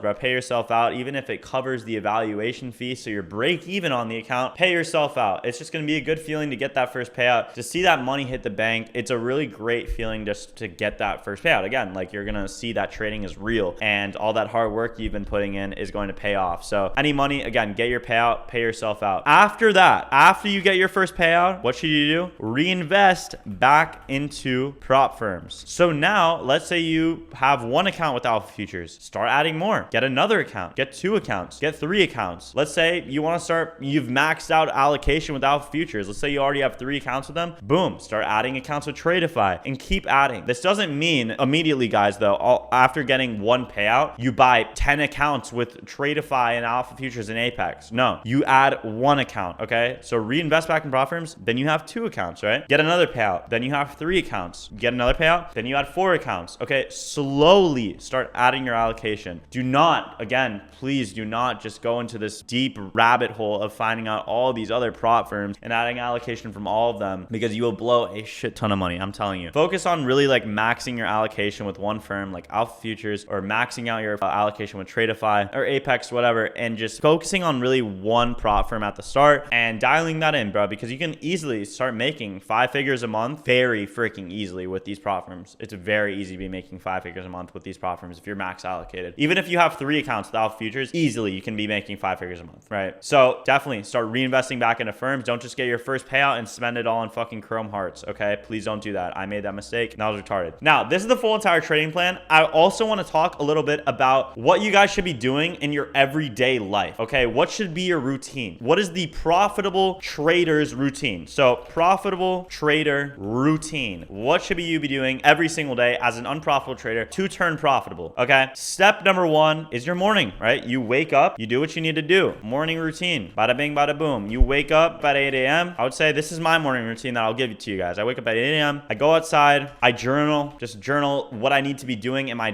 day every single day. I have, a lot of things I need to be doing, and I'm not the best at remembering them. So I write it down, and that helps me remember what I need to do. Okay, so I journal, I'm in the sunlight, so get some sunlight, maybe some electrolytes in your system, right? Take a shower and wash my face, brush my teeth, and that's really it. I don't need breakfast before. I don't even drink coffee, to be honest. You can do that if you like to do that. Coffee for me, I'm already really freaking ADHD and hyper, so like coffee just makes my heartbeat like beat out of my chest, and I don't have the best experience with coffee. I'm a little bitch, all right? So I only drink coffee like, I don't know, when I'm super tired or something. Anyways, enough yapping about me. That's your morning routine, right? Not only this, you now do what? Go on the charts at minimum. So by 9 a.m., okay, you should be on the charts by 9 a.m. So you're on the charts by 9 a.m. What are you looking for, Blake? Well, you're looking for exactly what I've told you to be looking for in the daily bias video, right? In the daily bias lesson that I gave you guys. Scroll back if you need to rewatch that, right? But give yourself these if-then statements and be writing out in your journal, okay? So get your journal out. You can journal on Notion. There's a lot of journal templates on Notion, and write out your daily game plan. Write out if-then statements. If I do this, then I will do this. If price goes here, then I will do this, right? Those if-then statements. So by 9 a.m. you should be, did I just write by 9 a.m. you should be on the charts by 9 a.m.? Okay, let's redo that. You should be on the charts by 9 a.m. or just be on the charts by 9 a.m. minimum. Also, guys, right? What is step number 2 after this, or step number 3, right? You wake up, you do your things, you're on the charts by 9 a.m. Now what? You trade from 9:30 a.m. to 11 a.m. Eastern time. This is the morning routine of someone that trades New York AM session, right? You can flip this around for whoever, if you're trading, lunch hour or PM session or whatever, you can trade. But, if you're trading New York AM session. That's what I trade. This is what you should be doing. Trade from 9:30 a.m. Eastern to 11 a.m. Eastern time. Okay, you're going to use those hours out of your day. From there, after you trade, win or loss, you journal your trade. What should I be journaling though, Blake? Your journal should look something like this. I'm going to actually show you guys an example of what my journal looks like. I'll show you guys a journal entry so you understand what you should be journaling. Let me show you guys really quick. All right, so I personally use TradeZella to journal my trades. You don't have to use TradeZella. You can use Notion, right? That's completely free. I use TradeZella because it's really nice. You know, I can do things like this. Let me show you guys. So this is a trade I took. This is a short, right? And you can see I took a short here off of this inversion for value gap, and I wrote down everything from my RR. It was a 1 to 2 RR. My drawn liquidity was the swing low. My key level was a 5-minute intermediate high. As you can see right here, we had a 5-minute intermediate high, and it was a 2-minute IFG, 5-minute continuation. That was like the model. Time was 9:40 to 9:45. It's really good that you write down what times your trade's at, because a lot of you guys, and the reason you're journaling, guys, is to get data, right? To get data and to understand your losses, to understand your wins.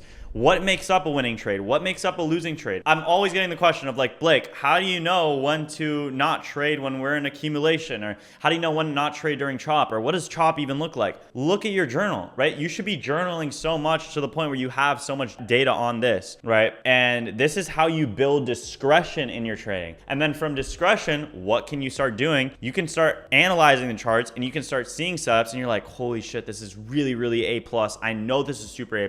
I've journaled this trade so many times, and then you can start risking a little bit more and a little bit more on trades like that. And you can start, you know, full porting your evals on trades like that. And that's personally what I do once you start getting to, you know, the more advanced side of trading. And that's when it gets really fun, right? But the only way to build discretion is through journaling. And even as a profitable trader, I still journal every single freaking day. That does not change. Okay. So again, it's just to get data, to understand your model more, to understand why certain trades fail, why certain trades win, and how to avoid them for future, right? For example, we had a trade today, and I'll just show you this really quick. There was a long in the market today, right? And it was a 2-minute inversion for value gap that I saw so many people take in the markets, right? So many people took this trade, and I personally didn't take it, and I waited for the resweep, and then I took this trade right here, and it ended up playing out beautifully, right? Now, what was the difference between this trade and this trade, right? They both look good. They're both an inversion for value gap. They're both delivering off something, right? But what is the difference? Well, from my journaling and from all of the data I've collected, I've noticed that you have a much lower win rate if you start longing with equal lows right at your stop loss, specifically higher time frame equal lows. So on like the 15-minute, on the 5-minute, and this is why I have this indicator equal highs and equal lows always on. And what do we have here? 15-minute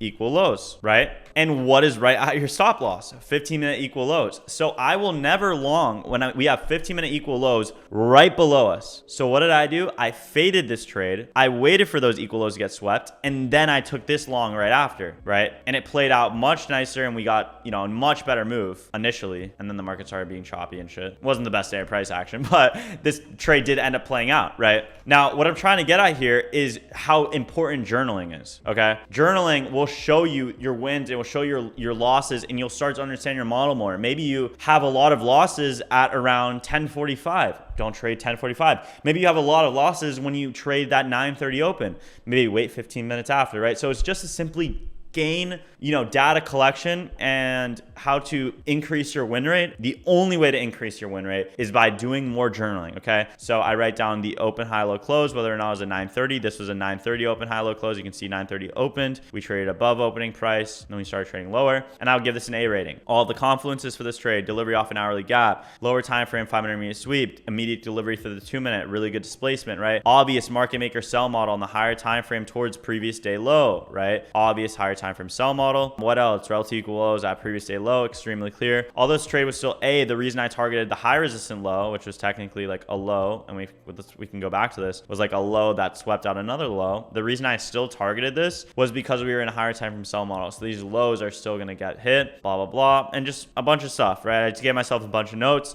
I said it could have been mechanically A+ if there was a better lower time frame liquidity target. So let's say there was like relative equal lows with this low, I would give this more A+, but since I was targeting like a low that swept this, again, a little bit less rated, but it was still still a really, really good freaking setup. Okay. So I still gave it an A-rated setup and it played out beautifully. And yeah, this is an example of one of my journals. Okay. And I journal wins and losses. I want you guys to know that. Okay. So you should be journaling after your trades, right? So that should take no longer than like 15 minutes, right? It's not the most fun thing to do in the world, right? But it's something that you have to do in order to become a profitable trader. After that, right, I would say maybe watch a couple YouTube videos, right? If you have the time, maybe you have to go to work, right? Maybe you have to go to school and do your work, do that, right? I personally was in school when I was trading. I was also working at a freaking job where I was a smoothie boy. So I would have to clock into work there. And yeah, if you have to go to work, go do that. Go to the things that you need to do. Again, you really should only be on the charts from like 9:30 to 11:30 a.m. Eastern time. So you just need that time of the day to be trading in the morning, okay? Now, if you have more time in the day, let's say it's later at night and you have more time, what is really necessary is honestly more so than watching videos, right? Because you can keep rewatching this course. I would say this is really all you need. I'm not gonna lie, like this course that I just made and this video I'm dropping on YouTube is literally all you need. You don't need anything else. This is everything that I know, everything that you need to know to become a profitable trader. But maybe you want to watch, the trade recaps I post every single day. Sure, go ahead and watch that. Maybe you want to watch whatever, some educational content revolved around trading. Feel free to watch that. So if you have time, feel free to watch any educational content on trading. Now, at night, what I highly recommend doing, or whenever you have time, again, if you still have more free time in your day, what I would even put more so as a priority before even watching, that is backtesting. So you guys need to be backtesting, okay? Backtesting 1 week worth of data every single day, I would say. 1 week worth of data every single day, okay? You should be backtesting with this website called FX Replay. FX Replay, you can backtest NASDAQ, and backtest the S&P 500. And the same way you trade and you journal your trades, you backtest and you journal every single trade you take in backtesting. It's all just data collection and it's all just going to give you confidence in the markets. A lot of people struggle with confidence. A lot of people are scared to enter trades. The only way to get over that is one, by risking lower, what I told you guys before, and two is by backtesting every single day. So backtest with FX Replay if you want to have higher confidence in your trades and you want to just overall just be a better trader. I still backtest here and there, right? And when I was unprofitable, I was backtesting a shit ton. So I do think it's really, really necessary that you guys backtest. And then finally, if you have more time, feel free to watch any educational content on trading. And that is really it, guys. This is the full entire trading plan, right? So again, first things first, you paper trade until you can quote unquote pass your account. You then buy your first valuation. You then get your funded, you get your payout, and then you reinvest it back into prop firms. As simple as that. And then this is your routine every single day. So what you should be doing. And make sure also, guys, not only this, like make sure you have a life outside of the charts. This is honestly extremely important. Make sure you have a life outside of the charts. And what do I mean by this? Going to the gym, right? Eating clean, making your bed, right? Doing the simple things in life to give you discipline. Because I'm telling you, bro, if you can't go to the fucking gym every day and you can't even be disciplined on that, what makes you think you are going to beat the fucking stock market and become a profitable day trader if you can't even go to the gym? If you're fucking fat right now watching this, get up, go do something, bro. Like, it amazes me how people think they can become profitable if they can't do the simple shit in life. But it just kind of enrages me, honestly. Like, trading is one of the hardest skills that I've ever had to learn. So it is so important that you guys are disciplined outside of your life other than trading, okay? It is so important. I have wasted so much time on the charts and I've completely destroyed my fucking mental health when I was an unprofitable trader. And I'm getting fucking emotional, like literally thinking about how I was back in the days when I was unprofitable and I had nobody telling me how important my life outside the charts was, bro. I would spend every single waking second of my life looking at the charts, doing something around trading. I wouldn't even be seeing the sun, bro. There would be days I would just not even look at the fucking sun. I wouldn't even be going outside, bro. I was fucking chronically, I would literally say, pretty fucking depressed. I'm not gonna lie. And it completely ruined my trading. I was not a good trader. No matter how much time you put into the charts, no matter how much time you spend learning, that is not going to equate to better trading. I became the most profitable trader I've ever became when I literally just stopped caring so much about trading. When I stopped caring about the money and I only cared about the inputs. I'd only care, when we're just looking at it straight up like this, it's really, you just gotta trade from 9:30 to 11. You journal, you backtest, maybe watch a video or two, and that's it. You shouldn't be chronically on the charts. You shouldn't be checking it 24/7. You shouldn't be hyper fixating on, oh my God, I just took a loss. Let me trade more. Let me take more than one trade. Let me up my risk. How should I do this? Let the profits come to you. If you follow this routine, if you follow the model, if you follow the strategy, if you follow this trading plan, the money will come to you. You will make a lot of fucking money from this skill, but be patient and have your life outside the charts be on point, okay? That is the advice I'll give you. So it is extremely important, you guys, make sure you follow this, because without a life outside the charts is a direct reflection of your life. If you are undisciplined off the charts, that is going to bleed through your trading, bro. I'm telling you. I see it so many times, bro. And I personally went through this, dude. I would wake up every day, not even make my bed, not even brush my teeth, bro. Just hop on the charts with boogers still in my eyes. And would you guys think that I'm a disciplined trader then on the charts if I can't even wake up an hour before market open? No, I was not being good at trading whatsoever. So yeah, I hate like yelling, and I feel like, anyways, I just want to emphasize how important this is, okay? As the final lesson, as the final send off, as I'm saying my goodbyes to you guys, good luck on this fucking journey. It is an incredibly hard skill to master. I'm not gonna lie, trading is incredibly hard. It wouldn't be, if it was so easy, everyone would be millionaires. I always say that, but I've given you guys exactly what you need, and this is all I know, and this is everything you need to know, and this is the whole entire trading plan for you guys to become a profitable trader. Please don't think I said something and, for example, I tell you to journal your trades. Don't just not listen to that because you're like, oh, I don't need to journal my trades. I know how my loss is and why I took a loss and all this stuff. Don't just think I'm just saying this shit just to say this shit, because I've been in your exact position and I know exactly what it's like. I've of course had so many days, especially as a beginner, went through a whole like couple months, bro, where I wasn't journaling anything. And I was like, I don't need to journal. And then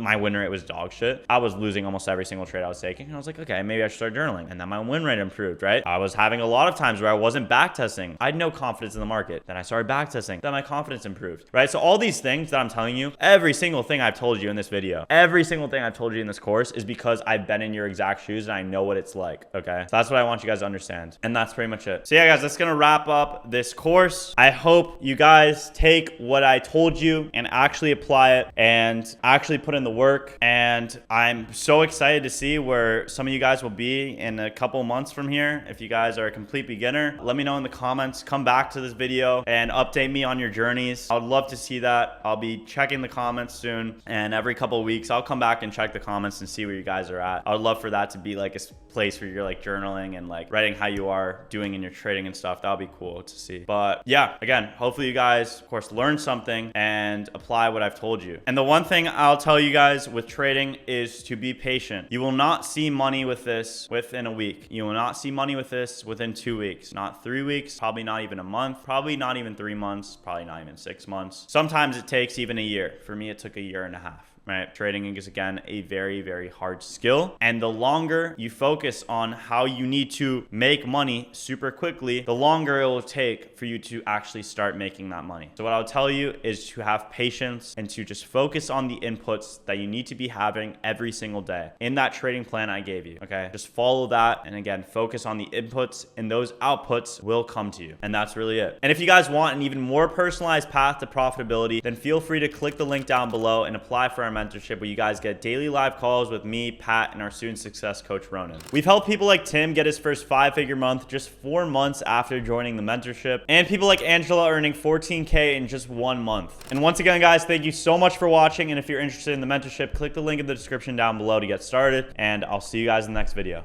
Peace out.